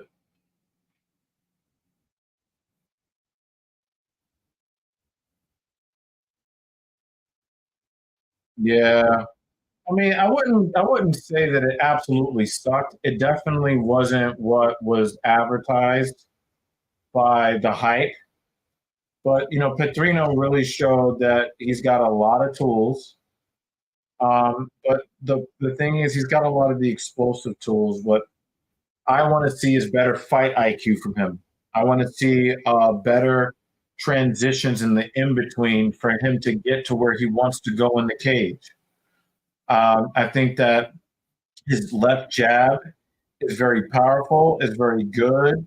It's pretty fast and stuff like that. Yeah, Banner, you can put that up. I think Banner. I think you're gonna see at least 129-28 for Pedro winning round two, or at least on one scorecard. So yeah, I agree with you there. Um, Petrino needs just better fight IQ.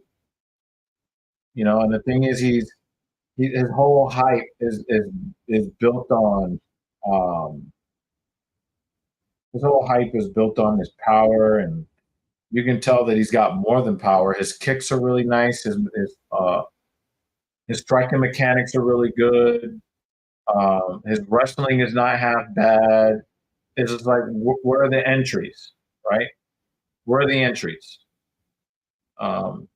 He's got the power wrestling. When is he going to put it together?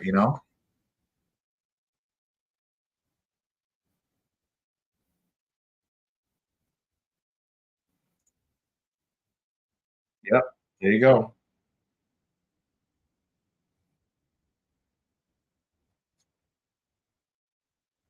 Yep. Totally, David. Yep. Yep.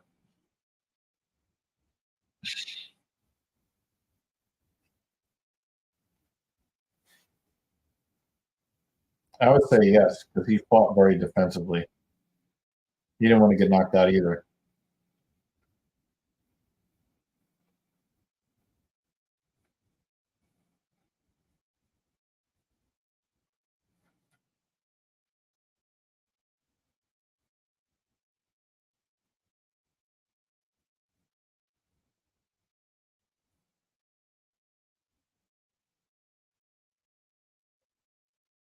Yeah.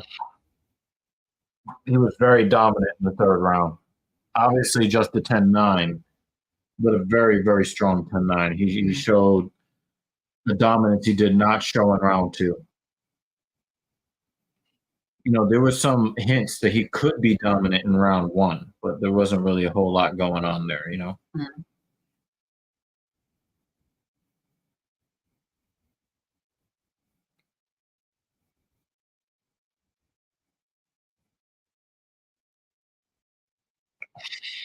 We're going to stand up before the next fight.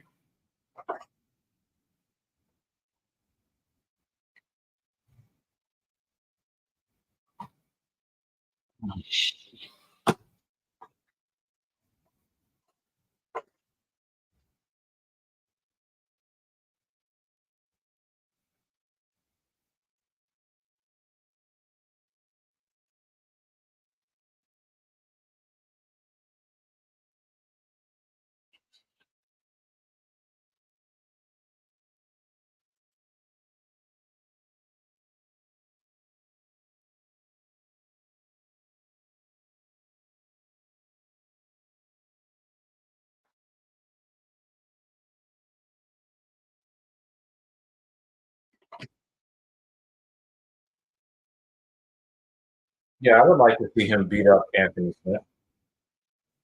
I wouldn't mind that.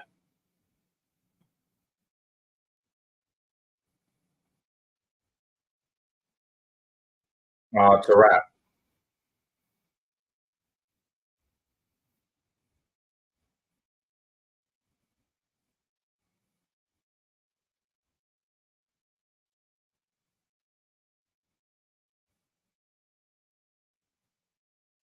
So he fired himself.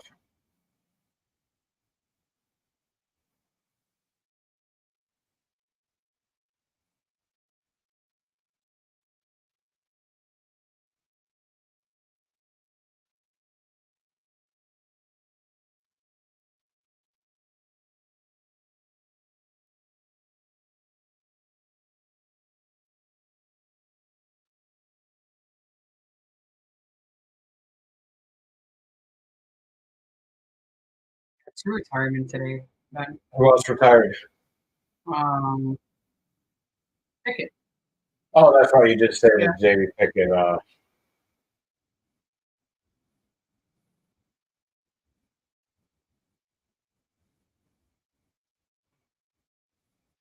Probably also that whatever he felt in that grimace in that moment.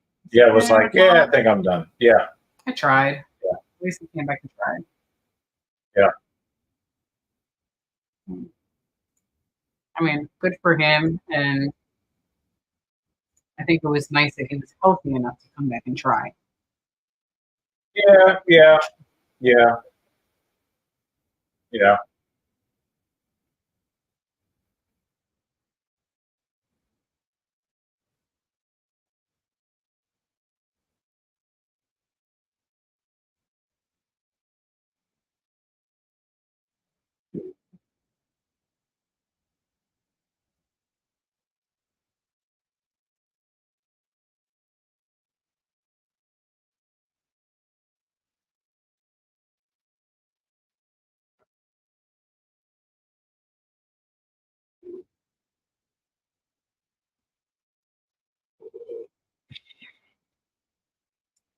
It's crazy how David Banner nailed the scorecards. Mhm.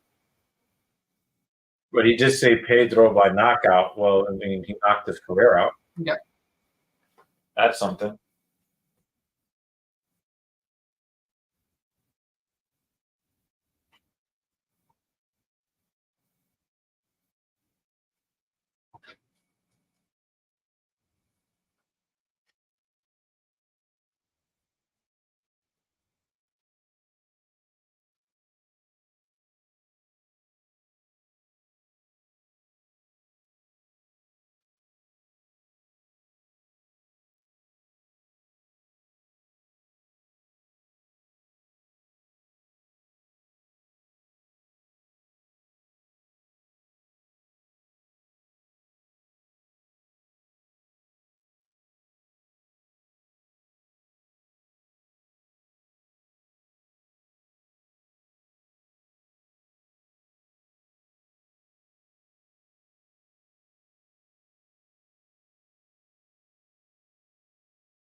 One more fight back.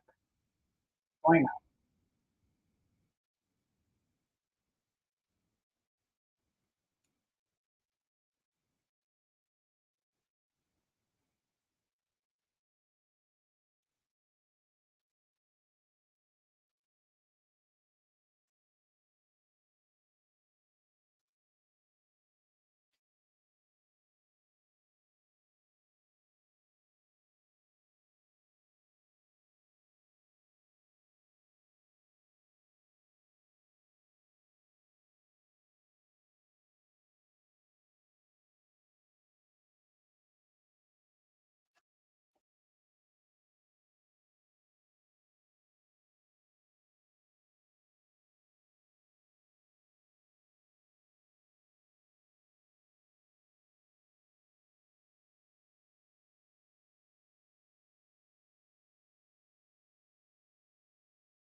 Mm-hmm.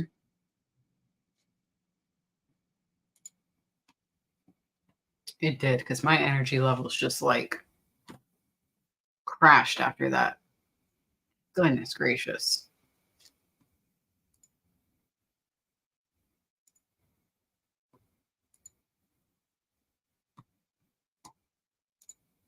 You think we get a first round knockout for this one? 2 heavyweights? That'll give me a little boost of energy.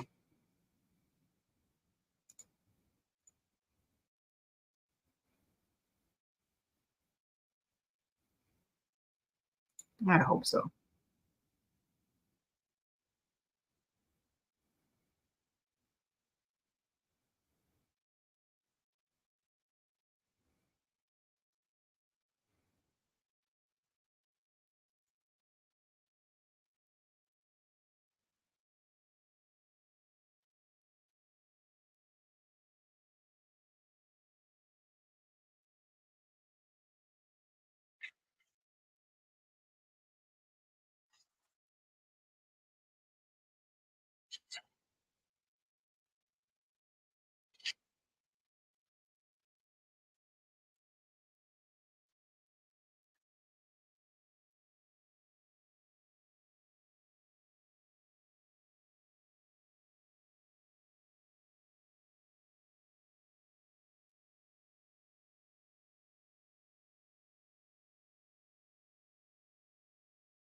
I need to order that pay-per-view before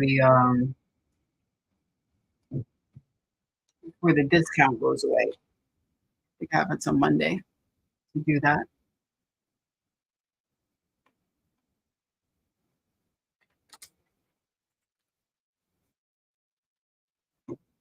$2.99.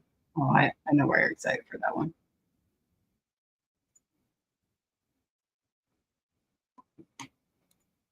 I'm gonna have to buy some snacks for that fight. Goodness gracious. We're gonna be going to sleep at 1 a.m.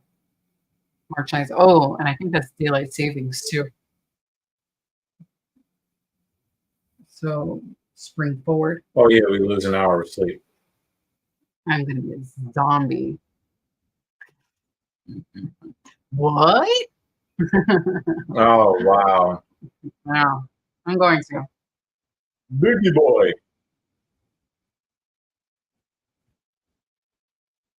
Oh, hi. How are you? Nice to see you. You want to sit for the last fight? We're probably going to finish in the first round, so it'll be quick. Oh.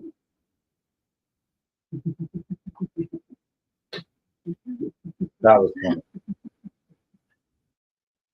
Well, you know, if you change your mind, you can, you got a seat right here. We're right here. We're right here.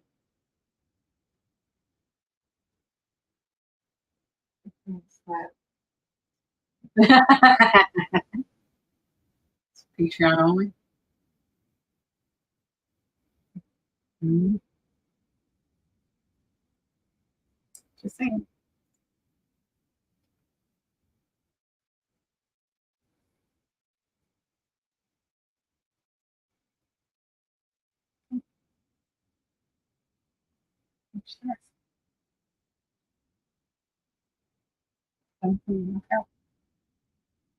Well, we thought somebody was going to get knocked out in that last fight, but big power versus big power basically canceled each other out.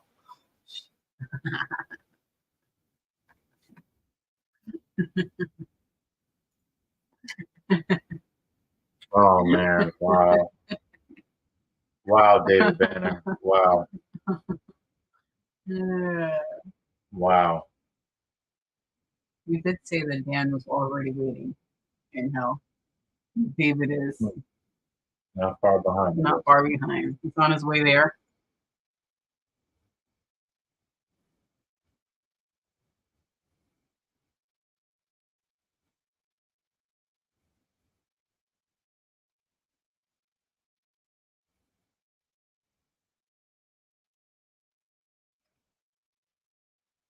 All right, we're at main event time, y'all. Jorginho Rozenstruik versus Shamil Gaziev.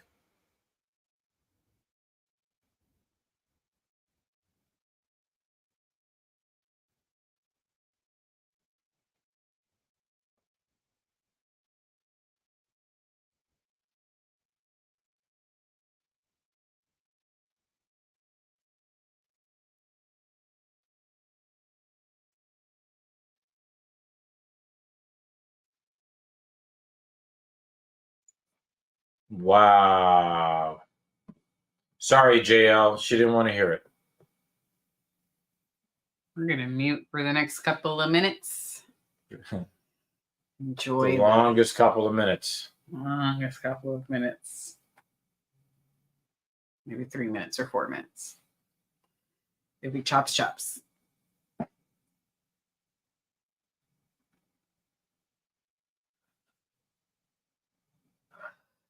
He looks tired too. Buttered.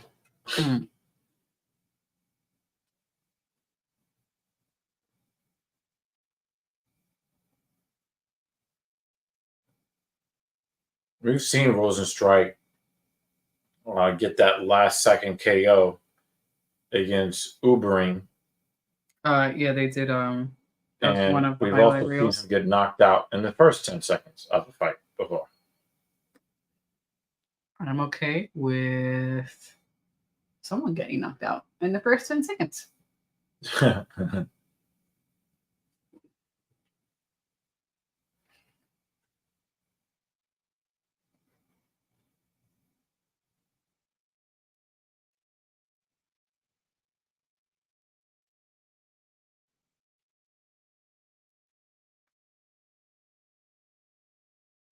Wow, Jorginho Rozenstruik, as the underdog, has 1 win and 5 losses.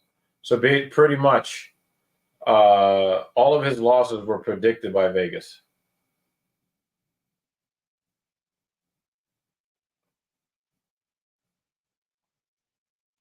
Yeah, we don't have to hear from him anymore.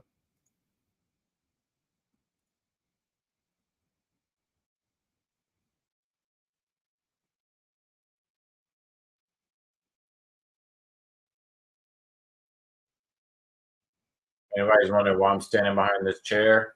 The work that I did on my legs earlier today, I cannot sit for long periods.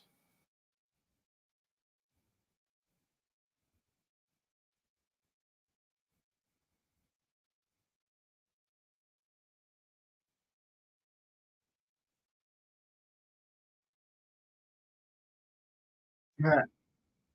It looked like a bowl in a china shop. Gaziev looks like a very small guy until you see him standing next to somebody else. Like, oh, that's a big guy. Yeah. Kind of looks like an orc.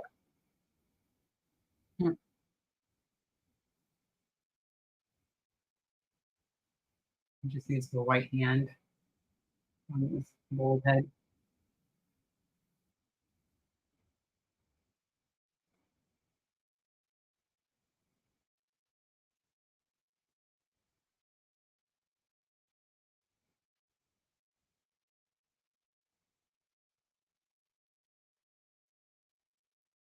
Nice left hand for Rozenstruik.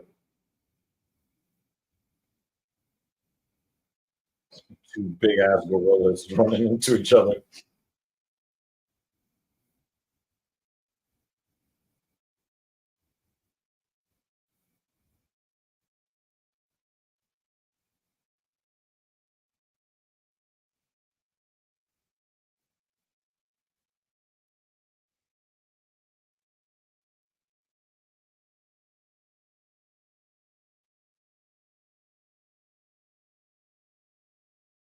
Rosino's little jabs are effective.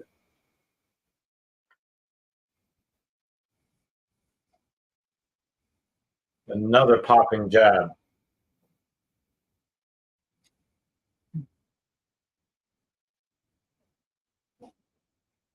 Look at that wing. Winging it out.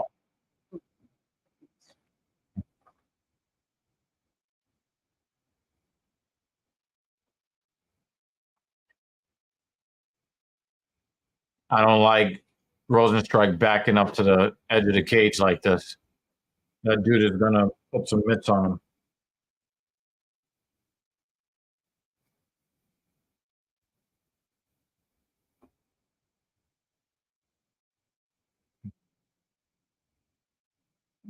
No knockout in the first 10 seconds.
Please, I don't want to see 25s.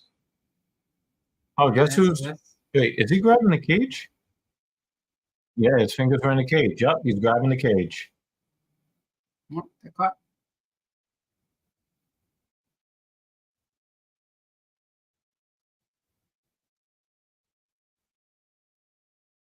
Oh, nice trip.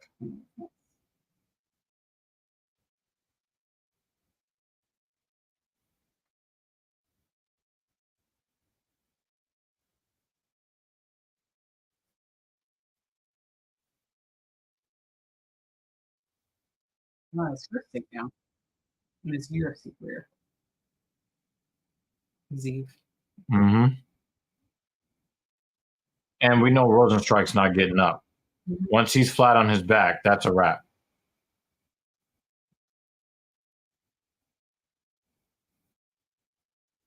The thing about Rozenstruik, he's got zero wrestling.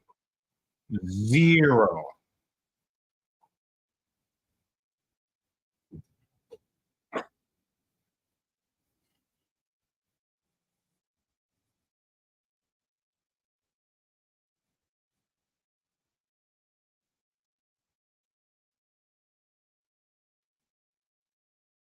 The only time Rozenstruik gets off his back is when the horn sounds for the end of the round.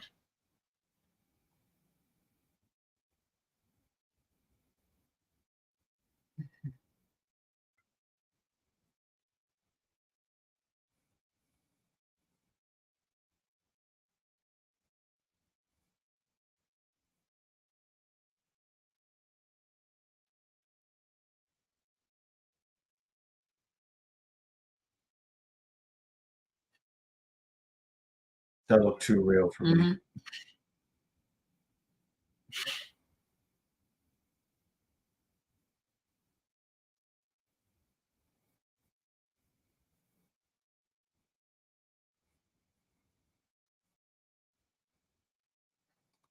Yeah. I didn't really expect much out of this fight. The only excitement is if we got a quick knockout. And besides that, I did not expect anything like entertaining from this matchup. The Mokaev fight I thought was going to be better. That was the real bummer. Nurmagomedov was a monster. Maybe didn't finish the fight quite the way we wanted him to, but he was dominant in that fight.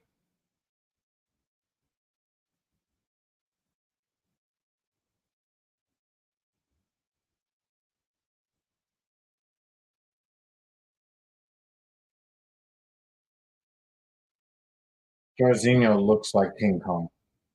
Look at the shape of his head. I mean, look at it. Look at the back of his neck. What is that?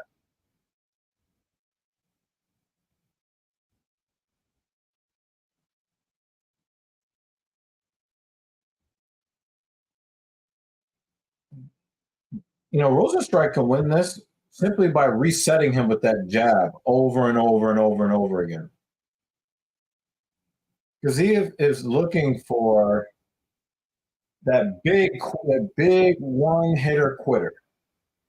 And I think that sometimes can be a trap of big, powerful fighters that are undefeated. They always think they're going to get that crazy one-hit knockout, and so they start hunting for it.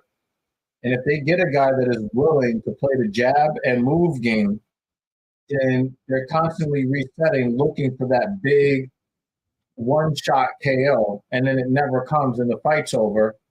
And then they're like, wow, I wish that I would have done something other than the nothing I did, waiting for the big thing. My guy's traditionalist, man. Good evening. You know, we support you around these parts. This stream is almost over. We're at the main event right now, and it doesn't feel like a main event. Yeah.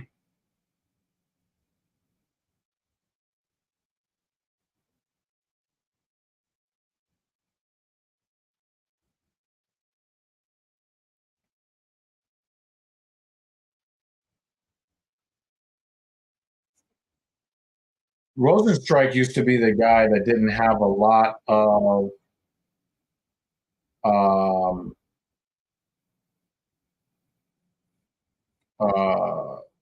Rozenstruik is the one with the higher fight IQ. We're used to seeing him fight stupid. He's fighting very intelligently. Is this the Dr. Evil Genius? The look. He goes spending $80. No, I'm in a lot of physical pain from a very, very difficult lower body workout today. I really took it to the limit, maybe past a limit or two. And I'm paying for it, you know. But I'll recover 2 days, 3 days from now, I'll be back to, you know, doing that heavy leg work. But it's very uncomfortable for me to sit in a chair today. So that's basically what I'm dealing with. But the fights, you know, the prelims were pretty good. A couple of fights in the early going in the main card was good. It's just that we didn't get the explosive fights that we hoped for. On paper they look like really great explosive fights where we might get a finish or two, but it definitely has finished with a little bit of a dud.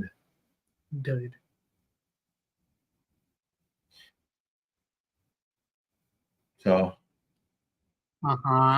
So traditionalist, you're training now too? What are you recovering from?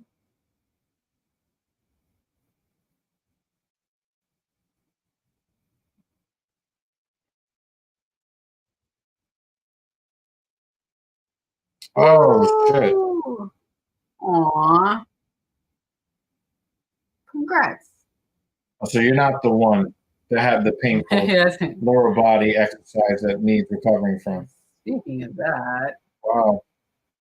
Us nerds can get sex that leads to children, huh? See? Congrats, dude. You know?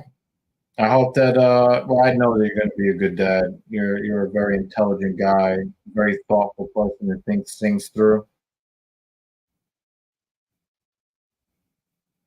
John Anik did not sound excited about 15 more minutes of this. No. Not at all.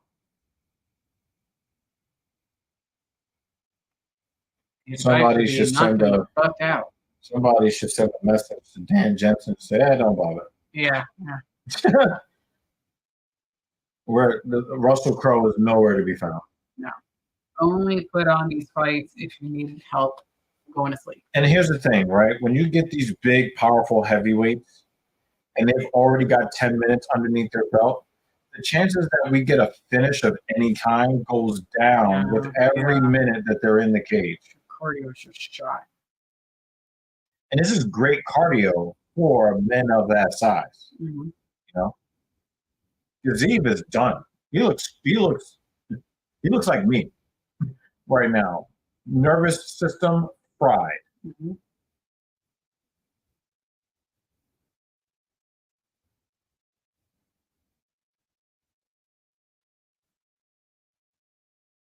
Remember that one time that Rozenstruik made Andrei Arlovsky do the plane crash?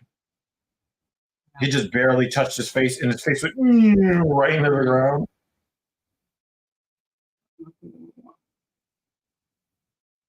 But I did strain a muscle in my upper middle back from lifting little one and all that. Well, I mean, you need a coach, man. You need a coach to insulate you from that kind of stuff. Yeah, especially since little one just gets heavier. You'll still be lifting them for many years. You need a good back program. Vertical pull, horizontal pull.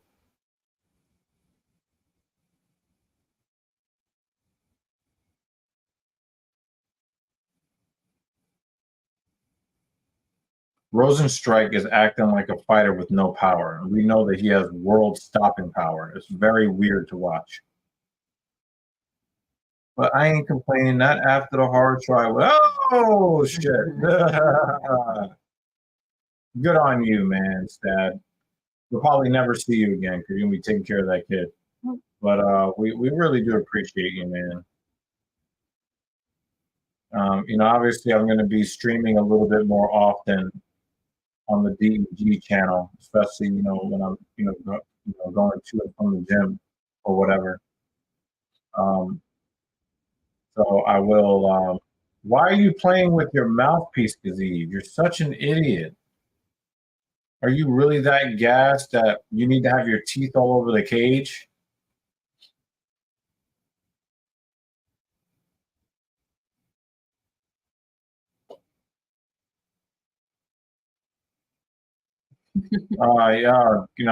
Yeah, we're good on that. I mean, I'm good on that. She can't wait for that, but that's her choice. Ugh. Ugh. Ugh. But I don't even really think about. I never thought about scissors like that before. Oh, I think you ruined it for me. I'll open up packaging with my teeth from now on. Yeah, because he's not putting out any kind of energy. He's just gonna jab this guy to death. There's no striking defense from Gaziev either. Have you noticed that? Mm-hmm. But he thinks that he's going to counter that jab with an overhand right. But Biggie Boy sees all of this shit. Now that his nose blood is being splattered onto the left side of his body. You see that? Can we just end this fucking fight already? Nah, I think that Rozenstruik is content to just jab him to death for the next 12 minutes. Over it. Let's end this. And this is what I was talking about before with other fighters. You get a guy that makes you reset your timing over and over again. You look up and he lost the fight.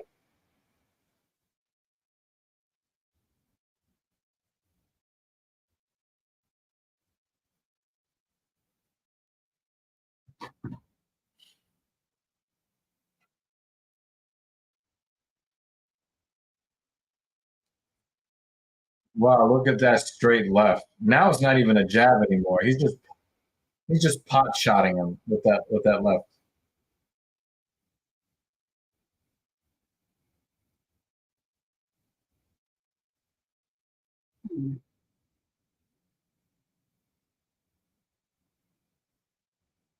It makes me wonder how Gaziev got all those knockouts. Like, how did you get those knockouts? Rozenstruik is not known for his fight IQ. And he's just dancing around you. He's just chasing him around the cage, getting his snot box boxed.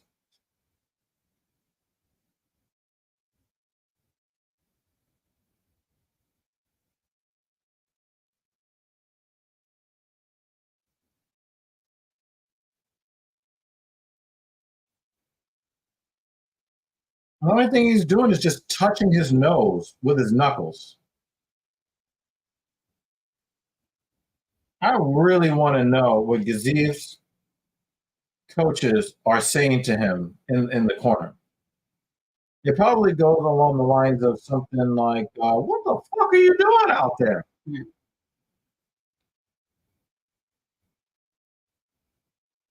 You look like an ogre out there.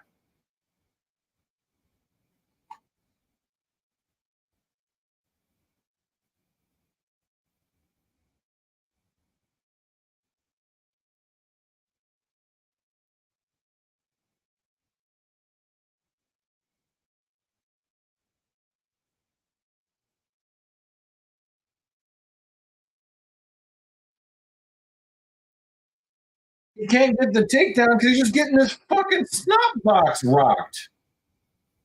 Continue jabbing. Yo, that was crazy, wasn't it, David? Well, Biggie Boy could have ended the fight if he was more accurate on that left hook. Yeah. Goodness, man. Look, he's already hit him in the nose twice. Goodness. How can you get a takedown if your timing is being reset every time somebody presses the button that is your nose?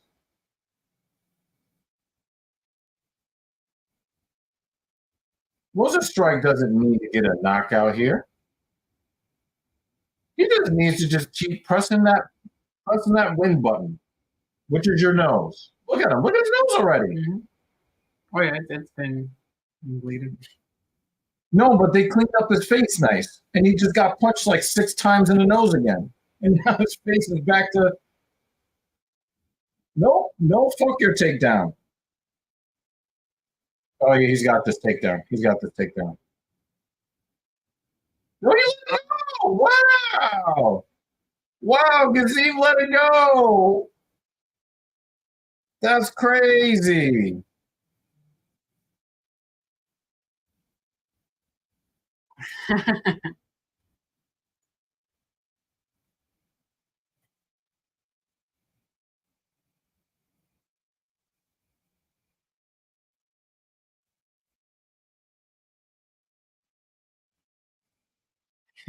Watching the action closely, not a ton of it.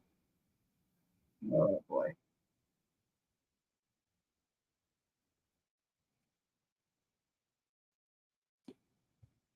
I'm at the top of my league. Nobody takes a harder whooping than me. That's what it looks like. He's just like, yay, I'm just getting punched in the nose. Mm-hmm. They didn't get knocked out. That means I won. It's crazy. You're going to give me the win because I'm undefeated.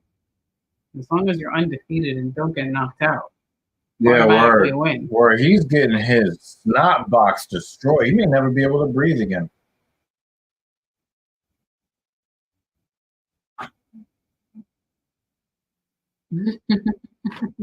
That's the most entertaining thing that's happened in this fight. Is Captain Paul's text message. Oh, big right hand. He's doing something other than the left hand. Oh. Oh, he's going for the knockout. He's going for the knockout. Finish this. Rozenstruik strikes. I don't think anybody was ready for that. Certainly not Gaziev.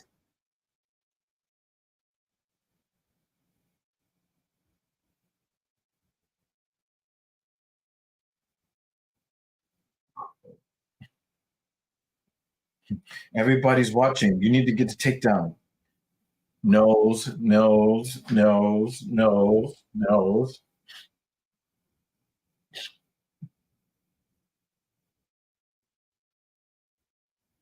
Another, oh, look at his nose. Another one to the nose.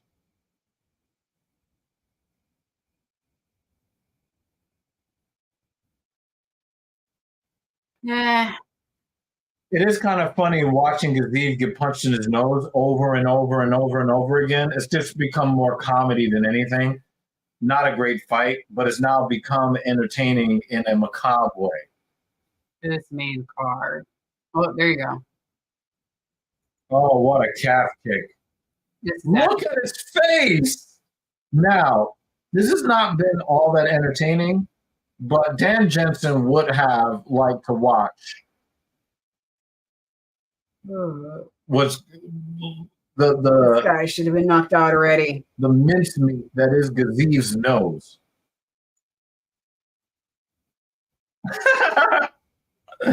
Of course you do, Jeremy Lewis.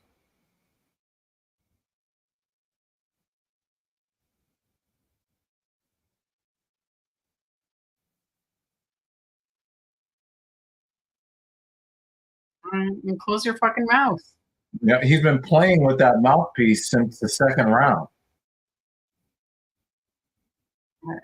This is a strange fight. That might be the comment of the stream. David Banner put that up. Gaziev studied tape on Homer Simpson for his fight camp. Right hook, Rozenstruik. Uh-oh, he smells blood and water.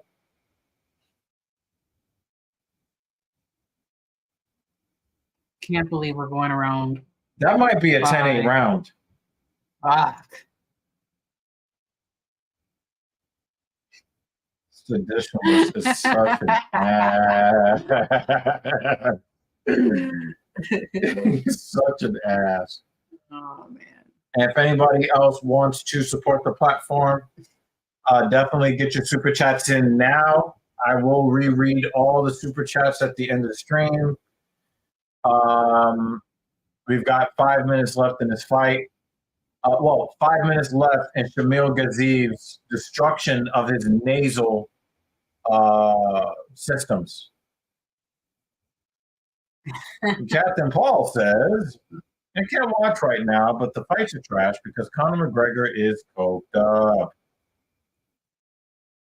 Wow. David Banner says 40 plus jabs unreturned. If that's not a 10-8, I don't know what is. Yeah, I don't know if Gaziev even threw a strike attempt at all. What's happening? Timeout.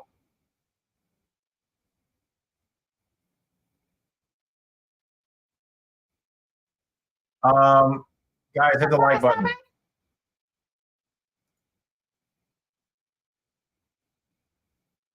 Oh, he said, I want to know what he said to that corner. Ooh, wow. Oh, he's giving up.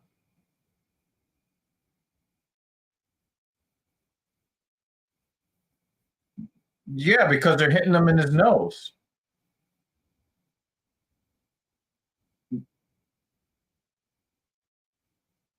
Mark Goddard's not fucking around.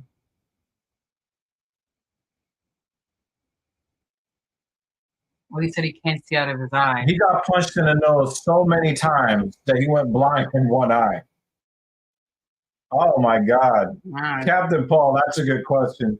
Rozenstruik should win based on that name alone. Oh, man.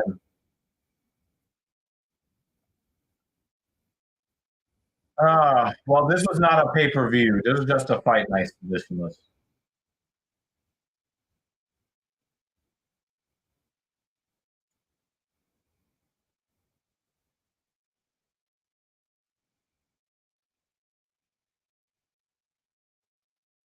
Damn, he wanted to leave the cage. They're like, nah, you're going to stay here and take this embarrassment. Yo, he beat his nose up so bad that he lost sight in his eye.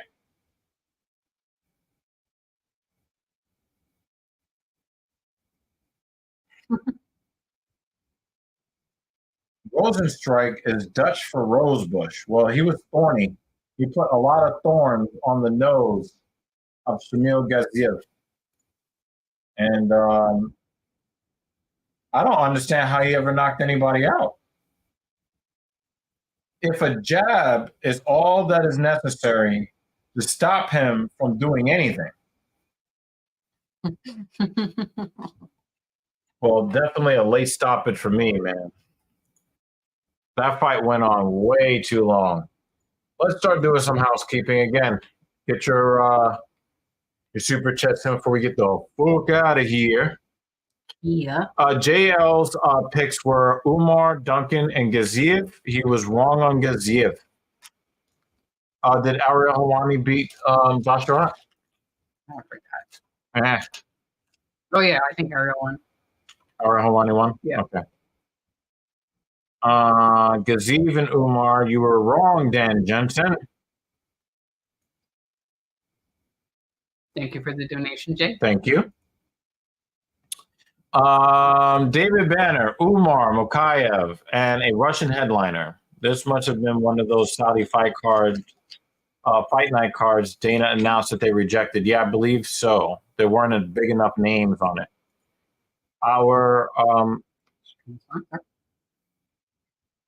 That dude got the fuck out the cage. I need to go find my eyeballs behind my nose.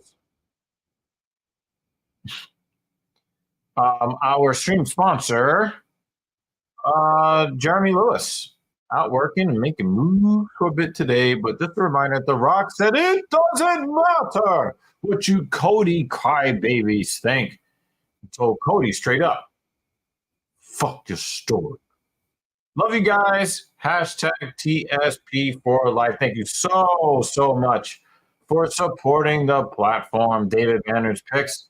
Mokayev, Pedro, and Rozenstruik. You were only wrong on Pedro. Most of them got most of the picks. So yeah, lots of right picks, not too many wrong picks. Gaziev thing was too high. I'm dead. Oh my god. He should have pulled out his sidearm as faster than reload. He was very slow. He was very, very slow. And seditionless, man, I really do appreciate you, man. Thank you so much for at least coming through. Yeah, congratulations on your spawn. Well, Dan Jensen was kind enough to support us with the all-important outro. Be safe out there in the real world.